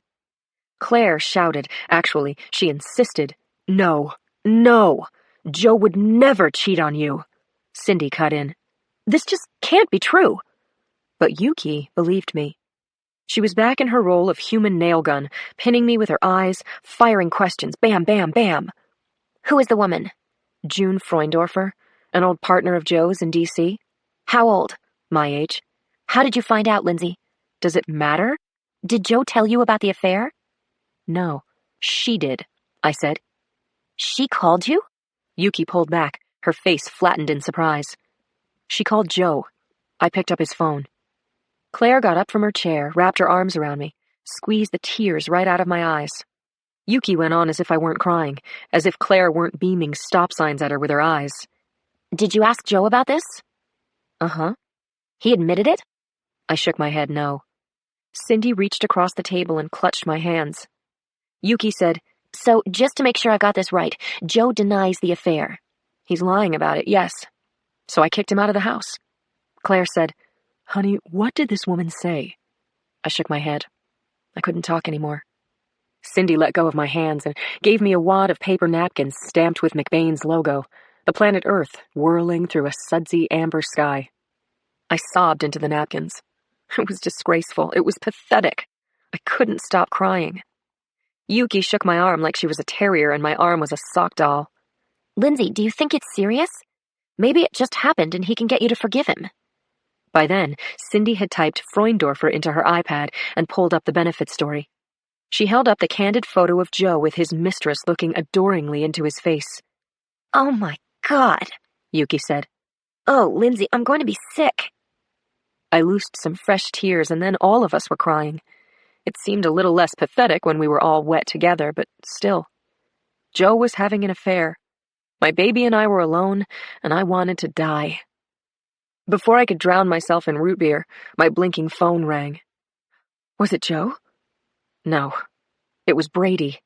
He was with Conklin. I hugged and kissed my friends, then fled down the stairs. Chapter 72.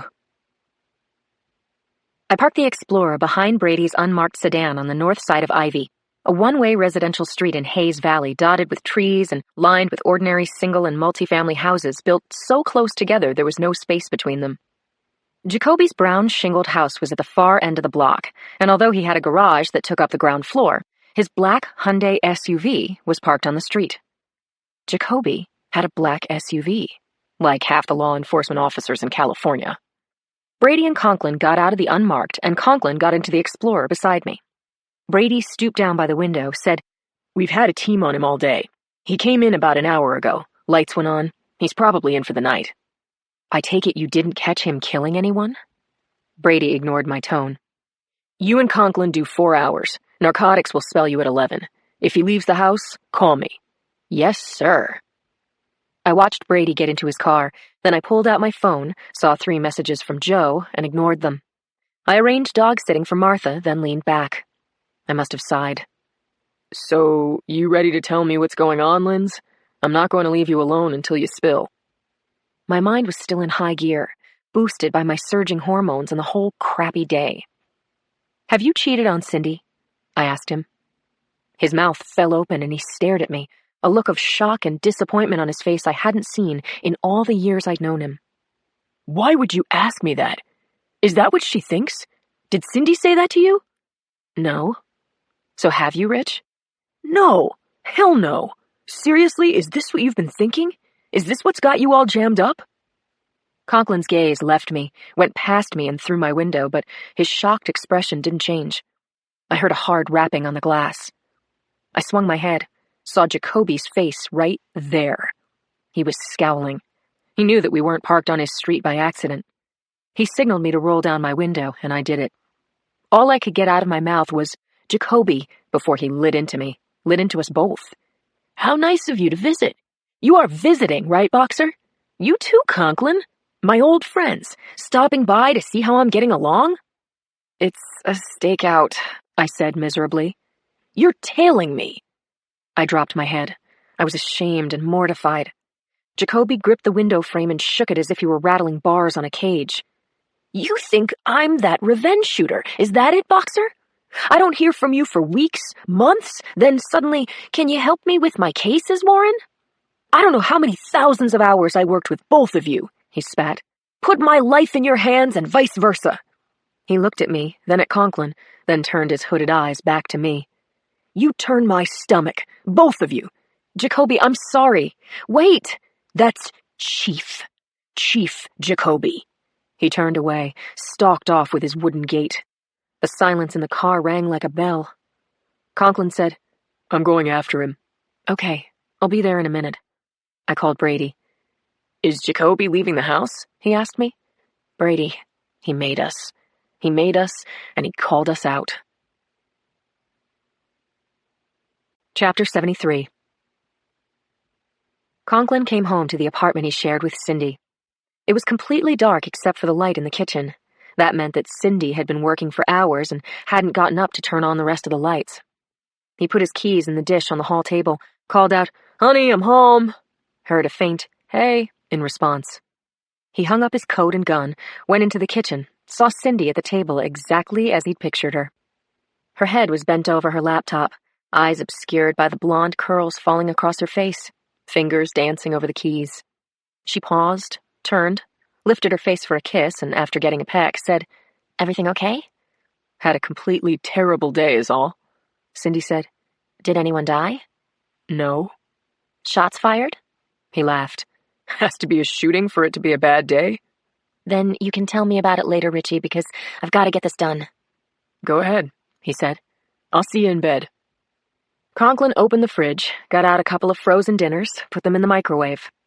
While the microwave turned the turkey dinners into something resembling hot meals, he went into the bathroom and got in the shower. Nothing like hydrotherapy at the end of the day. He thought about Jacoby, saying if Rich didn't walk away from his front door, he was going to throw some shots through it. That scene was followed by Brady chewing him out, chewing Lindsay out too, saying that they had royally screwed the pooch and were off the surveillance detail. And he thought about Lindsay being a bitch and accusing him of cheating on Cindy, which was the last thing he'd ever do in his life. Yes, it had been a crap day, all the way around. Conklin got out of the shower, put on a pair of shorts, and went to the kitchen, where Cindy was still absorbed in whatever she was doing that left almost no time for him. He pulled the plastic film off the dinners, asked, "What are you working on?" "The Cron website. They gave me a blog." "A blog, huh?" "Tons of mail coming in on revenge. Do you have anything I can use?" "Negative," said Conklin. "Whatever is less than negative." "Okay," Cindy said, tapping at the keys. "Geez, don't quote me, Cindy. I'm off duty." "I wasn't quoting you." "Good." Conklin sat down at the table, cleaned his plate, guzzled half a liter of Pepsi, and then finished off a half-full container of double chocolate ice cream, scraping the bottom with his spoon. He watched Cindy as he ate. Her attention never broke. A bomb could go off across the street, and unless there was a story in it, she wouldn't move. He stood up, tousled her hair. "I'm almost done," she said. Conklin went to bed. He was dozing when Cindy finally came into the bedroom and took off her clothes in the dark. She slid under the sheets without touching him. Her breathing slowed and then deepened. "Cindy?" "Mm-hmm," she sighed. Chapter 74. Cindy's phone call woke me up out of a deep sleep. "Sorry," she said. "I know it's early, but I wanted to catch you before you left the house. Can you have coffee with Richie and me?" I said, "Sure," agreed to the time and place.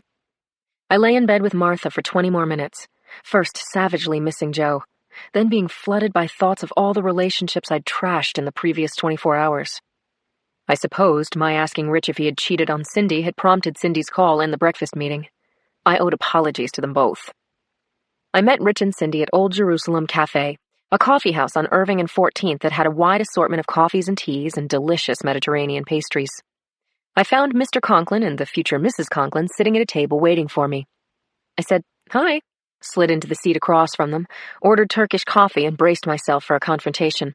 I hoped I could handle it without snapping. Rich brushed his hair out of his eyes with his fingers and said, "Cindy told me. About Joe." I nodded miserably, looking down. "You'll work it out," he said. "You will." "I'm sorry about what I said, Rich." "Yeah, it's okay. Cindy's got something for us." I glanced up, wondering what he meant. "Look it," Cindy said. She took her iPad out of her handbag, began to type. My coffee came and I sugared it heavily, then followed up the sugar with a triple dose of cream. Cindy turned the tablet toward me. "It's numerology," she said. She showed me this equation. 104 equals 5. In numerology, you add the numbers together. 1 plus 0 is 1. 1 plus 4 equals 5. Okay. "Now," Cindy said, "let's look at 613. She typed 613 equals 10 equals 1. I get it, I said. 6 and 1 is 7 and 3 makes 10. "Right. Then you reduce the 10 by adding 1 and 0 together. That equals 1. Got it. Cindy was typing numbers. She said, "Now add the two reduced numbers together. 5 plus 1 equals 6. I waited for drums to roll, cymbals to clash. What does 6 mean? It means number 6, as in number 6 Ellsworth Place. I sucked in a breath. Cindy was referring to one of the 4 brick buildings adjacent to the main Ellsworth house, the detached houses that backed onto the garden. We didn't have a warrant to search number 6, I said. Cindy spoke to Yuki, Rich said. Yuki thinks she can make a case that the original warrant should have included those buildings, that the compound is all one property. I'm coming with you to the compound, said Cindy. Rich and I turned to her and in unison said, no. Yes, she said. The numbers are mine. Lindsay, you gave them to me and asked me to solve them, and I think I did it. If you want me to ever talk to you again, either of you, I'm coming with you. The answer is yes. Chapter 75. Yuki and I were in her cubicle at the DA's offices in room 325, 3rd floor of the Hall of Justice. I sat in a side chair, my white-knuckled hands clasped on her desk. Yuki hooked her glossy black hair behind her ears, dialed the phone, and spoke to several people before she got Judge Stephen Rubenstein on the line. Yuki explained to the judge precisely and urgently that a credible tip had come in referring to a suspicious location adjoining the Ellsworth house. She told Rubenstein that this location had not been included in the original search warrant because the authorities hadn't realized that the two properties were connected. Yuki stopped talking and listened. She spoke, apologized for interrupting, and listened some more. She signaled to me to bring my chair closer, which I did. Then Yuki held out her phone so that I could hear the judge. Let me get this straight. You want me to expand the search warrant because you got an anonymous tip that there's some evidence. You can't even tell me exactly what. And based on that, you want to go rummaging around in this other house which isn't even the crime scene? Yes, Your Honor, but a person of interest owns the entire property. Number 6 is in close proximity to the crime scene, almost touching it. Oh, that's supposed to make a difference? Ms. Castellano, go Google the Fourth Amendment and brush up on it. Highlight the part about unreasonable search. No warrants shall be issued without a probable cause. Okay, Your Honor. Thanks anyway. Yuki put down the phone and said to me, So, maybe if I'd told him about the numerology, it would have helped us, she said. You never know. Yuki laughed. I'm sorry, Linz. If I wanted to get into 6 Ellsworth Place, and I did, I had to call Harry Chandler and ask permission. I used Yuki's phone and got him on the first try. I stopped short of begging, but I was extra nice. At first. Chandler said, Why should I let you track your gumshoes through my property again? Mr. Chandler, it's no accident that those heads were buried in your backyard. Someone wants you to be tried for murder again. But until we find that someone, you're our primary suspect. Do you understand? Chapter 76. The fog frizzed my hair as Conklin, Cindy, and I huddled together on Ellsworth Place. The street was short and narrow, kind of romantic and unusual in that it met up with Pierce at one end, Green on the other, forming a right triangle. The west side of Ellsworth was lined with newer houses in various styles. The houses across the street, the ones that were part of the Ellsworth compound, were all no-frills brick, built as servants' quarters in the late 1890s, at the same time the main house was constructed. I could almost hear the sound of horses pulling buggies up the street. While I gazed around, Conklin tightened the straps on Cindy's Kevlar vest, helped her into an SFPD windbreaker. I waited until Cindy was cinched up, then gave her a summary of Harry Chandler's minor houses. Nicole Worley, the caretaker's daughter, lives in number 2.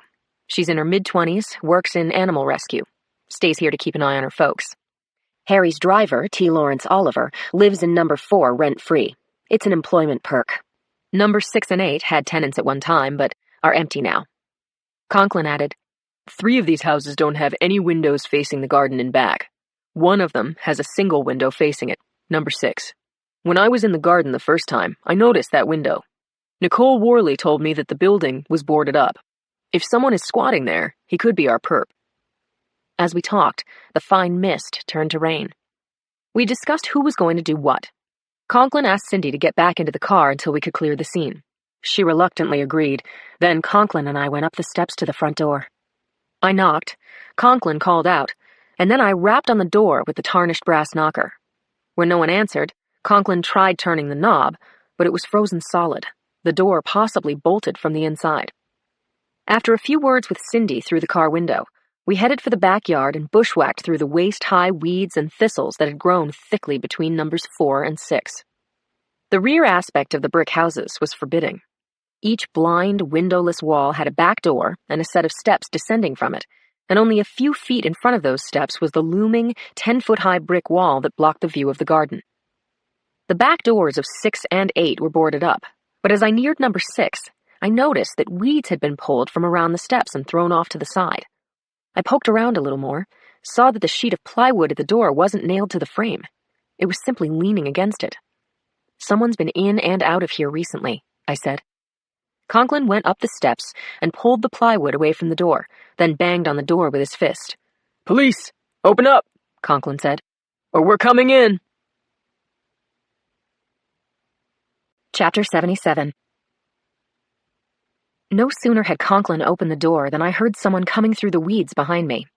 I whipped around to see Cindy, her chin stuck out, rain streaming off her face. I need to be here. I can't cover this story from the car. This story could be nothing, I hissed to my bulldog friend.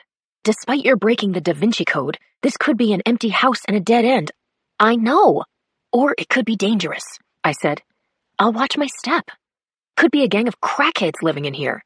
Wouldn't be the first time I've gone into a crack house. Anyway, you're both armed. It was futile, but I looked at my partner and said, "Please tell her, Rich." He put up his hands. Not me. "If anything happens to you," I said to Cindy, "Rich and I are going to be fired. Me first, of course. And then we're both going to hate ourselves forever." Cindy laughed. "Give me a break." This was Cindy. No gun, no training, no official status, and yet the only way to stop her was to get a circus elephant to sit on her chest. I wasn't kidding about the consequences of letting Cindy into the house, but I was done arguing. Conklin pulled his gun and went in through the doorway. I let Cindy follow him, and I brought up the rear. The hallway was lit by the dull light coming in through the open back door. There was a narrow wooden staircase just ahead of us, and the floor above us was dark. Conklin and I turned on our flashlights and began to climb. The stairwell was clean, odor-free, and I didn't see graffiti, rags, needles, or any sign of squatters or druggies. In fact, it looked as though it had recently been swept. We kept moving onward and upward, and when we got to the third-floor landing, I heard the faintest of sounds. "What's that?" I whispered. "Beethoven," said Cindy. "Sixth Symphony." "How do you know that?" "Sixth, get it? Another six. And this particular symphony. I think it's about gardens. Don't you hate it when I'm right?" she said, grinning. I said, "Shh, keep your eyes open." We rounded the next flight, and the next, the music getting louder as we climbed.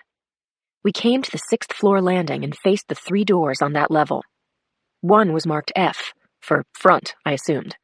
One was marked washroom, and the third door had a note taped under the letter R for rear. Conklin shone his light on the door, and I moved in so that I could read the handwritten notice. "Genius at work. Do not disturb." Chapter 78. I'm not superstitious, but seriously, there were too many sixes in this deal. Number 6 Ellsworth, Beethoven's 6th, and now the trail of sixes that ended on the 6th floor. 666 was an unlucky number, right? So what kind of nightmare was this genius at work? I put Cindy behind me as Conklin knocked on the door and said, Open up! This is the police! The music was turned off. Then heavy footsteps came toward the threshold. A dark eye stared through the peephole. A chain rattled, and the doorknob turned, and then, standing in the doorway, actually filling it, was a very tall white woman, maybe 6'2", apparently unarmed. She was wearing a long and well-worn black velvet skirt and a knit gray top with bat-wing sleeves. Her gray blonde hair was twisted up in a topknot. She smiled broadly. "Oh, hello! I know who you are. I'm Connie Kerr. Come in." I think maybe my mouth actually dropped open. I knew her. I didn't know her personally, but about 20 years ago, Constance Kerr had been a kind of celebrity on the pro tennis circuit. She'd been a lanky girl with a powerful serve and a very long stride. Conklin said his name and mine, introduced Cindy Thomas without identifying her role in this escapade, and all 3 of us stepped into Constance Kerr's home. It was a garret, a hidey hole under the eaves of this Victorian house. The room had odd angles, and a closet and a small kitchen had been sectioned out of the 10 by 12-foot room. A fold-out bed was put up against the center of the longest wall, and there was a desk under the one window. A laptop computer was open on the desk, and a 3-foot-high stack of yellow manuscript boxes stood on the floor. A heavy gray blanket was affixed to the top of the window frame and hung down over the glass, making a dense, light-blocking curtain. I moved the blanket aside. I could see the trophy garden and the back of the Ellsworth mansion, including the door that led from the kitchen and out to the brick patio where 6 days ago I'd seen a pair of skulls displayed like a monstrous art project. The former tennis star was speaking to Conklin. "I watched you take charge of the crime scene, of course. I enjoyed that very much. I know you're trying to help Harry." There was standing room only in Connie Kerr's little flat, but she had the air of a knob-hilled dowager holding a tea party. "May I get you refreshments?" she said. Chapter 79. We turned down the offer of refreshments and arrayed ourselves around the small room. I leaned against the kitchenette counter, Cindy grabbed the only chair, and Conklin took up a position against the door. Connie Kerr stood like a flagpole at the center of the room. "How can I help you?" she said. "Harry Chandler," I said. "How do you know him?" "Oh, well, Harry. I was his girlfriend a long time ago. He was a star, and I was blinded by his light. It was just a fling," she said, laughing. "But I really had fun, and I have no regrets." "When did you see him last?" "Don't hold me to the exact day, but I'm sure I haven't seen him in 20 years or more." "But Harry lets you live here?" "He doesn't know that I'm here, but he wouldn't mind. I'm no trouble. I live like a little mouse." She laughed again, a shrill, crazy kind of laugh. "I'm working on a book, you know. I've written 10 novels so far, and I've just started another. They're thrillers, murder mysteries." "Do you use your real name?" Cindy asked. "Cindy, is it? I'll use my name when I'm published. I think the story I'm working on now has a real chance of getting into print." Connie Kerr took us on a tour of her fairly wild imagination, showing us loosely connected plot diagrams that she'd drawn on brown butcher's paper and taped to the walls. As she talked about her characters, she used broad gestures, did pirouettes, clasped her hands to her chest as though she were still a young girl and not a 50-year-old squatter in someone's abandoned digs. Had this eccentric mystery writer witnessed a crime through her window? Or had she gone beyond writing about murder and actually committed it? "What can you tell us about the heads we found in the garden?" I asked. "I know that they make a whopping good mystery," she said. She was grinning and clapping her hands when my partner broke her mood. "We don't like mysteries," Conklin said. "Ms. Kerr, here's the thing. We're going to need you to come with us down to the hall and make a statement. Officially." Kerr's radiant smile left her face. "Oh, no. I really can't leave the house. I never do." "You never go outside?" Conklin asked. Kerr shook her head vigorously. "How do you get food?" "A friend brings me what I need and leaves it for me on the back steps." "Who is this friend?" "I don't have to say." "Let me put it another way. Can this friend vouch for your whereabouts last weekend?" I asked her. "You don't understand. I live alone. Nobody ever sees me. You're the first guests I've had here. Ever." Conklin said, "We've got 7 dead people, Miss Kerr. Not fiction, truth. I think you know what happened to them." "I did nothing. I saw nothing. What can I say to make you believe me? I'm the last person you should ever suspect, Mr. Conklin." Conklin said, "Do you have a coat?" "A coat?" "Here," he said, taking off his jacket and putting it over her shoulders. "It's raining outside." Chapter 80. Constance Kerr sat at the table in the interrogation room. She was tense, had her arms wrapped across her chest. She seemed like a trapped cat waiting for the door to crack open so that she could dart the hell out. We knew very little about Kerr. She'd left the world stage long ago and could be anybody now. A certifiable dingbat, a witness, a killer, or all of the above. I didn't believe that she knew nothing about the crimes committed at the Ellsworth compound, and we were going to try to hold her until she told us something we could believe. Conklin had a rapport with Kerr, so I just sat back and watched, thinking what a good guy he was, and also that he was a really good cop. He said, "Connie, look at me. I know you want to help us find out who did this heinous stuff at the Ellsworth compound." If only I could. Honestly. The first time I knew anything was wrong was when the police showed up. But, Inspector Conklin, I read on the internet about the index cards and I was struck by the number. 613. Did you write that number, Connie? If you did and can tell me what it means, that would be tremendous. No, but 613 is verging on a Guinness World Record for a serial killer.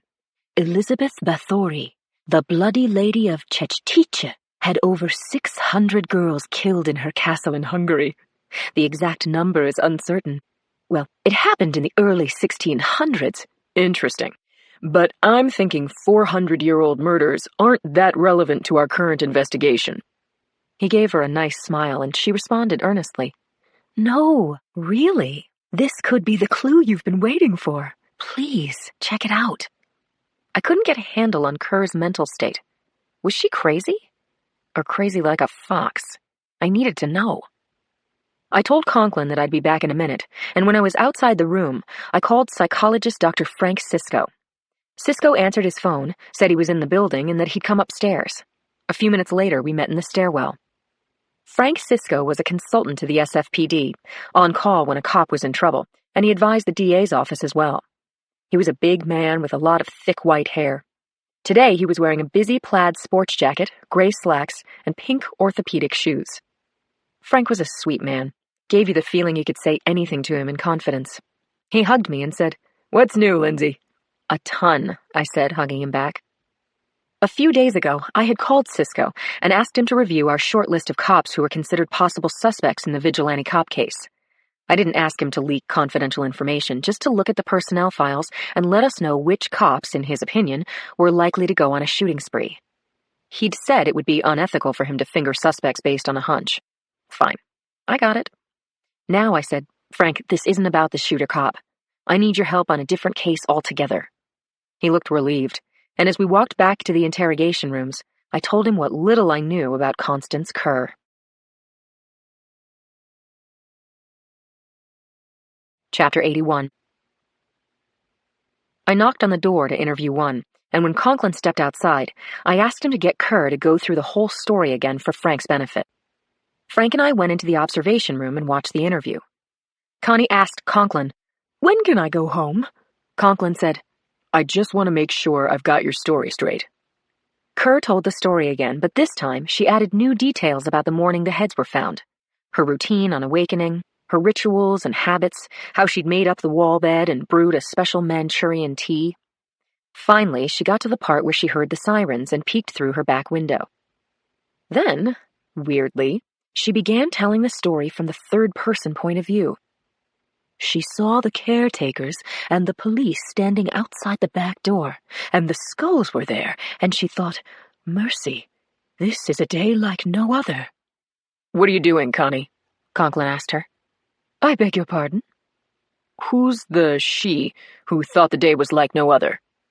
"I was trying it on as if Emma had seen it. You know, Inspector, the character in my current work. Emma is very perceptive, but naturally she doesn't know any more than I do. I would love to hear your theory of the case. I think you could really help me with my book." I said to Frank, "What are your thoughts? Is she playing us?" "She's play acting for sure, but her nuttiness neither confirms nor eliminates her as the killer. I will say this, based on my 10 minutes of observation, I think she's going to great lengths to hide something. Could be related to this case, could be something else she doesn't want anyone to know." I laughed, said, "Brilliant analysis, Frank. Thanks a lot." He laughed too. "Yeah, what did you expect? That I can unwrap her crazy little mind in 10 minutes? On the other side of the glass, Conklin was still trying to pry something useful out of Connie Kerr. "Connie, your friend who brings you food, who is it?" "Ah," she said dramatically. "Is he a man with a past? Or is it a lady friend she doesn't want to expose?" "Connie, this isn't helping you." "I don't have to tell you all my secrets, and I won't. If I'm not under arrest, I want to go home. You can't keep me here without probable cause." Conklin sat back and said without any malice, "You're wrong, Connie. I can book you for trespassing, for theft of services, for obstruction of justice." "Listen," Kerr said, slapping the table and leaning toward Conklin. "You're wrong about the trespassing and all the rest. Tommy Oliver knows that I live in number 6, and he's known it for years. I'm sure he has told Harry Chandler." "Tommy Oliver? Is that T. Lawrence Oliver, Harry Chandler's driver?" "Yes. Tommy hooked up my electricity. He fixed the locks." "Okay. We're holding you as a material witness while we check out your story, talk to a few people, and so forth. The law gives us 48 hours. "You can't do that." "I can. I'm doing it. Please stand up." "I demand to make my phone call." "Not a problem." "I want a lawyer." "Of course. By the way, we don't have single occupancy accommodations here, so you're going to be sharing a cell with some other ladies. If you remember something helpful about the boneyard underneath your window, please reach out to me, Connie. I'll be happy to talk to you anytime."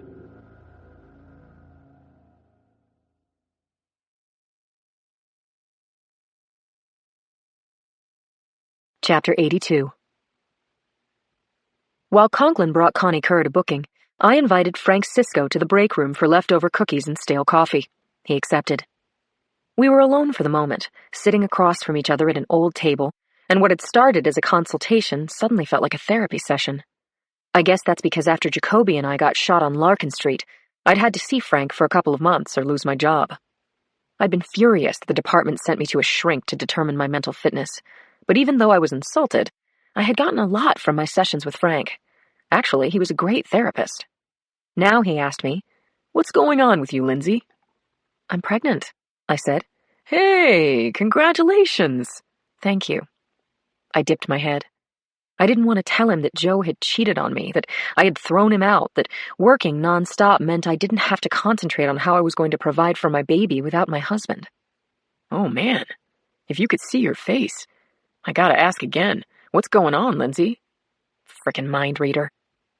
"This case," I said, "is a bear. We've got 7 victims, their heads buried on the property of a big movie star, and we can't find the bodies. Were they murdered? Or is this a very creepy art installation? We don't know. And here's what else is strange, Frank. With all the publicity this case has generated, no one is banging at our door asking, is my daughter one of those victims?" "That is remarkable," Frank said. "We're going to close this case. We're determined to do it. But the real pressure inside the SFPD is about the shooter cop." Frank sighed, ran his hands through his hair, said again, "Oh, man." I wasn't deterred. I brought him up to date on the shooter cop's activities. The shooter killed 3 drug dealers on a back road and torched their car. Right. 2 days after that, he killed a dealer in a shopping center parking lot. I read that. You're sure it was the same shooter? The ballistics matched to another of our stolen guns. What you didn't read is that Jackson Brady thinks Jacoby is the shooter. Come on. Brady believes that? Conklin and I were assigned to tail Jacoby, and he caught us sitting outside his house. Now Jacoby hates me. And we're no closer to finding a killer who has probably worked himself up and is ready to kill again. Frank told me not to put too much pressure on myself, said that stress wasn't good for the baby. Maybe you should take yourself off the case. I can't, Frank. I just can't. He nodded, told me that I could call him day or night if I needed him. I thanked him, and then he asked if we could go to my desk so he could use my computer. "I'm expecting a big document by email," he told me. "It's waiting for me in a cloud. Do you know what that is?" I smiled, said, "It's a public server. Do you have an access code?" "I wrote it on the inside of my eyeglass case." "Come with me," I said. I gave my chair to Frank and made fresh coffee as he did his work. When he'd put his reading glasses back in his jacket pocket, I walked him out and thanked him for his help with Constance Kerr. "Anytime. Take care, Lindsay. I mean it." I returned to my computer and went to open what I expected to be an avalanche of mail that had come in over the last few hours. When I touched the mouse, the screen lit up, and instead of my usual desktop screen, a document I'd never seen before appeared. It took me a moment to figure out that it was the personnel file of a cop, William Randall. I knew his name, but I didn't know much about him. Frank Cisco, either accidentally or on purpose, had left this document for me to read. Or maybe Dr. Freud had made him do it. I saved Sergeant William Randall's file to my computer and went looking for Conklin. Chapter 83. "Okay, let's have the whole story," Brady said to me and my partner. We were in Brady's office with the door closed and the blinds down. Brady was both aggravated with us and hopeful we'd gotten a new angle on the case. He didn't sit down. "How'd you hear this about Randall?"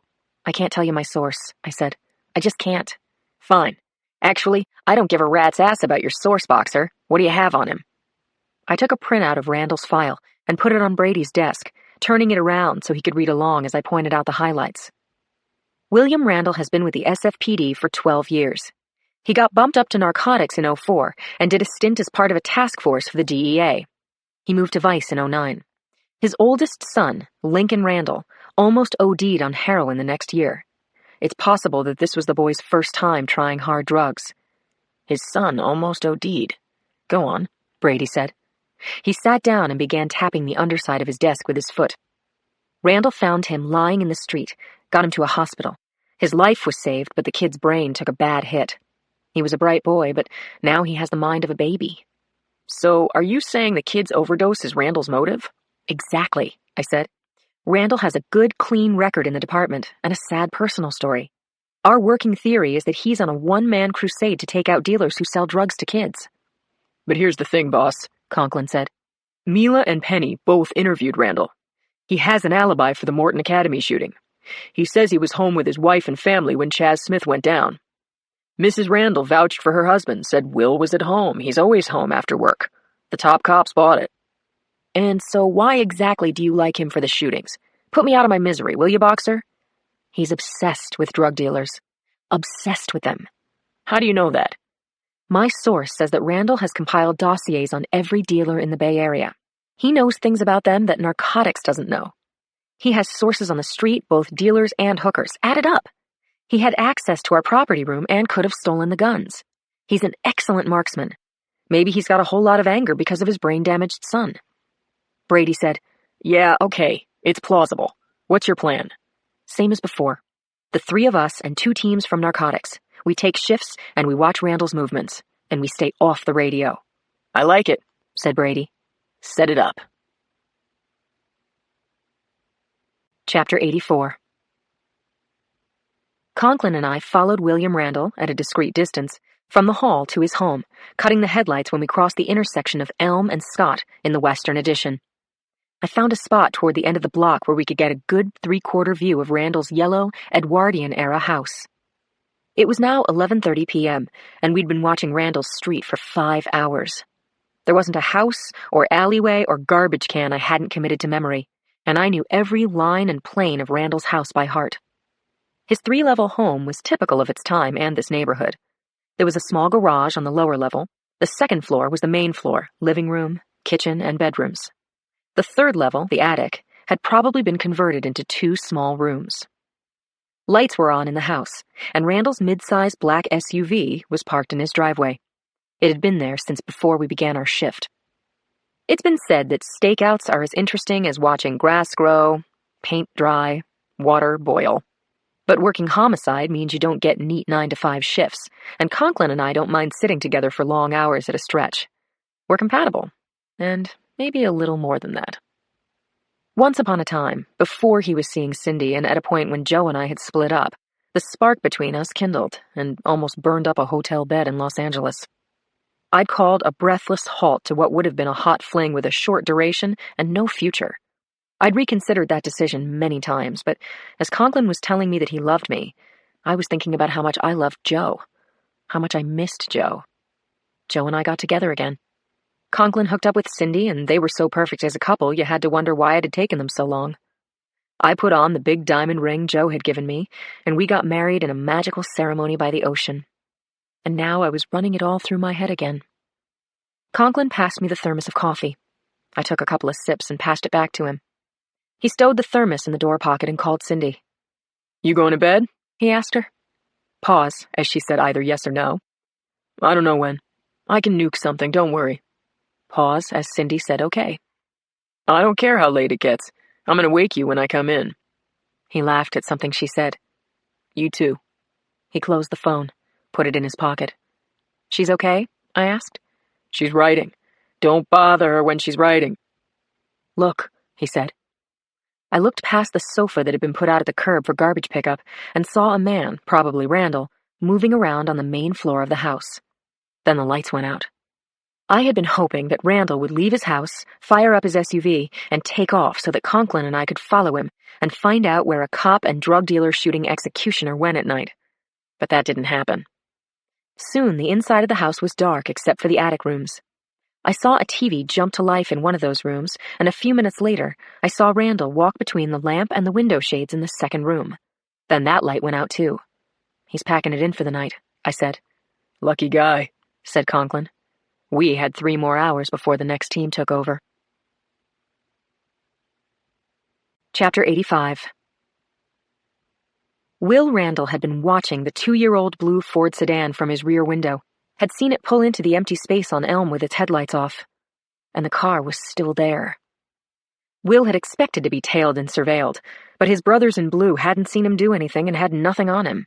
If they had, they wouldn't have been sitting outside in their car. Will went down the hallway, stopped in each of the bedrooms and checked on the younger kids, all of whom were sleeping. He filled the hamster's water bottle in the boys' room, then went to the den, where his father-in-law, Charlie, was sitting in an easy chair, asleep in front of the television.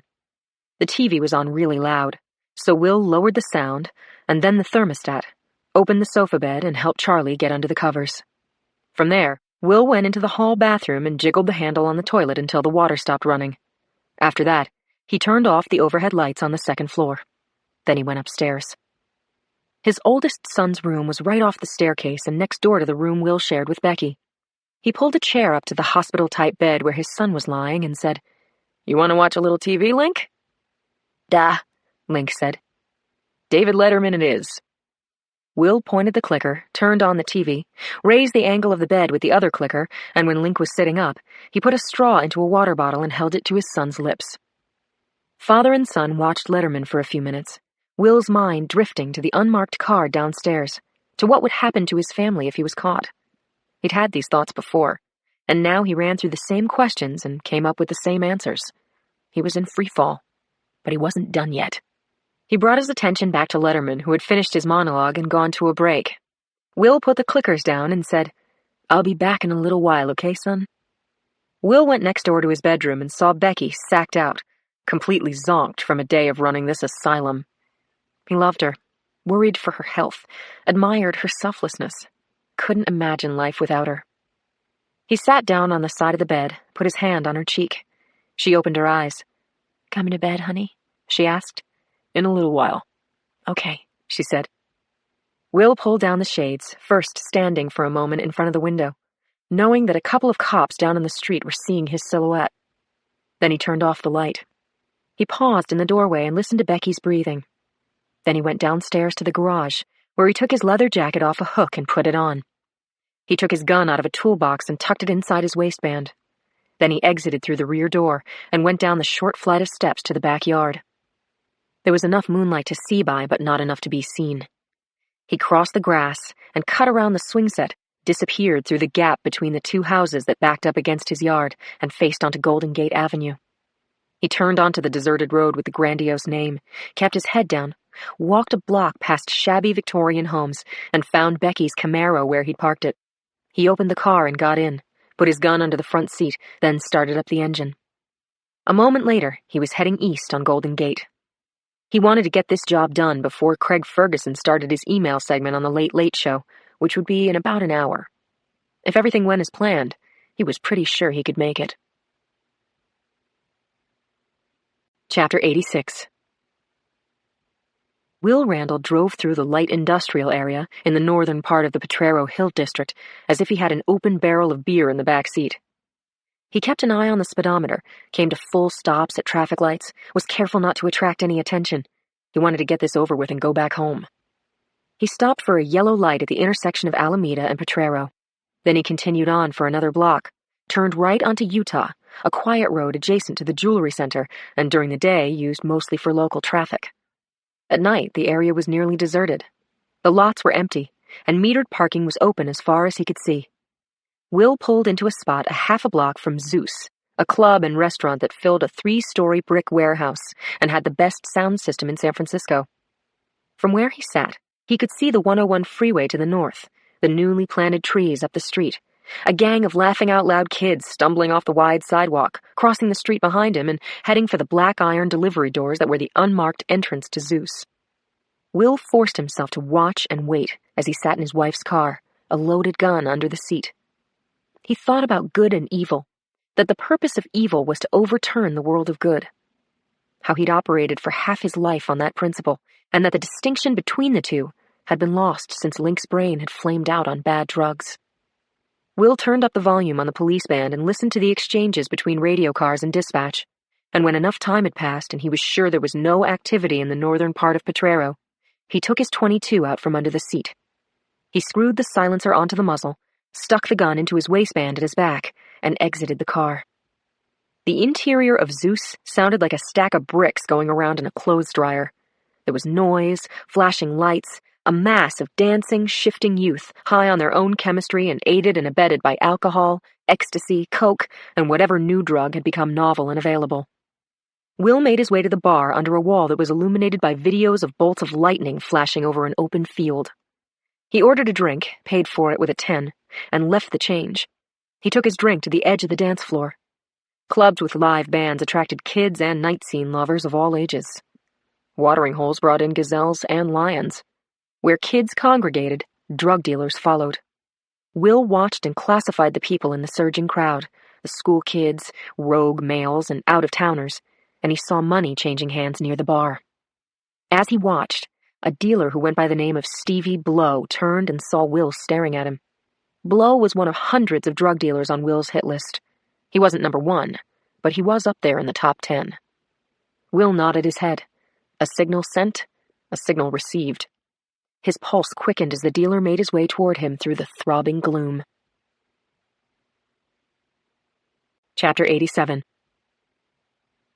The tall kid with pink blonde hair falling over his face and wearing threadbare jeans and a glittering t-shirt came over to where Will was standing with his back to the wall. He asked Will if he wanted to get high. Will didn't know this kid personally, but he knew a lot about him. His given name was Stephen Sargent, but the name Stevie Blow had stuck. Blow was 25, looked younger, and liked to patrol school neighborhoods during the day and clubs, especially Zeus, at night. Will said that he wanted to buy some coke, and Blow said sure, and then he wanted to tell Will about his own brand of bath salts. This drug was highly addictive. It contained MDPV, a chemical that caused intense hallucinations and sometimes bad trips that made the user violent or even suicidal.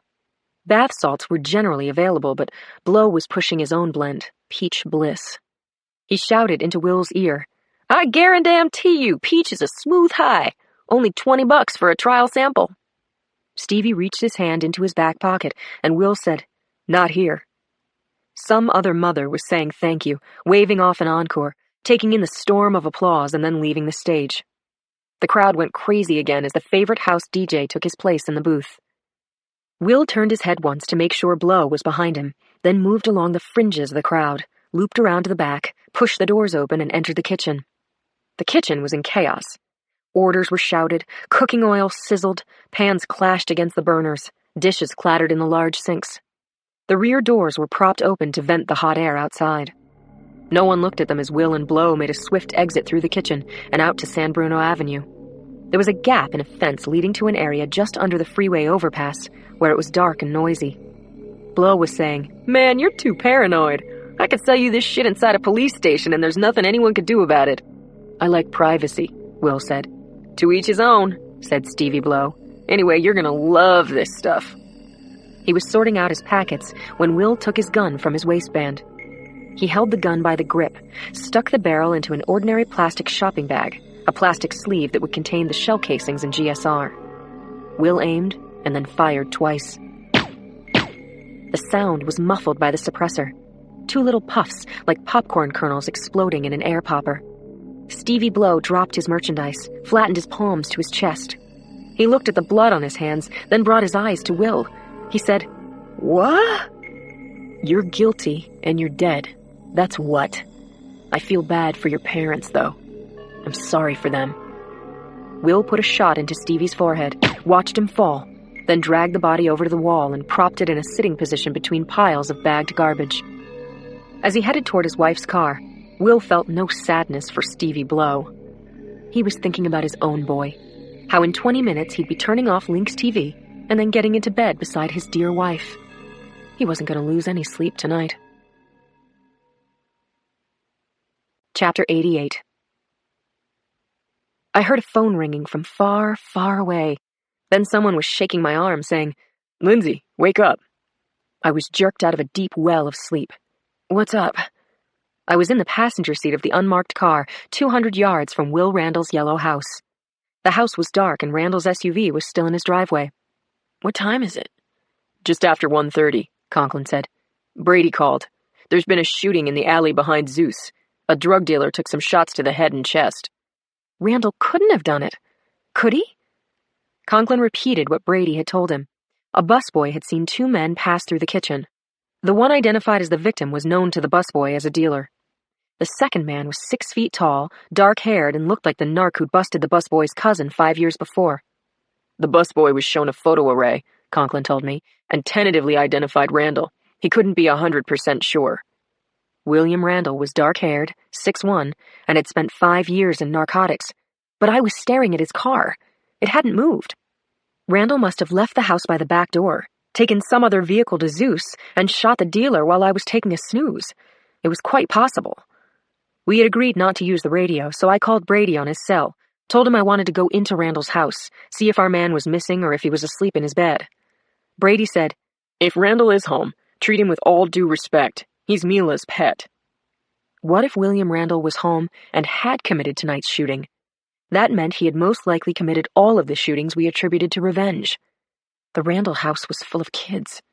What if Randall took his children hostage? What if he decided to make a stand? If I had been wearing boots, I would have been shaking in them, thinking about all of the truly bad things that could happen if we went into Randall's house.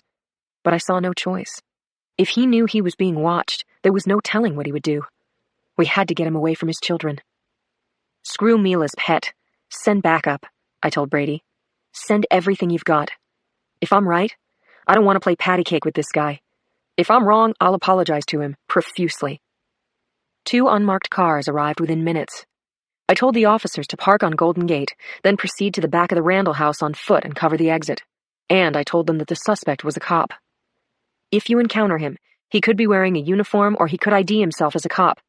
Treat him as you would any suspect who is armed and dangerous. More cars streamed silently onto Elm, their sirens and headlights off. I briefed 6 more unis, told them that we had a murder suspect inside the house, that he was armed and dangerous, that there were 5 children and at least 2 other adults inside. I sketched out a plan, and then Conklin and I went up the long flight of outdoor steps that led to the front door. Conklin stood back with his gun drawn. I rang the bell and then knocked, calling out, "Sergeant Randall, this is the police." I prayed that we could reason with William Randall. I prayed that bullets weren't going to come flying through the door. Chapter 89. A hall light blazed inside the house, then the main floor lit up. Someone peeked through a fan light in the door. The door opened and a woman in a thin yellow robe, her face lined with sleep, asked, "Can I help you?" I showed her my shield and introduced Conklin, who holstered his weapon. I asked the woman if she was Becky Randall, and she said that she was. I told her in a few words that we were investigating a shooting that had taken place in the last hour. "I don't see how I can help," she said, "but my husband is on the force. William Randall, he's with Vice." "Where's your husband now, Mrs. Randall?" Conklin asked. "He's upstairs, sound asleep." "We have to talk to him." "Sure. Please stay here. Lots of sleeping kids, and I want them to stay that way. I'll go and wake Will up." More squad cars were streaming onto the block from both directions. Becky Randall understood suddenly that we weren't conducting a routine canvass. She said, "What's going on?" "Please come with me, Mrs. Randall," I said. I took her arm and guided her firmly onto the outside landing, after which Conklin put his big foot between the woman and her front door. I said, "An officer will stay with you until we've spoken with your husband." I walked the loudly protesting Becky Randall down the steps and turned her over to Officer Cora. I used the time to get myself together. It didn't matter how many people were going through Randall's front door. We were all at risk. My baby, my partner, the Randall kids, and the guys who were taking orders from me. I followed Conklin across the threshold with my gun in hand, switching on lights as we went through the house. I signaled to the uniforms to fan out on the second floor, and after the main floor was cleared and contained with a cop standing outside every bedroom door, Conklin and I proceeded upstairs to the attic. As I had thought, there were 2 rooms on the attic floor. One of the bedroom doors was open. I could see the entire room from the hallway. There was a young man lying in a hospital bed, a mobile of mirrored stars gently swaying above him. He turned his eyes to me, said, "Ah!" I threw on the lights, searched the room, then waggled my fingers at the boy and shut the door. The door to the second room was closed. Conklin and I flanked the door, and then I knocked. "Sergeant Randall, this is Sergeant Lindsay Boxer, SFPD. Don't be alarmed. We just have some questions for you. Please come to the door and open it slowly. Then step back and put your hands on your head." He said, "Who is it?" I repeated my name, heard floorboards creaking, and then the voice came through the door again. "I'm not armed," he said. "Don't shoot." The door swung open, and standing a few feet inside the doorway was William Randall. He was wearing blue boxers, and his hands were folded on top of his dark hair. There was a tattoo on his chest, an eagle with wings spread and 2-inch-high letters inked under that emblem. I knew the words, of course. It was the motto of the city of San Francisco and also of the SFPD. Oro en paz, Fiero en guerra. Gold in peace, iron in war. Apparently it was William Randall's motto, too. Chapter 90. It was a grim scene in the squad room that night.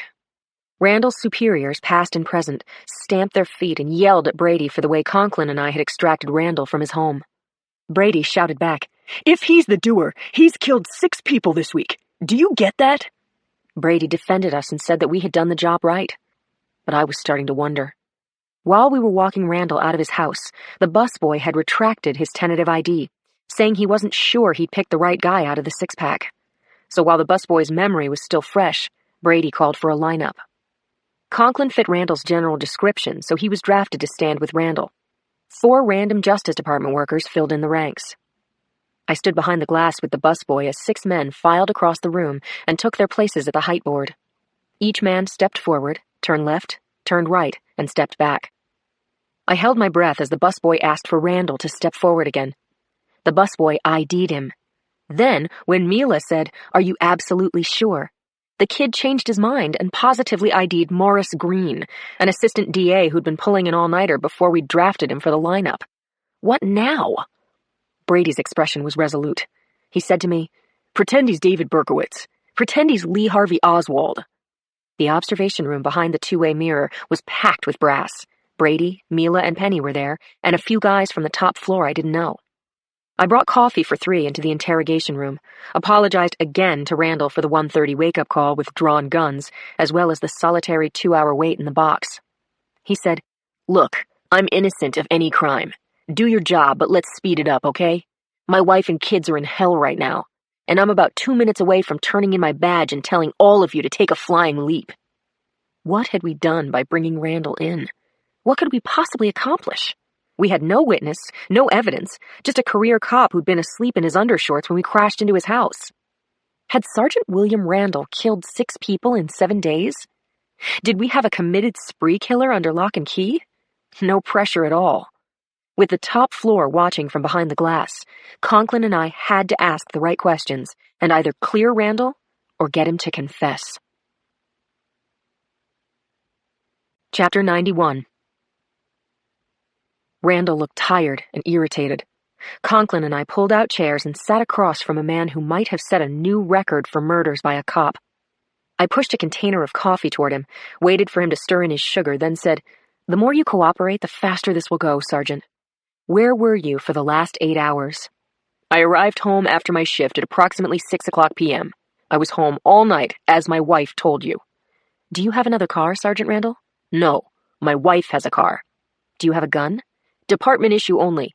I don't want guns in a house with kids and a father-in-law who has no short-term memory." "Did you drive your wife's car, or any car, between the hours of 6 last night and 1 this morning?" "No, I did not." "Did you fire a weapon in the last week?" "I like how you ask me that with a straight face." "Did you?" "Hell no. You tested my hands, Sergeant. Negative for GSR." That was true. Randall's hands had been negative for gunshot residue, although he could have washed up and probably had.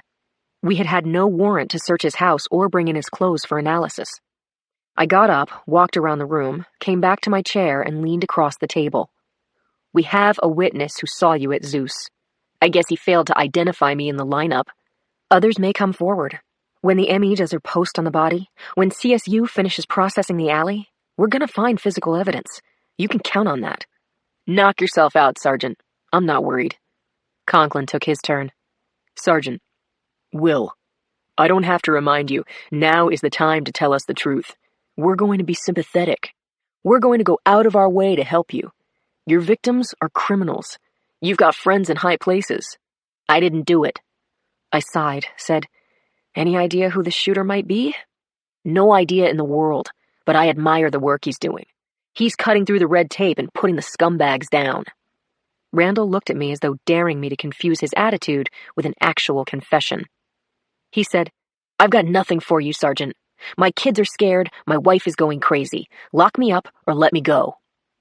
We kept at it for another hour, Conklin and I taking turns, drilling down on his activities of the week before, going back over the same ground but never tripping him up. Randall was smart and had as much interrogation experience as I had. We'd done a good job, and so had Randall. He hadn't given us a crumb, and I couldn't think of anything else to ask him. "You're free to go," I said. "Thanks for your cooperation." Randall stood up and put on his nylon windbreaker. "I need a lift." Then, as an afterthought, he said, "You should be careful, Sergeant Boxer. You don't want to take chances with your baby." I took it as a sincere remark. Conklin walked Randall out, and when he came back, I was still in the interrogation room. I hadn't moved. "Did he do it?" I asked. "I can't tell." "You know what, Rich? I kind of like the son of a bitch." "He's a hard ass," Conklin said. "Kind of reminds me of you." Chapter 92. I brought Martha with me to breakfast at a great neighborhood bistro out in Coal Valley called Zazie. Zazie had scrumptious food and a patio garden out back. We came through the front door, and the hostess told me she was sorry, but dogs weren't allowed. "Martha is a police dog," I said. "Is she really?" The hostess held on tight to her menus, looked down at my small, shaggy border collie, and showed by her dubious expression that she couldn't believe Martha was in the canine corps. I've got to hand it to Martha. She looked up, made direct eye contact with the hostess, and conveyed professionalism and sharp canine wisdom with her deep brown eyes. I backed her up. "See?" I said, holding up my badge. "I'm a cop. She's my deputy dog." "Okay. She's a drug sniffer, I guess. I shouldn't touch her, right? Kinda cute, isn't she? Should I bring her some water? Sparkling or flat?" I had my first grin of the week, then had another when I saw Claire waiting for me at a table at the back of the long, narrow garden enclosed by ivy-covered walls. I hugged her, she hugged me. I just couldn't get enough of that hug. When we finally broke apart, Claire bent and kissed Martha on the nose, making my little pal all waggle-tailed and squirmy. Martha really hearts Claire. We sat at the nice long table in the corner of the patio, and Claire moved her newspapers out of the way, but not quick enough. "Hey, let me see those." I read the headlines. The Post. "Another Revenge Killing at Zeus" by Jason Blaney. The Chronicle. "Suspect Held in House of Heads Mystery" by Cindy Thomas. It's true. You can run, but you can't hide. I handed the papers back to Claire, who said, "So what's the latest with you and Joe?" "You go first, Butterfly. I can't talk until after I've had hot chocolate and gingerbread pancakes." "I haven't been to bed," Claire said. "Can you tell?" Now that she mentioned it, I realized that she was wearing scrubs. I said, "Tell me what's going on." "Where should I start?" "Yesterday, 7 p.m. We've got a full house, of course. Among my other patients, I've got a 17-year-old boy on the table. Contact muzzle stamp on his temple and soot in the entrance wound. It's a clear suicide, but his parents aren't accepting it. Everything I say, they come back with, 'No, Davy would never do that.' The doors show any signs of a break-in?" I asked the same thing. They said, "No, but maybe someone came in through the window." He's got GSR on his hands, Lindsay. I took a sample for testing just to be safe, but the windows are locked from the inside. It's obvious, and it's heartbreaking. And then here comes Mr. Dickinson. He's got a history of high blood pressure. He starts to feel lethargic and blacks out. His wife gets him to the hospital, and he's 2 minutes from a CT scan, which would confirm he's having a stroke, but no, he codes in the hallway. So now Mr. Dickinson is coming in through the back door of the morgue, and I have to do an autopsy he wouldn't have needed if he'd coded 2 minutes later. Meanwhile, Davy's family won't leave, still insisting that their son was murdered. We took a time out to order breakfast from our waitress, then Claire picked up where she'd left off. So I do Mr. Dickinson's post. I can find nothing wrong with his brain. Hey, where's the stroke? So I keep going. He didn't get hit with a stroke. I find a dissecting aortic aneurysm. See, I learned something, again. Never jump to conclusions. About then, midnight or so, Edmund calls. Rosie is running a really high fever. I say, take her to the hospital. Go, now. And before I hang up with him, here come new patients through the ambulance bay. 2 cars in a head-on collision on Henry. Both drivers are DOA. Claire's phone buzzed on the table and spun like a June bug on its back. She looked at the faceplate, shut off the ringer. "How's Rosie?" I asked as the waitress brought our coffee. "She's fine. Temperature back to normal. Edmund said she's sleeping now." Both of us panicked, and that's what you do when you have a little one, as you are about to find out, girlfriend. After the check, I'm out of here, and I'm not going back to work anytime soon. Swear to God. Now, sweetie, talk to me about Joe. I put down my coffee cup, said to my friend, "He's called me 100 times, and apparently he's sleeping in his car, sometimes right outside the apartment. I haven't said a word to him since I found out about his girlfriend. Not one fucking word.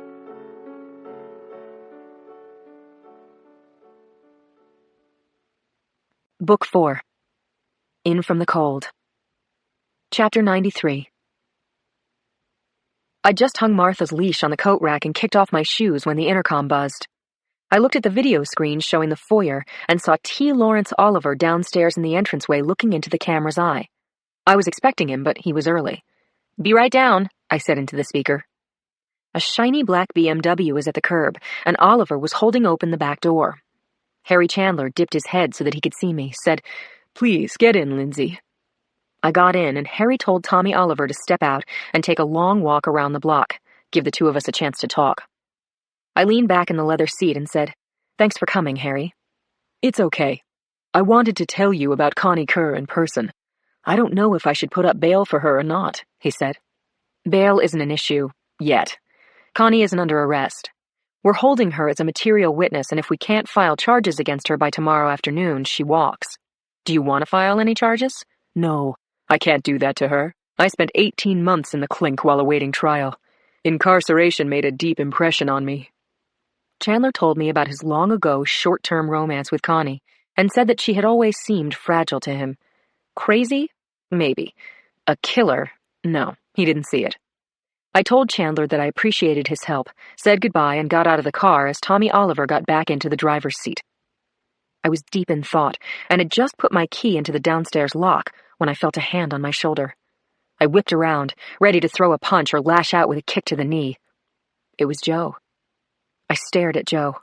No mugger could have made my heart beat faster. My brain was instantly thrown into shock and confusion.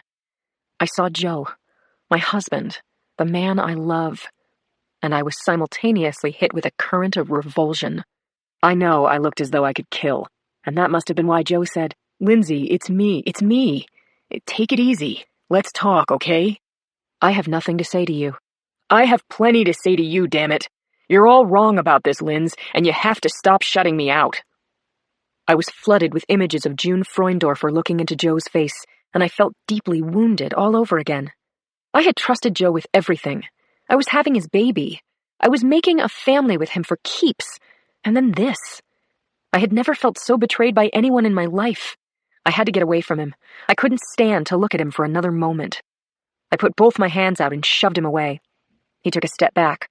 I turned the key and opened the door slightly. I wedged myself through the narrow space and slammed the door shut. I darted for the elevator, and before the doors even closed, my phone started ringing. I ignored my cell, and I ignored the landline that was ringing when I walked into the apartment. Both phones went quiet, then the landline rang again, and I checked the caller ID. I picked up the phone in the kitchen, said hello to my partner. "Sure, Richie. I'll meet you there." Chapter 94. Constance Kerr sat with Conklin and me in a very small room at County Jail No. 2 on 7th Street, only a couple of blocks from the hall. Connie looked pitiful in her orange jumpsuit, her blondish-gray hair frizzed around her head like Frankenstein's bride. "This is a terrible place," she said. "Horrid! The screaming, the language. It's too much." I felt bad for her. I really did. "What did you want to tell me?" Conklin asked her. "I have to get out of here," she said to my partner. "Tell me what I have to say to get out of here." "Tell us what you know about those heads, Connie, and this time, let's get on the path to truth. I'll get you started," I said. She switched her eyes to me as though she'd just realized I was there. "I've spoken to Harry Chandler." "Yes? How is Harry?" "He says you were never his girlfriend."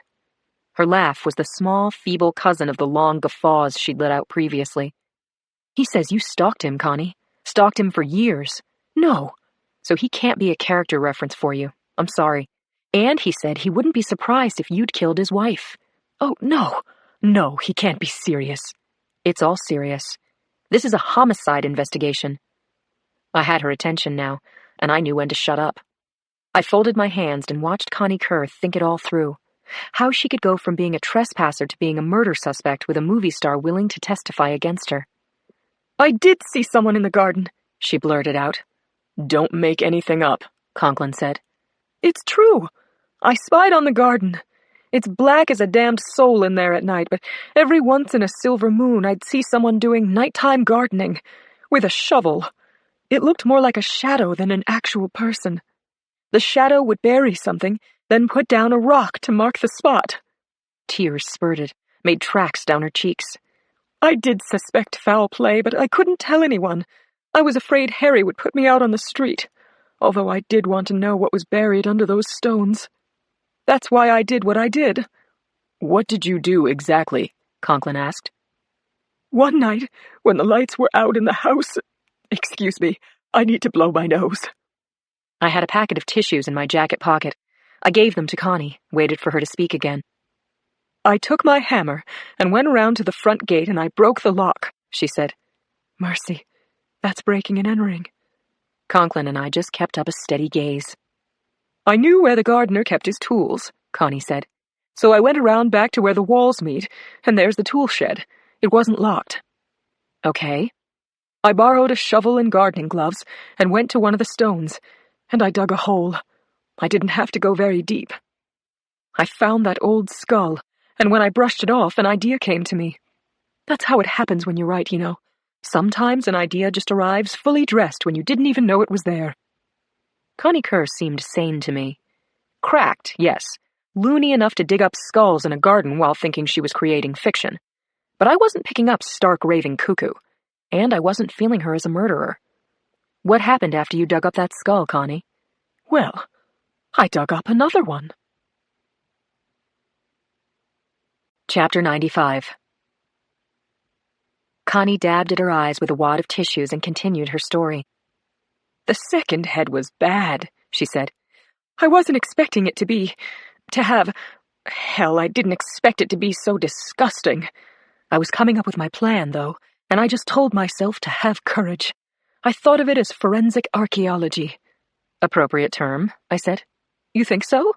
I said, yes, not adding that in this situation the correct term for her activity was evidence tampering. Connie went on to say that she'd placed the horrid remains on the patio, returned to get the first skull, and then the idea took full form. I went back to my place and got a pair of index cards. I had a cool idea, very dramatic, but I was scared going back to the garden, she said. I was thinking that I was now wandering into the area of premeditation, but I couldn't stop. I was on a roll. The chrysanthemums were so white. So I plucked some and I made a wreath. I laid it around the heads, Connie Kerr said, making a wide circle with her arms. It looked very good. After I finished the wreath, I started to feel better. In fact, I felt elated. You were excited? Yes, that's it.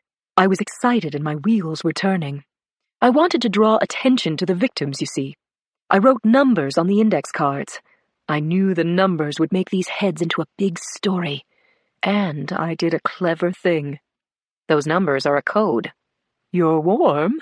Coy smile from Connie. Numerology, I said. The number 6.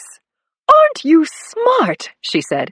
She clapped her hands together, and for a moment, the woman who had pirouetted around her small apartment was back. So you wanted the police to find you? Yes! I wanted the police to find the killer, and I wanted to be the heroine who helped solve the case. I wanted good, realistic details for my book.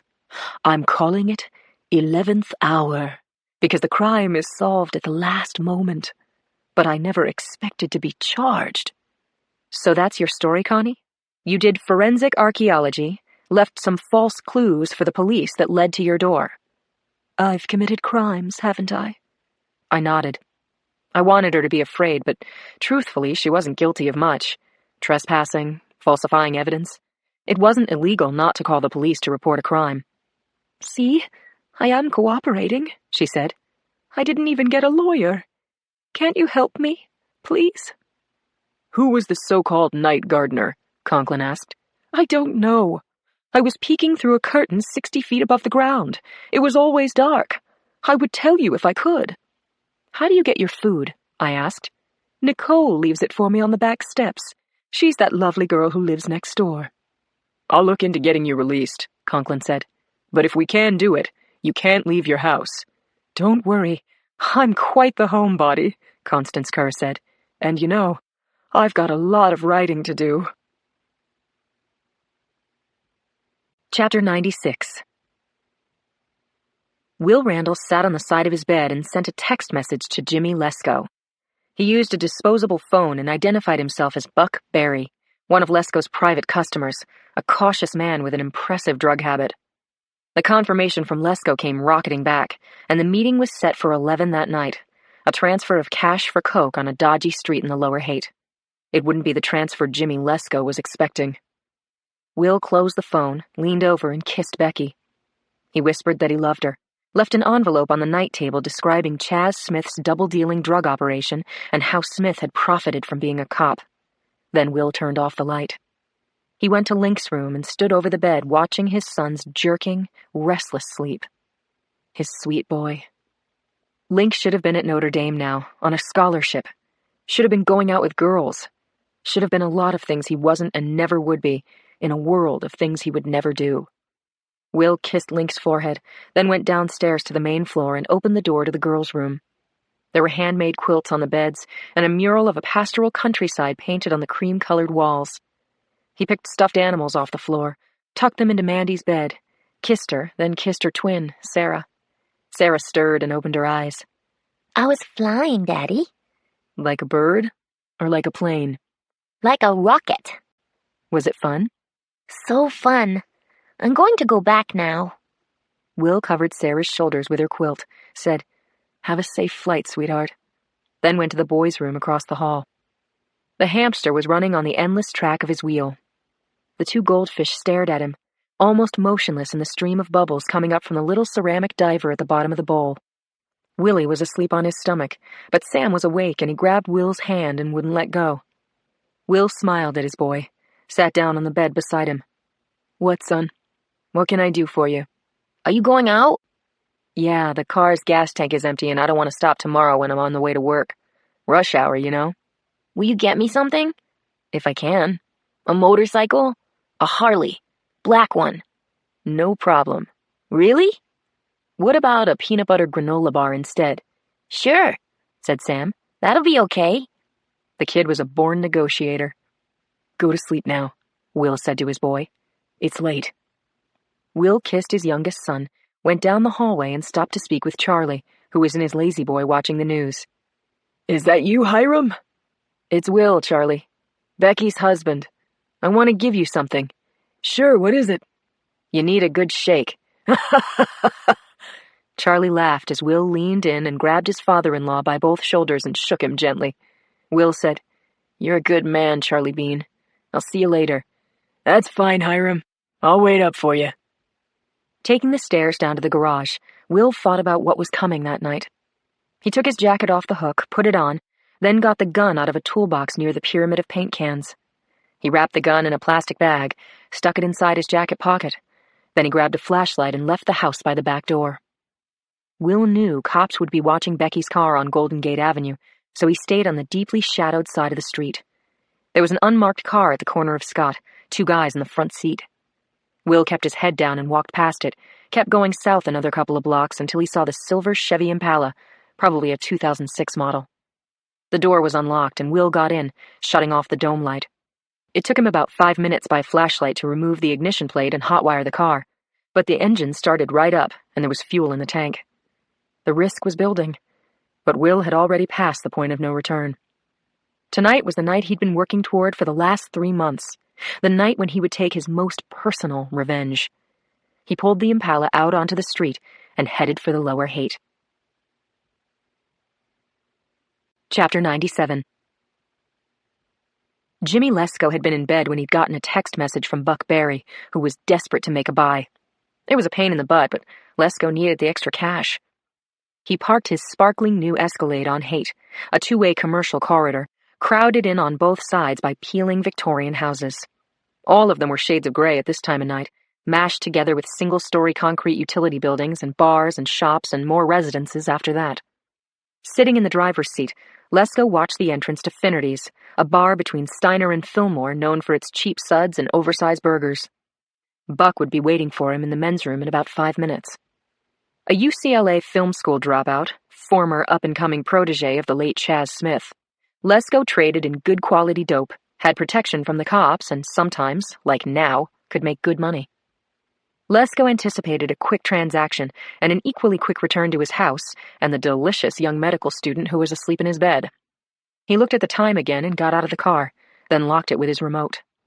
He was crossing the street when someone called his name.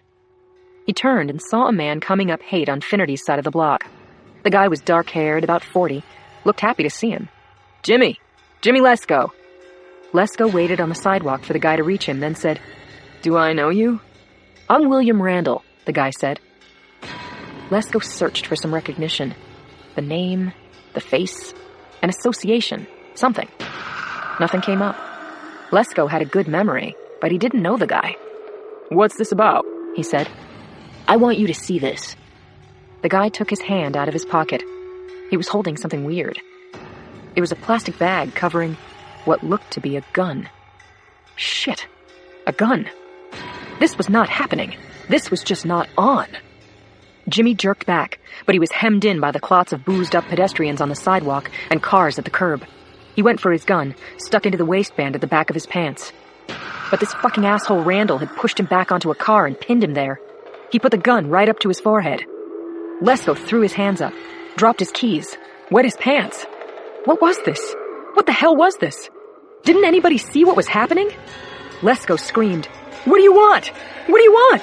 Tell me what you want, for Christ's sake. I'm Link Randall's father, the guy said. Any idea who that is? Doesn't matter. You ruined my son's life, and now I'm going to ruin you. Totally.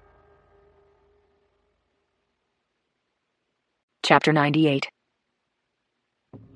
As Will Randall pulled the trigger, he was jostled by a lurching bum in a woman's coat who grabbed onto his arm to steady himself, saying, Whoa! Will's shot went wild, and Lesko took the split second of confusion to get away. Will stiff-armed the bum and knocked him aside, then he aimed at Lesko.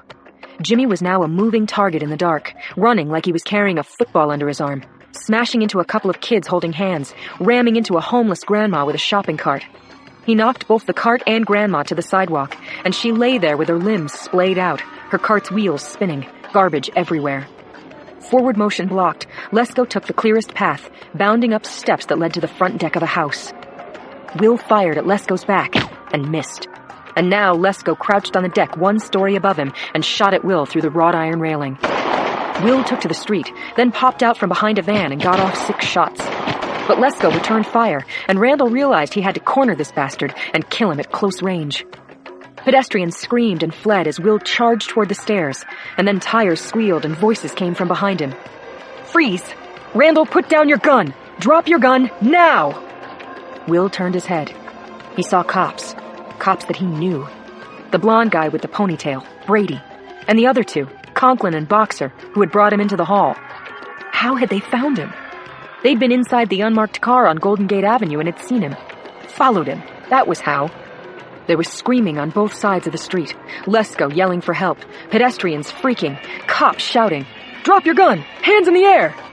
Will turned toward the cops, waved his gun, and shouted, I know what I'm doing! Clear out of here! Don't make me shoot! A cop yelled, Drop your gun, now! And then the cops fired at him. He felt a shot hit his left shoulder, and it enraged him. Adrenaline surged. He was right. They were wrong. He had told them to leave. He fired toward the cops, watched them duck and cover. Someone shouted, Officer down! Officer down! Cops were down. It was happening so fast. The blood left Will's head as he realized with an almost calming clarity that he wasn't going to leave this street alive. But he still had to do what he had come to do. Lesko was pulling the trigger on his empty gun. He pulled again and again, looked at the gun, swore, then dropped it. Will took the stairs and advanced on Lesko, the good-looking kid with blood staining his expensive clothes, blood dripping down his pants. He had his hands in the air, was backing up against the side of the house. Lesko shouted at Will, veins popping in his neck and forehead. You've got the wrong person! I'm Jimmy Lesko! I don't know you! I don't know you! Will said, I feel sorry for your father. That's all. He fired 2 shots into Lesko's chest, then turned with his gun still in his hand. He felt the blow of a shot to his gut. His legs folded. Will was on his belly, fading out of consciousness. Lights flashed. Images swam. Voices swirled around him. He'd got Jimmy Lesko. He was sure. Almost sure. that he'd got him.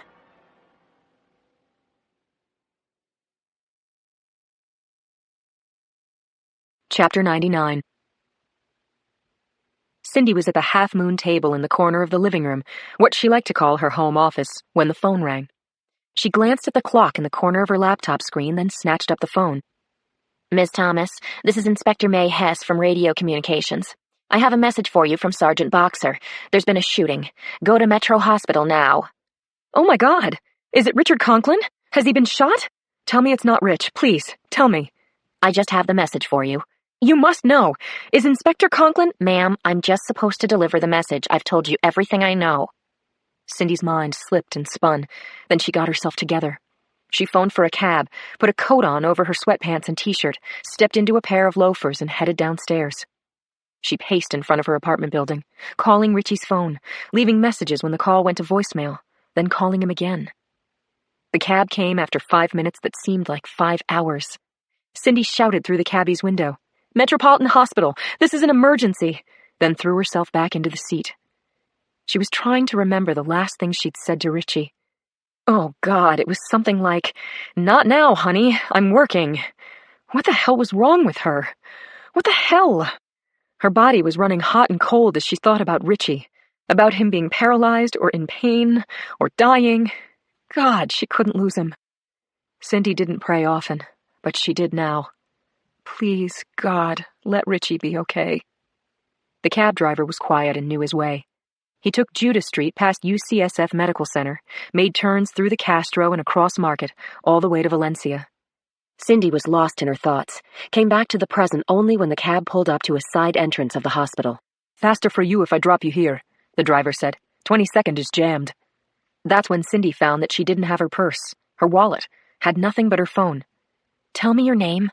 I'll send you a check and a really good tip. I promise that I will." "That's great," the driver said, meaning the opposite. "No, listen, forget it. Don't worry about it. Good luck." Cindy had been to this hospital many times before.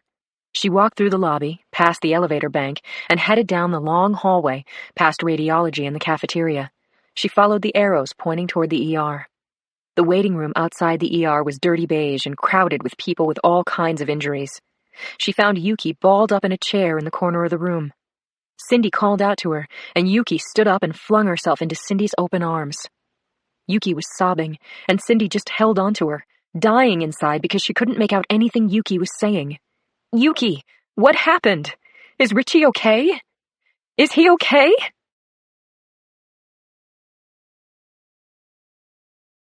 Chapter 100. It had been a night like no other I'd ever experienced. It felt like a military firestorm, gunshots cracking, bullets flying in all directions. A 60-year-old shop owner fell at my feet, never said a word, just died. A drug dealer had been shot dead at point-blank range by an active cop who'd gone completely fucking rogue. And then there were other cops, my friends, and my partner, who'd been injured in the line of duty. I'd fired my gun, shooting to kill. Maybe I was the one who brought Randall down. I came out of the ER and found Cindy, Claire, and Yuki huddled together in the small, crowded waiting room. Cindy looked stunned. Yuki had been crying and now seemed distracted, as if she'd turned entirely inward. Claire had the worn-down look of a person who hadn't slept in 24 hours and had not yet gotten a second wind. My clothing was blood-soaked. I wasn't injured, but I was scared, and I'm pretty sure I'd never looked worse. When Yuki saw me, she jumped out of her chair and asked, "What did they tell you?" Brady had caught a bullet in his lung and had taken another through his inner thigh. That shot had hit an artery, and thank God the EMTs had arrived as fast as they had. Still, Brady's condition was grave. He'd lost a lot of blood. "He's in surgery," I told Yuki. "Claire, you know Dr. Miller." "Boyd Miller?" "That's him." Claire said to Yuki, "Miller is a fantastic surgeon, Yuki. The best of the best." Yuki said to me, "They told me that it's touch and go." "Touch and go!" "He's strong, Yuki. He's young," Claire was saying. Conklin came into the waiting room from the hallway. His left arm was in a sling. He opened his right arm to Cindy, who threw herself at him. He hugged her hard, kissed the top of her head as she wept, then said to me, "I put Randall's wife in the chapel." I left the waiting room and went down the corridor to the chapel. a sad-looking place that tried to give solace on a financially strapped city hospital's budget. An ecumenical altar was backlit with subdued lights, and comforting sayings had been written in script along the walls. Becky Randall sat in a pew with a little girl in her lap, 3 other kids hanging onto her arms, waist, and legs. She disentangled herself from her children, stood up, and said, "Willie, you're in charge." She and I walked together into the hallway. "No one will tell me anything," she said. "Please, Sergeant. What happened? Tell me everything." Tell her everything? I didn't know everything yet myself, and considering what I did know, I had to edit my comments with compassion. Could I tell Becky Randall that it looked like her husband had shot several people before he shot Chaz Smith dead in the men's room of a school with 100 kids all around? Could I tell her that following the shooting of Chaz Smith, her husband had shot and killed even more people, and that because of him, my lieutenant might lose his life? Could I tell her that some of the 5 bullets inside her husband's body had probably come from my gun? Will Randall was alive, but he was on a ventilator and going into surgery. If he survived, he was looking at multiple charges of murder in the 1st degree. Even if he lived, life as he had known it was over. Your husband shot a drug dealer tonight, Becky. The man's name was Jimmy Lesko. Does the name mean anything to you? No, she said. Why did he shoot him? It must have been in self-defense. An hour later, all I knew from Becky Randall was that she had no idea about her husband's secret life, and in fact denied that he had one. What was it Joe had said? Do we ever really know anyone? I'll never forget that hour in the corridor outside the chapel. Kids skated on the linoleum hallway on socked feet, asked for quarters for the vending machines, fooled around with wheelchairs while Becky sat in shock, denial, disbelief. Will is a wonderful, decent man, Becky told me. What's going to happen if my husband dies? Chapter 101. The TV was on in the waiting room. Jason Blaney was on the screen, standing outside Metropolitan Hospital in a smart jacket and tie, telling the network news what had gone down on Haight Street. He looked and sounded authoritative, as if he knew what he was talking about. But Blaney was doing what he always did. He didn't know what happened, so he made up the facts. As Blaney told it, the cops had come onto Haight Street and started firing. William Randall, a 10-year veteran in Vice, was pursuing a drug dealer named Jimmy Lesko, Blaney said. Lesko was a small-time drug dealer, and according to witnesses, Lesko was unarmed. Randall fired at Lesko without provocation, kept firing until Lesko was dead. Homicide detectives were alerted to the shooting and tore onto Haight Street, where they began firing at anything that moved. Sergeant Randall was seriously wounded and is now in surgery at Metropolitan Hospital, fighting for his life. Nicholas Kiernan, age 62, was a resident of the Lower Haight, an innocent bystander who stepped outside his home and was caught in the crossfire, Blaney went on. Mr. Kiernan, father of 3, died at the scene. 2 other police officers were shot in the blistering hail of gunfire. Lieutenant Jackson Brady, head of the Southern District Homicide Division, and Inspector Richard Conklin are in surgery right now, their lives hanging by threads. This is a shameful night for the San Francisco Police Department, which can truly be described as the gang who couldn't shoot straight. It was a nasty story, the worst of Blaney. There was no mention of Randall's being a bona fide rogue cop, no hint that the SFPD had warned Randall to drop his weapon, no indication that the police had fired on him only when he refused to drop his gun. And Blaney's biased reporting was now flashing around the world as truth. I grabbed the remote control and turned off the set. Randall was still in surgery, and from what I'd been told, the odds were against his coming out of the OR alive. Brady was also fighting terrible odds. As he was being cut and stitched, a whole lot of prayers came his way from the waiting room. At around 2 a.m, Cindy took Richie home to bed, and Claire let me walk her out to the parking lot. She made me promise to call her when Brady was out of surgery. After that, Yuki and I sat together surrounded by homicide cops who had come to show support for Brady. Lieutenant Mila arrived in street clothes and apologized to me in front of a packed waiting room. I'm sorry for the things I said to you, Sergeant, and I'm sorry for a few things you didn't hear me say. I'm a dumbass, but I believed in Will Randall's innocence. He better not die before he tells me what the hell he was thinking. Damn him. I have to know. Chapter 102. I wasn't thinking about Randall. I sat close to Yuki, thought about Brady, and revisited some pretty deep memories of the months I'd known him. The first time I saw Brady was his first day with homicide. I'd noticed the hard-eyed, sun-tanned looker who was sitting in a folding chair at the back of the squad room. I got up and gave an update on a case I was working. It was a bad one. A madman had just shot a mother and her little kid and had left a cryptic message behind. I was almost nowhere on the case, but I presented what I had with confidence. When the meeting was over, Brady introduced himself, said he was transferring to our squad from Miami PD. Then he told me that what impressed him about my presentation was that I was sucking swamp water. His blunt assessment didn't endear him to me, but days later there was a standoff in front of the madman's house. A bomb went off, a diversion, and the madman made it to his car. Brady stepped in front of the car and emptied his gun into the windshield in an attempt to bring the bad guy down. I had been impressed with his bravery, but I still didn't like him. When Brady started dating Yuki, I was shocked and I was worried. Yuki's a fighter, don't get me wrong, but she's got terrible judgment when it comes to men, and I couldn't see her with a badass cop like Brady. I thought he would hurt her. I really did. Then I saw them together. I pictured them now at a lawn party, first tossing footballs, then Brady carrying Yuki around slung over his shoulder. He was sweet with her, and she made him laugh. They brought out the best in each other, and that counted in his favor. I hadn't forgotten that he was only legally separated from his wife, who still lived in the Sunshine State.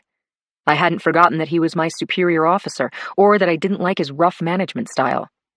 And I certainly hadn't forgotten that he'd accused Warren Jacoby of being revenge. He was going to have to take that back for sure. I hope to hell he lived to do it. I looked up when Dr. Boyd Miller came into the hallway outside the waiting room. He was 30, bald, thin-lipped. He did not look warm and fuzzy. He did not look like he was bringing good news. Is Mrs. Brady here? He asked. I'm his girlfriend, Yuki said. He's with me. He's my commanding officer, I said. I was on the scene when he was shot. What's his condition? I expected that Miller was going to say that he could speak only to Brady's immediate family. I didn't think either Yuki or I could handle that. We successfully repaired the damage to his femoral artery, he said. His lung is going to be fine. He has 2 broken ribs, and there's not much we can do about that. He's on his way to the ICU now. I'm optimistic, Dr. Miller said, but officially his condition is guarded. Can I see him? Yuki asked. I have to see him. Not yet. I'll let you know when it's okay. It was just about 5 a.m. when Yuki was told she could look at Brady through the glass. When she came back to the waiting room, her expression was soft. She sat down next to me, squeezed my hand. He's going to be all right, Yuki said. My mom told me that he's going to be fine. And she likes him now. She said, Brady very good man. I nodded, said, That's great. I had to accept that Yuki thought that her dead mother spoke to her. Maybe she did. I think your mom is usually right, I said. Good, because she also said that you should go home now, Lindsay, and get some sleep. Chapter 103. Claire turned her car into the lot on Harriet Street, parked in the space with her name stenciled on the asphalt. It was after 10 a.m, the first time in a year that she'd been late for work.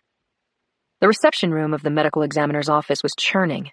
The new girl with big brown eyes was at the desk juggling the constantly ringing phones. Messengers came and went. Cops milled around, waiting for bullets and other forensic material to take out to the lab. Claire waved at the receptionist, went through the glass door to her office, hung her coat and voluminous bag on a rack in the corner, and sat down at her desk. She was dialing Lindsay when the brown-eyed girl knocked on the door and opened it.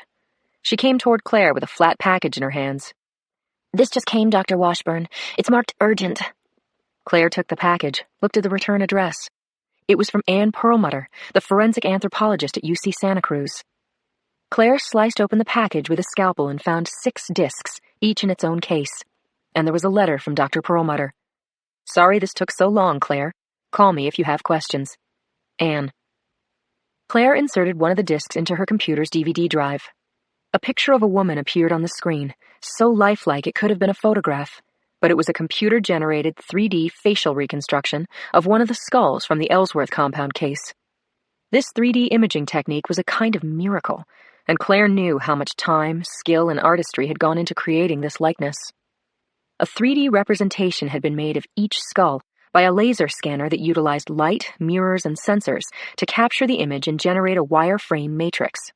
Information from CT scans of living persons was added, and the sophisticated software program distorted reference points on the 3D skull to correspond with points on a reference CT scan, creating a facial shape for each skull. The 6 bare skulls that had been exhumed from the Ellsworth garden had faces now. These representations could not be 100% accurate, but they would be close. The face on Claire's screen had been labeled Jane Doe EC1. The woman had rounded eyes, a wide forehead, a small nose, and long, wavy hair. In real life, Jane Doe EC1 had had a family, and soon, Claire hoped, she would have a name.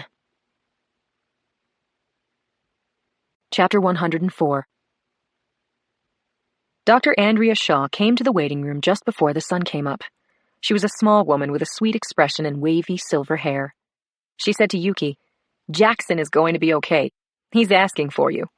Yuki's face brightened. It was as if all the stars had come out at once, and the sun and moon had done the tango together just for her. She hugged the doctor almost off her feet. Then she hugged me, making tears jump out of my eyes. "Go to him. Go," I said. A few hours and a change of clothes later, I was at my desk in the homicide squad room. I would be subbing for Brady until he was back on the job. All the phone lines were ringing at once, but when I saw Claire's name come up on the caller ID, I stabbed the button, didn't wait for her to say hello. "Brady's condition is stable," I told her. "Randall is still critical, no change." "Man, that's great news about Brady. Listen, I've got something for you, girlfriend. I've got faces on those heads from the trophy garden." The wind went right out of me. I blinked stupidly long enough for Claire to repeat herself, and then I got it. Anne Perlmutter had done the facial reconstructions. With faces, we might be able to ID the Ellsworth compound skulls. "Have you run the images through missing persons? There are 6 heads here, Lindsay, and I've got only 1 pair of eyes, 1 pair of hands." "I'm on it." Within an hour, Cindy, Yuki, Claire, and I each had at least 1 Jane Doe disc. Cindy was at home. Yuki worked from her laptop inside Brady's hospital room. Claire was downstairs at her desk, and I was at mine. The Women's Murder Club was connected by a mission and our shared network. I booted up the disc and stared at Jane Doe EC2 as she came on my screen. She was pretty, with short dark hair, arched brows, and full lips. I pressed next and saw that Dr. Perlmutter had provided variations on this depiction of my Jane Doe to account for the artistry and guesswork that had gone into creating the image. She'd made it easy for us. But matching virtual images to real people was still an enormous job, with plenty of room for error. We ran the 3D images through NamUs, the Doe Network, the SF Missing Persons databases, and the FBI criminal database. Matches came up. It was amazing, almost magical. Claire got the first hit. Jane Doe EC1 was Lena Rupert from Sioux Falls, South Dakota. Cindy's match was to Margaret Schubert from Toronto. The other 4 victims appeared to be missing persons from Chicago, New York, Omaha, and Tokyo. We 4 shared the pictures in a Windows cloud and chatted together in a dialog box on the screen. Comparing notes took very little time. The victims were of all ages, the youngest only 18, the oldest 48. The victims weren't criminals, and none of them was local. Apart from their burial ground, what did these 6 women have in common? What had brought them together in a homemade boneyard in Pacific Heights? Chapter 105. Yuki was sitting in the enormous chair in Brady's hospital room. He had woken up for a moment, long enough to give her a lazy, "Hi, Yuki." He told her he was enjoying the drugs and then fell asleep again. The phone rang after that. It was a woman who said she was Jennifer Brady, Jackson's wife. "Who is this?" she'd asked. Yuki considered telling the woman that she was a nurse, but went with the truth. "I'm Yuki Castellano. I'm with Jackson." "With him? What do you mean?" "We're significant lovers," Yuki said. The long silence was underscored by Brady's loud breathing. Yuki said, "He's doing well, Jennifer. He's sleeping, but he's going to be okay. I'll tell him that you called." Yuki dropped the receiver into the cradle, looked at it for a moment as if it were a porcupine. Then she upended it and turned off the ringer. She said hello to the actual nurse who came in to attend to Brady, and then Yuki went back to her laptop and her Jane Doe EC5, a young woman Yuki had identified as Hoshi Yamaguchi. Yuki had already begun her research on Hoshi. She'd learned that she had been 20 years old when last seen. She had been going to school in Tokyo, was a student of history and fine art, and she disappeared while on vacation to the USA 4 years ago. A family member had put up a website for Hoshi. There was a large portrait of Hoshi on the page. The next photo was of Hoshi ice skating with her sister. The two were wearing leggings and matching blue puffy jackets, and they were holding hands. Yuki could read some Japanese and was able to translate the caption under the photo. "Have you seen my sister?" Yuki opened a link and found messages from Hoshi's friends listed in chronological order. The first notes were to Hoshi, asking her to write. Subsequent messages pleaded for anyone who had seen Hoshi to respond. There was a link to the police reports and reward postings, and there was a section devoted to more pictures of Hoshi. What had happened to this lovely young woman? Why had she been killed? And damn it, how had her head come to be buried in San Francisco? Yuki was about to send a message to the girls when she noticed a link at the bottom of the photo section. It was marked in Japanese, "Last message from Hoshi." Yuki clicked on the link and a video window opened on her computer. A young woman's voice narrated in English as the camera panned Vallejo Street. "Kendra, this is a very old street in San Francisco, and this is the Ellsworth compound, one of the first houses built here," the voice said.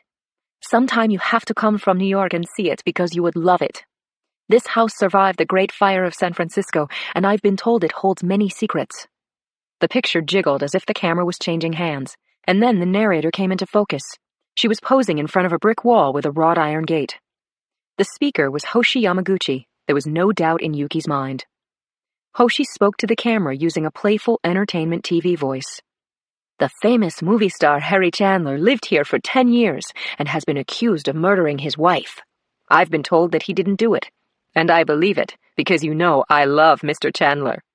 The very cute Hoshi hugged herself and mugged for the camera. Then she said, "I'm going to take pictures of his house before I send this to you. Hold on, Kendra." Then Hoshi said, "Thank you," and reached out and took back her camera. Whoever had been holding it ducked and put a hand up to block the picture. There was a break in the video. Apparently the camera had been shut off.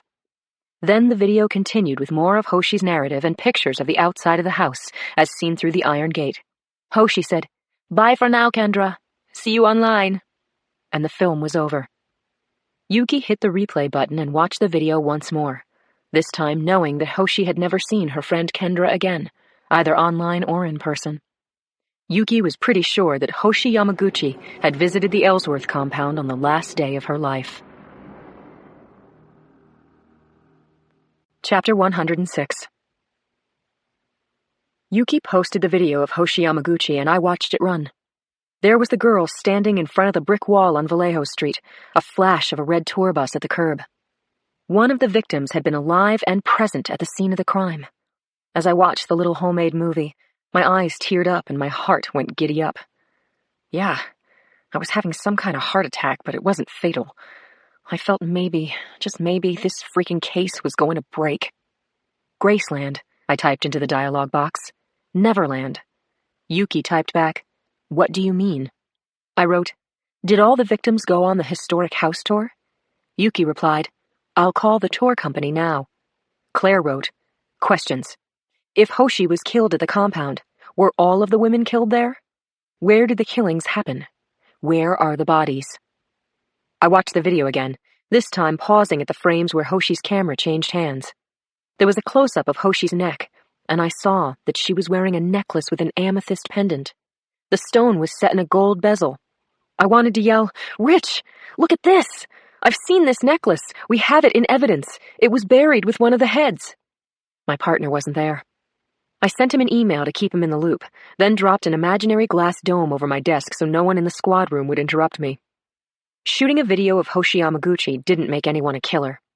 Assuming that the victims had all been tourists, assuming they'd all been killed at the compound, Claire's questions were good ones.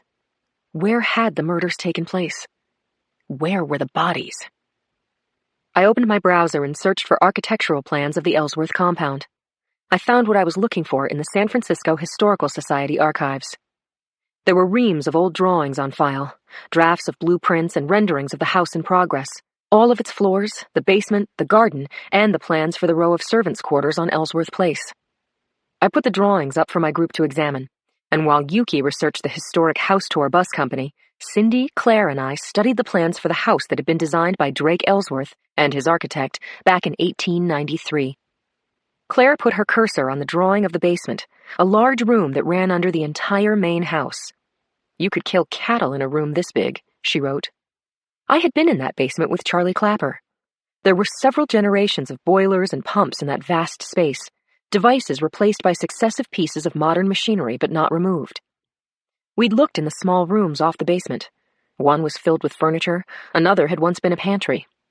Clapper's team had been all over that underground warren with cutting-edge equipment and had found no blood, no tools, no evidence of a chop shop. Now I needed CSU to go over the whole house again. Chapter 107. While Brady recovered from his injuries, I was in charge of the homicide squad, so I mustered a caravan of law enforcement officers and called in the CSU. Conklin flatly refused to stay in his bed when this was going down. I picked him up on the corner of Kirkham and Funston, then drove to the Ellsworth compound with my injured partner in the seat beside me. I pulled up to the iron gate, and Clapper's van arrived and parked right behind me. I ordered cruisers to close off the triangle of streets surrounding the compound. Then 6 of us mounted the wide front steps to the main house. I dropped the brass knocker on the strike plate, and Janet Worley opened the door and saw half a dozen cops and the dapper Clapper standing in front of her. She gripped the collar of her starched white shirt, fear flashing across her face. We're executing a search warrant, Mrs. Worley, I said, handing it to her. You've already searched. We're doing it again. All right, then. Come in. We need to see your husband, Conklin said. He's working upstairs. He was in a good mood. Conklin, Clapper, 3 crime scene investigators and I walked through the front entrance and, under Charlie's direction, filed through the enormous old house.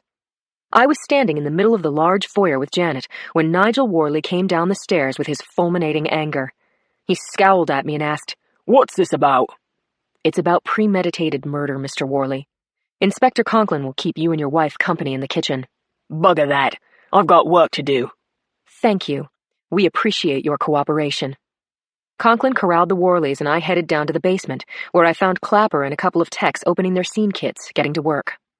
The overhead lights were on, but they weren't bright enough to illuminate all the corners of this vast space. Still, neither clutter nor gloom deterred us. We worked the room going from east to west, parallel to Vallejo Street, doing an eyeball search and using ALS wands to pick up signs of organic trace. CSU techs who had been deployed upstairs trickled down to the basement and joined us in the subterranean vault as the hours unfurled behind us like the cars of a night train. I was wondering if we had been wrong in assuming that this basement was the scene of multiple homicides when, at around 5 in the evening, we reached the southernmost basement wall. Cartons of books and crates of empty wine bottles were stacked to the ceiling against the brick and timber. I was behind Clapper when he shouted, "Ah, shit! How did I miss this?" I stepped to Clapper's side and saw that the ceiling-high crates only appeared to be touching the wall. It was clever fakery. There was a narrow gap behind the cartons, and an old sliding door on an overhead track was mounted on the actual wall. Clapper gave the door a shove and it slid open, revealing the entrance to another basement room, this one running southwest to northeast, parallel to Ellsworth Place. There was free access between the basement of the main house and the one in 2 Ellsworth Place. A person could move from one to the other without being seen. Chapter 108.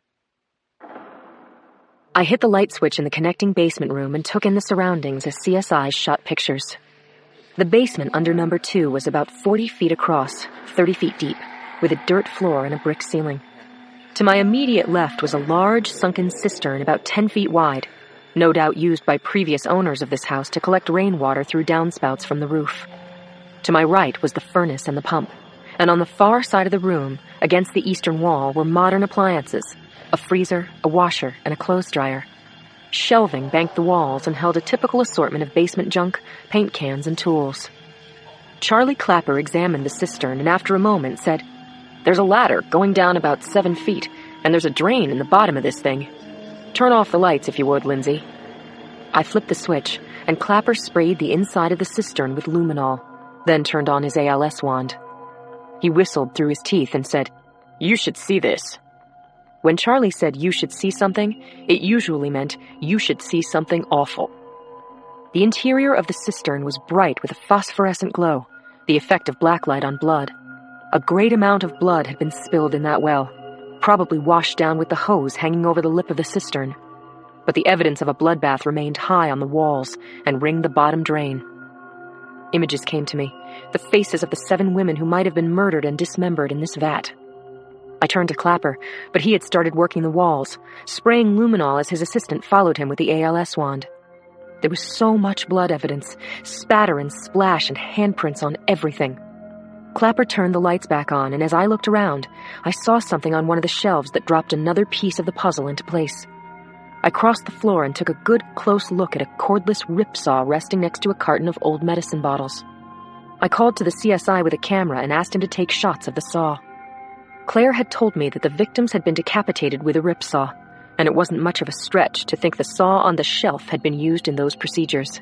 No blacklight was needed. I could see darkened blood on the blade and reddish smears on the handle. Clapper rummaged in the box of medicine bottles. Lindsay, here's something you should see. Another something I should see. I felt the floor roll. Clapper said, You okay? I was okay, but my baby on board was having some trouble with this crime scene. What have you got? He called over the tech to shoot pictures of the contents of the box, then pulled out 2 items that were photographed as well. The first item was a stun gun. The second was a 16-ounce brown bottle labeled sodium pentobarbital. This is a barbiturate, he said. Vets use it to euthanize large animals. I grabbed Clapper's arm to steady myself. The vivacious and compassionate Nicole Worley worked with wildlife rescue. She could have swiped a bottle of this stuff if she wanted to, and I was pretty sure she'd know how to put animals down. Chapter 109. I called Conklin and filled him in as I raced up the stairs to the main floor of the house.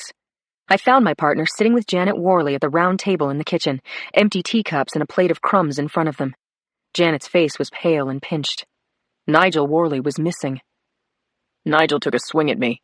Any other day I would have clocked him, Conklin said. He's under arrest? For his own good. I said to Janet, Where's Nicole? You don't have the right. I don't need your permission, Mrs. Worley. Where is she? Conklin and I followed Janet up the main stairs of the house, boards creaking under our feet. I was thinking about Nicole Worley, the self-possessed young woman who worked for the good of animals and lectured to tourists about the history of the Ellsworth compound. When we reached the 6th floor, Janet opened the first door on the left, the door closest to the back of the house. The room smelled of floral sachet, an old lady smell. I flipped on the light switches, expecting to see Nicole in the bed or in a chair, but the room was empty, and it looked like it had been empty for years. The bed was crisply made. There were no personal items on the dresser or on the nightstand. What's this room, Janet? Follow me. It's this way, she said, throwing a lightning bolt of a stare in my direction. She turned and headed toward a small closet door in the corner of the bedroom where the ceiling slanted under the eaves. Janet opened the door, pushed aside clothing on a rod, then stooped to enter a hidden Alice in Wonderland doorway. The door led to a tunnel that ran under the eaves. I turned on my flashlight and continued behind Janet Worley's crouched form until the tunnel opened into another hallway, one with a staircase leading down and 3 doors off the landing. I knew where we were. This was the top floor of 2 Ellsworth Place, another concealed access point between the main house and the servants' quarters around the corner. Janet pointed to the door and said, This is Nicole's room. I doubt that she's here. I pulled my gun as Janet knocked. Nicole, are you here, darling? No sound came from within. I reached around Janet Worley and tried the knob. The door was locked from the inside. I said, Rich, give it a try.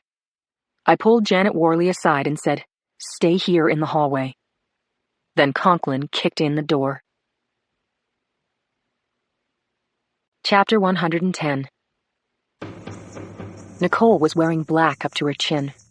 She had wedged herself between her bed and the window, propped her elbows up on the mattress, and was holding a large kitchen knife in front of her with both hands. She was pointing that knife at us. Her heart-shaped face no longer looked angelic. Her features were locked in a crazy stare, and her hair was damp with sweat. Her green eyes were blank as stagnant pools. She looked absolutely feral. Nicole was 26, but her room had gotten stuck in a teen-themed time warp. The walls were painted with vertical stripes in 3 shades of green. The spread and curtains were the same colors in a polka dot print. There were pictures of Harry Chandler all around the room, including a life-size cutout on the wall and a black and white headshot on the dresser mirror inscribed, To Nicole, XOXO, Harry. Nicole said in a deep voice, almost a growl, "Don't come any closer, you bitches. I'm not afraid to use this, and I'm not afraid to jump." The room had 2 exits, the door behind me and the window behind Nicole. From what I could see, Nicole didn't have a direct view of the house and garden, but the oblique view took in the back of the Ellsworth house, the brick patio, and a wedge of the garden where heads had been buried. My eyes went back to Nicole, who was still facing us down from behind her mattress. She seemed irrational, and I didn't like the options she had given us. My partner stepped forward. He wasn't holding a weapon, and his left arm was strapped across his chest. If there'd ever been a time for the Conklin charm factor, this was it. "Nobody wants to hurt you, Nicole. We don't want any trouble. None at all." "I'm in charge here," Nicole said. "I make all the decisions." "You're only in charge of what you do," Conklin said. "So I want you to move very slowly. Put the knife down." She laughed, a hysterical yip. "So you can do what? Shoot me? I'll put the knife down when you back out of my room." With that, Nicole lunged. Conklin sidestepped and stood between me and Nicole. I didn't have a shot. I didn't have a shot. Conklin reached across the bed and grabbed Nicole by her thick, dark hair. He pulled her across the bed and onto the floor. He stepped on her right hand and yelled, "Drop it!" until the knife was lying on the ground. He kicked the knife away, and then, Nicole's hair still wrapped around his hand, he forced the woman to her feet. Janet was screaming, "Stop! Nicole didn't do anything! It was me! I killed all those women! It was me! It was me!" The shrieking was about to take off the top of my head. I cuffed Nicole as her mother pleaded, "You have got this wrong! I'm the one! It's me!" Nicole was regaining her equanimity. She said, "Mom, stop the hysterics. They've got nothing on you, and they've got nothing on me." I said, "Nicole Worley, you're under arrest on suspicion of murder." I stepped behind Janet, told her to put her hands behind her back. I cuffed and arrested her, too, read both of them their rights. I said, "Mrs. Worley, we've got plenty of murder charges to go around, so no fighting for credit, okay?" Nicole was laughing, but I didn't find her amusing. She was one of the scariest people I'd met in my life. Conklin took charge of Janet, and I gave Nicole a shove toward the door. I was desperate to get her alone in the box. Chapter 111. Claire was in the basement of number 2, standing with Clapper in front of the chest-type freezer. They'd been staring at it for at least a full minute. She said, "What are you waiting for, Charlie? Christmas?" "It was Christmas for someone. See how nicely the presents are wrapped?" When the condensation blew off, Claire could clearly see that the freezer was packed to the brim with body parts. There was no order, no organization. Parts had been loaded into the chest helter-skelter, all loosely wrapped in plastic. Clapper said, "I'm going to be the first to state the obvious. This killer had no respect for the dead." What brass to leave all of this right here in an unlocked chest. I just hope we've got proof positive of who done it in here. I'm praying.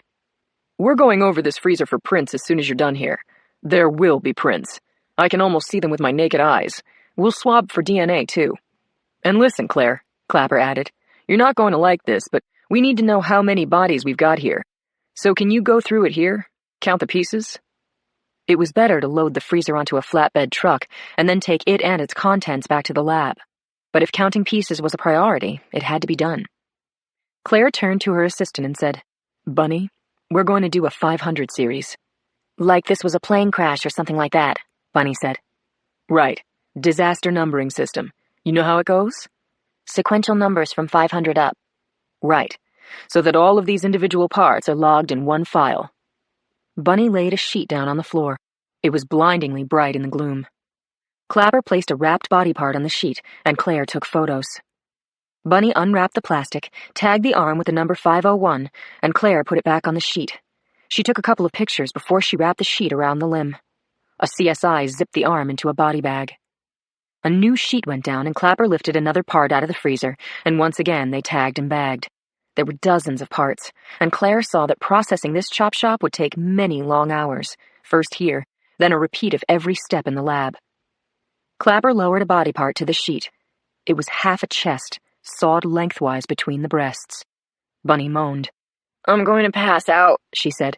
Excuse me. No, don't. But the girl scrambled to her feet, found a corner of the basement, and heaved. And then she started to cry. Claire went over and put her arm around her assistant. It's okay, Bunny. No, it's not. I contaminated the crime scene. Everyone does it at one time or another. I threw up on a body once. Go upstairs. Take a break. I'm okay, Bunny said. I'm here for the duration. That's good, because I need you. Go upstairs and wash your face. Then please call our husbands. We're not going home tonight. Chapter 112. Nicole Worley and I were facing off in interview 1 while Conklin interviewed Janet in the room next door. Our suspects were in custody, and our forensic team was awash in grisly artifacts, but we were still waiting for solid evidence that conclusively tied Janet or Nicole to the human remains. Nicole hadn't asked for a lawyer, but psychopathic serial murderers don't always want lawyers. Some like to talk to the police for days on end, a cat-and-mouse game in which they believe themselves to be the cats. I wasn't sure what Nicole was up to, but I was willing to play along. A CSI was dusting surfaces, searching her room for evidence. And for the past couple of hours, Claire had been processing body parts taken from the basement freezer. Nicole denied any knowledge of murders at the Ellsworth compound other than what she had learned since the police answered her mother's 911 call. But she did like to talk about Harry Chandler. She told me how she'd seen all of Harry's pictures dozens of times, how people she knew couldn't believe that she knew him personally, that he had been a friend of her childhood. She knew special things about him, what he liked to eat, funny things he had said. Nicole Worley was just wild about Harry. Or you could say she was obsessed with him. It was time to get to the point. We opened the freezer, I said. What? The one in my basement. I haven't used that freezer in years. I can't remember the last time. We lifted fingerprints from the inside of the lid, I lied. And as we speak, body parts are being catalogued. That's terrible. Just terrible, she said, with a tone and an expression that showed me that she didn't care at all. I said, I'm going to check on how things are going at the morgue. I called Claire and she picked up on the first ring. I said, have you got a progress report? Then I turned to Nicole and said, sit tight. I'll be back in a while. I've got a headache, she said. I left Nicole in handcuffs and went down the stairs to the lobby and out the back door, then took a brisk and chilly walk to the medical examiner's office. Claire came to the door, and I followed her through to the autopsy suite. Claire had a chunk of meat on the table in front of her. She pulled down her mask, said to me, see, I've got to treat each part like an individual specimen.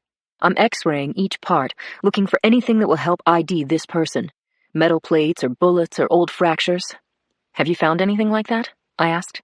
The chunk of meat looked like a haunch that had belonged to a small white person, probably female. Claire was saying, I've got to use a clean scalpel for each part, do a unique description of each part, weigh each, look for GSR and wounds. I've taken fingerprints from a couple of hands. Found one that matches our girl Marilyn Varick. Got anything solid that connects body parts to our killer? I pulled blood whenever I could. And I made some muscle tissue samples for DNA testing. Claire, have you got something for me? I've got 2 suspects in custody. Give me something. Claire picked up the block of flesh on the table and turned it around. She pointed to a bloody line. I followed her finger as she showed me several other identical lines. See these knife wounds? Could be they're going to match that knife of Nicole's. And look at this, Claire said. She took a sheet off the top of a metal basin, showed me the section of shoulder in there. She said, consistent with stun gun burns. I'm guessing that's how she knocked her victims down. I need pictures, I said. Chapter 113. It was 2 a.m. when I got back upstairs to homicide. Conklin met me in the squad room. He said, Harry Chandler is in Brady's office. He's waiting for you. Good. I asked him to come down. We can use his help. Where's Janet? She's in a holding cell. I'm not getting anything believable out of her. I'll try her again in the morning. I went into Brady's office, said hello to Harry Chandler, and thanked him for coming in at that hour. Happy to do it, he said. Have you learned anything about what happened to Cecily? Janet is taking responsibility for the 7 women whose heads were buried in the garden, but she can't give us any details on the murders. Nicole maintains that she's innocent. So far, nothing about your wife. Harry nodded, then said, Has Janet or Nicole asked for a lawyer? No.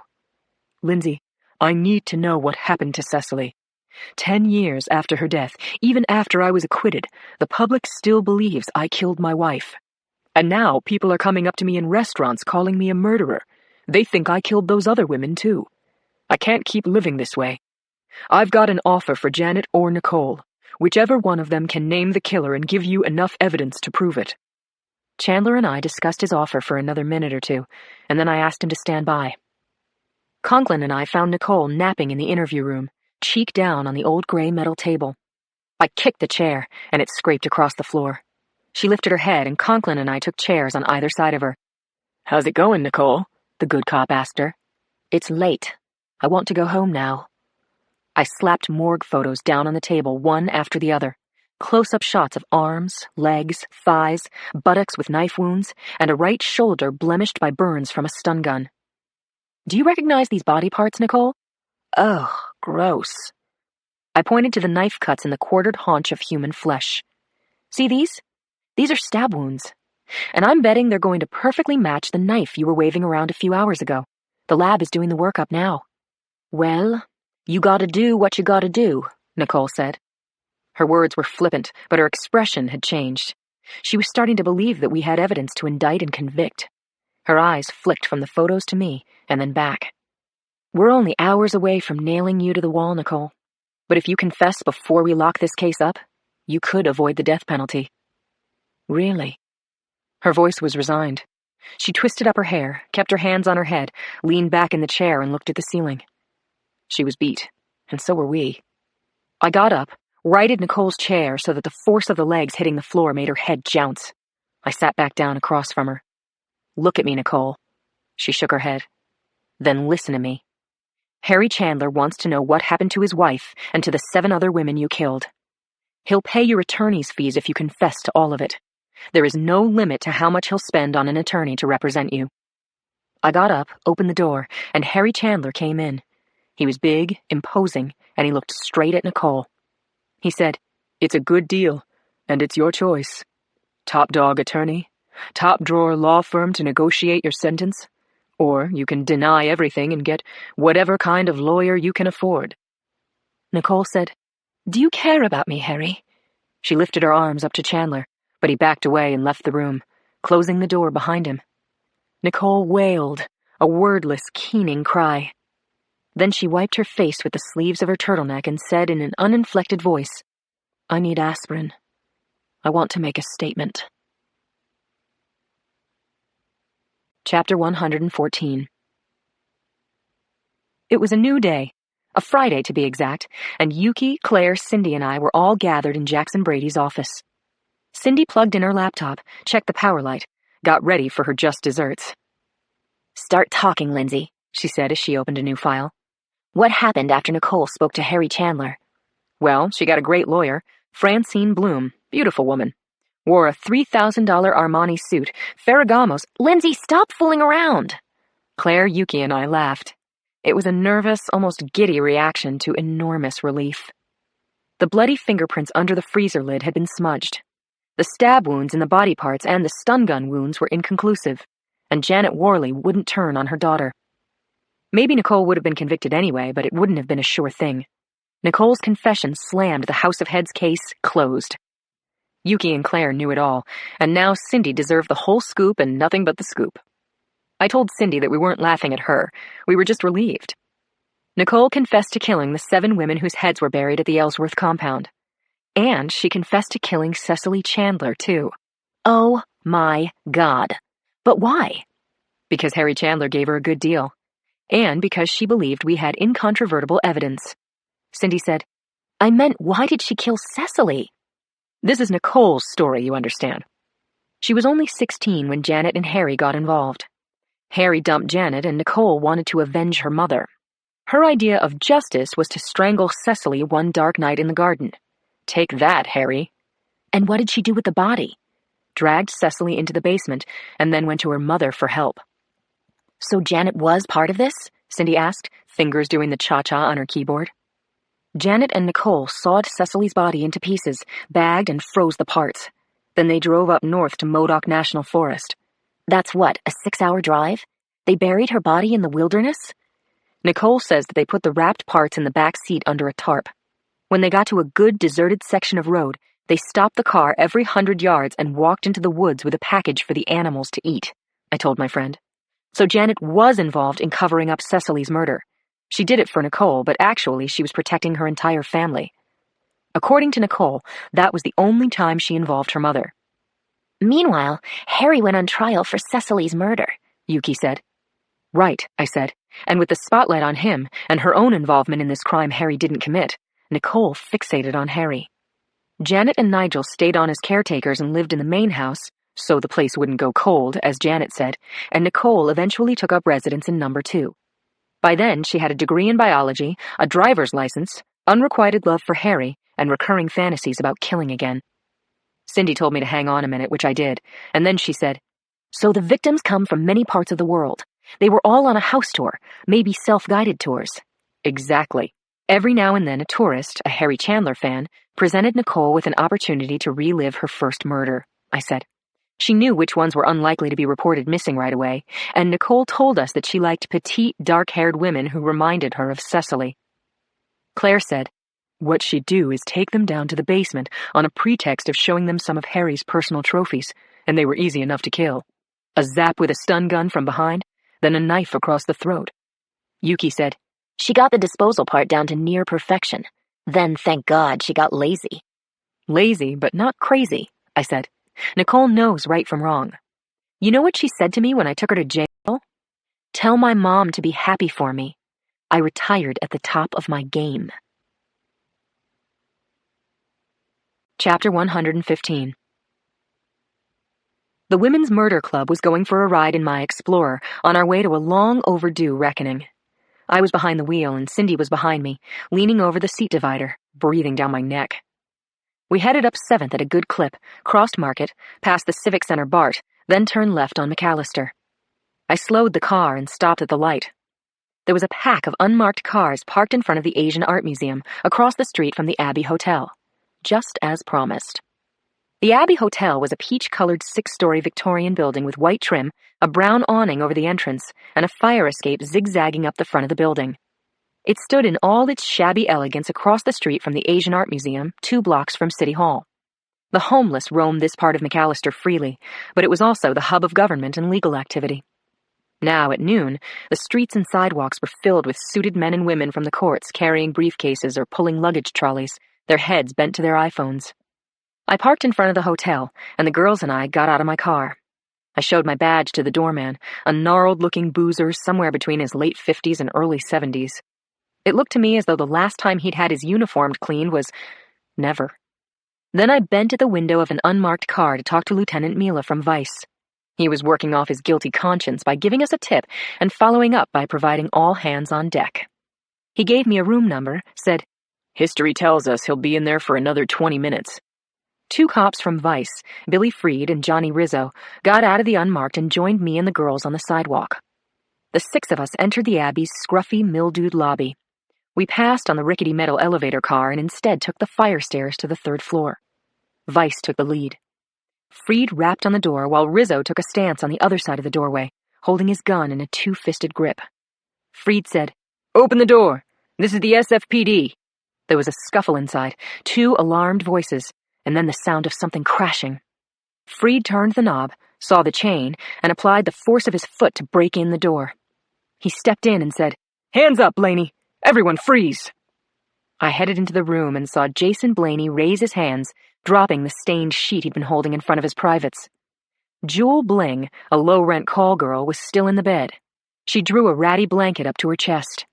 A lamp had been shattered during Blaney's overheated rush to get dressed and lay on the carpet of this beyond horrific maroon and gray appointed room.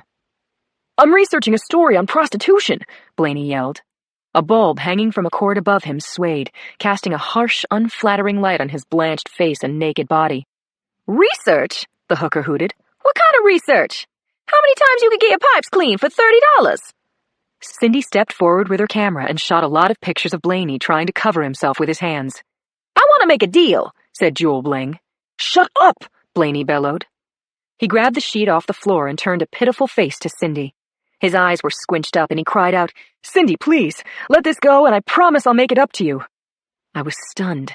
This was the bastard who wrote lies and leaked information for the pure glory of getting his name on the front page. Now he was begging for mercy. My wife will leave me if she sees those pictures, he said. She'll take the kids. They're all still young. I won't be able to explain this to them. I couldn't take it anymore. You're a hypocrite, Blaney. This is part of the SFPD's crackdown on crime. He's your caller, Billy. Billy Freed walked to Blaney, dragged the reporter's hands behind his back, and cuffed him. You're under arrest for pandering, buddy. Don't worry, the penalty is just going to be a fine. Cindy fired off a few more shots with her Nikon, then said, I think I've got your best angle, Jason. And don't worry, I will spell your name right. You don't have to worry about that. Chapter 116. Rich Conklin was dragged away from a deep place of no pain. He'd been sleeping when Cindy squeezed his good shoulder, called his name. He opened his eyes and saw the tops of her breasts showing in the neckline of her loose pink top. If you don't get up, you won't be able to sleep tonight, she said. He loved looking at her sweet face. Her rhinestone clips sparkled in her blonde curls. Rhinestones looked like diamonds on Cindy. Still, he wanted to get her actual diamonds someday. Come to bed, he said. He took her hand, tugged on it. She frowned, said, No, you have to get up, come on. She left the room. What's wrong, Sin? You said you wanted to talk, she called. I said that? Oh, last week? When you were steaming toward a deadline and said you couldn't be disturbed? Rich heard her choking on a laugh in the next room. He swung his legs over the side of the bed, looked at the clock on the nightstand. It was almost 6. Jeez, he'd been sleeping all day. He shuffled into the living room in his t-shirt, sling, and boxers. The table was set, and champagne was open, standing in a flower pot full of ice. Cindy bent over the table and lit some candles. Sit here, honey, she said, patting the back of the chair. He did what she told him to do, then watched her pour champagne into the 2 flutes they had gotten at a flea market 6 months ago. What's the occasion? He asked. It's a new tradition, Cindy told him. Now he smelled the aroma of herbs and spices coming from the kitchen. He hadn't eaten anything in 12 hours. What are we calling this tradition? He asked. It's the first day of the month dinner, Richie. And I propose that we do this every month, no matter what. No matter what case, no matter what deadline, we need to shut everything off for an hour and just be together. Sure, Cindy. It's a good idea. Why do you look so sad? I have to apologize. For? I've been straying in my mind. Some other guy? No, not that. Cindy explained to him that she'd been in a panic about committing to marriage and motherhood, had worried about losing her place as a journalist, being marginalized as a part-time writer. I've been keeping part of myself out of our relationship. Okay, stop beating yourself up now. He got up from his seat and hugged Cindy with his good arm. I want you to be happy, Cindy. I know you're ambitious, and I love that about you. Plus, I'm a boring guy without you. I was so scared when you got shot. I know. It got me focused on the right stuff. Did you make beef stew? For instance, that you're just the best man in the world. Do you love me? Yes, Richie, I do. Did you make your deadline today? Uh-huh. Are you pregnant? Nope. We won't have babies until you say so. If you say so. You still want to marry me? Feed me our new traditional first day of the month dinner, Cindy. Please? You betcha. I might have burned it, though. Kiss me. Okay. Here. Here. And here. After we eat, let's go to bed. Chapter 117. Jacoby and I were having dinner at Aziza, a Moroccan restaurant, aromatic, homey, decorated in deep, earthy tones, and fragrant with all the spices of Arabia. Jacoby's color was good, and he was wearing a blue sweater that made him look years younger than his age. Better than he'd looked in a long time. William Randall died without gaining consciousness, Jacoby told me. Good side of that is he wasn't convicted of anything. His widow will still get his pension. You think Randall knew that Chaz Smith was a dirty cop? Jacoby shrugged. He could have known. It's very possible. I got back the ballistics, Lindsay. Are you going to tell me something bad, Jacoby? Because I just want to catch up and have dinner. The shot to Randall's kidney came from Brady's gun. That was the kill shot, and since Brady's going to be on leave for a while, it won't matter if he has to be without his gun and badge while we prove he fired on Randall in self-defense. Don't tell me I have to keep running the squad, Jacoby. I really don't want to do it. I'm going to be running the squad. Me. Yeah? I grinned. I liked what Jacoby was saying, a lot. Until Brady returns and I can move back upstairs to my nice office with its beautiful view of Bryant Street. I slapped his hand above the plate of couscous, lifted my virgin mojito and said, "Here's to having you back in the corner office." Jacoby grinned and clinked his glass against mine, and then he laughed. "I'm not going to let you cowboy around while I'm running the squad." "Oh, like you can change me. Don't get your hopes up. You've got a baby in the oven, Boxer." "I think that's bun in the oven. And I'm a part of your family. Don't forget that I walked you down the aisle on the happiest day of your life. I haven't forgotten." I hadn't forgotten a minute of that day. Me on Jacoby's arm, walking on rose petals, seeing my husband-to-be waiting for me in the gazebo overlooking the sea.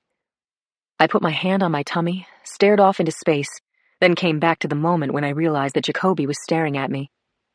"Is something wrong, Boxer?" I touched his hand. "You were terrific that day, standing up for me." "It was a great honor." His eyes showed me what I already knew, how much he cared. How close we had been and would always be. "I'm gonna get sloppy," I said. "Brace yourself." No, please, don't do that," he joked.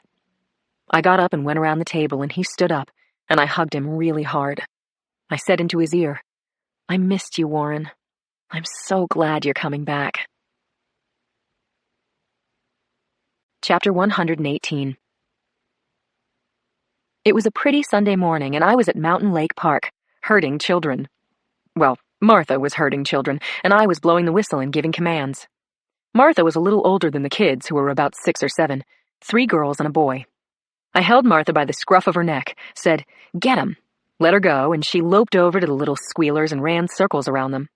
I said, "Come," blew on the whistle, high, low, high, and Martha ran back to me, wagging her tail, happy lights sparkling in her eyes.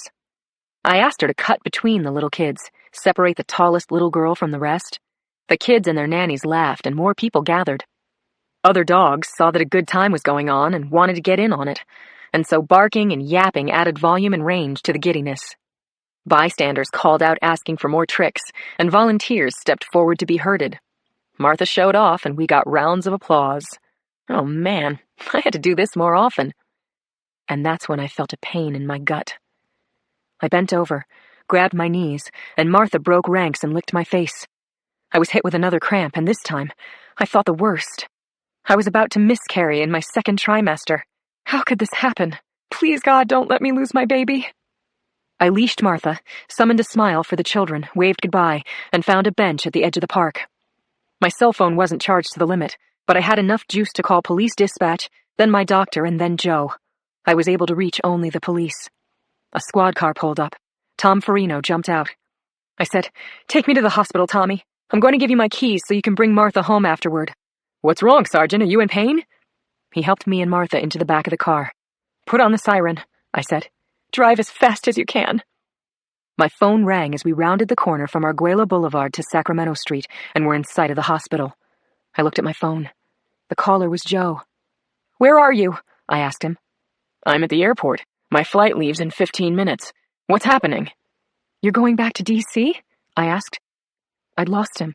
I'd lost Joe to that woman in D.C. I'd shut him out, locked my door, refused phone calls. What in God's name could I expect?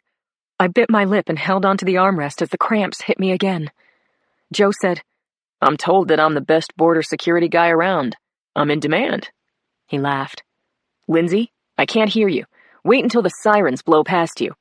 I shouted, "I'm going to Metro Hospital. I need you, Joe. I need you to come right now. The sirens are with me." Chapter 119. I was home in bed, under the covers and with orders to rest. The cramping had turned out to be nothing more than ligaments stretching to support my growing womb. But with the pain and my stress level, which was off the charts, I panicked. Joe had canceled his flight and was sitting in the chair next to the bed with his shoes off, his feet on the mattress. My fingers crawled over to his toes and held them. Joe was saying, she had been my partner when I was a Fed, June Freundorfer. We had a thing after my divorce. A thing. A fling. Did you love her? Maybe. Once. But then I wanted to move on. I said so, and June took our breakup hard. I started seeing you. I fell in love with you. I felt tears welling up, but I was determined not to cry. I fell in love with my honey blonde honey, Lindsay Boxer, Sergeant Superwoman, SFPD. June asked about you, and I told her. Uh-huh. She called me a lot. Sometimes I talked to her. She got promoted. After that, she called me less. A couple of years passed, and I assumed she was over me. I had lunch with her a few times, as friends, and yes, I went with her to that charity dinner. I should have told you, but I thought the explanation was going to make it seem like more than it was. It was easier just to take her to the dinner and then fly home. Then Jason Blaney came across the photo. Don't ask me how. So why did June tell me that you two were still involved? She lied, Lindsay. She lied her face off. I can't know what she was thinking, but I'm guessing she was trying to drive a wedge between us. She hasn't given up. I looked into Joe's eyes. I like to think that I'm very good at telling when a person is lying. Joe's eyes didn't shift to either side. He kept a soft and steady gaze, put his hand on my cheek. I moved the blanket aside, patted the bed next to me. Joe sighed happily, undid his belt, shucked his clothes, and came into the bed. I rolled toward him, put my hand on his chest. It was a gentle, even tentative touch. I had to get used to being with him again. Joe put his arms around me and pulled me close. He wasn't tentative at all. I'm 200% yours, Blondie. I'm sorry this happened. I'm sorry I didn't believe you, Joe. It takes a while to make a marriage. We're new at this. We're still working out the kinks. I nodded, held on tight to my husband, my baby's wonderful dad. I fell asleep. When my eyes opened again, Joe was still there, his arms around me and our baby. I woke my husband up so that I could kiss him and tell him how much I loved him. I truly did.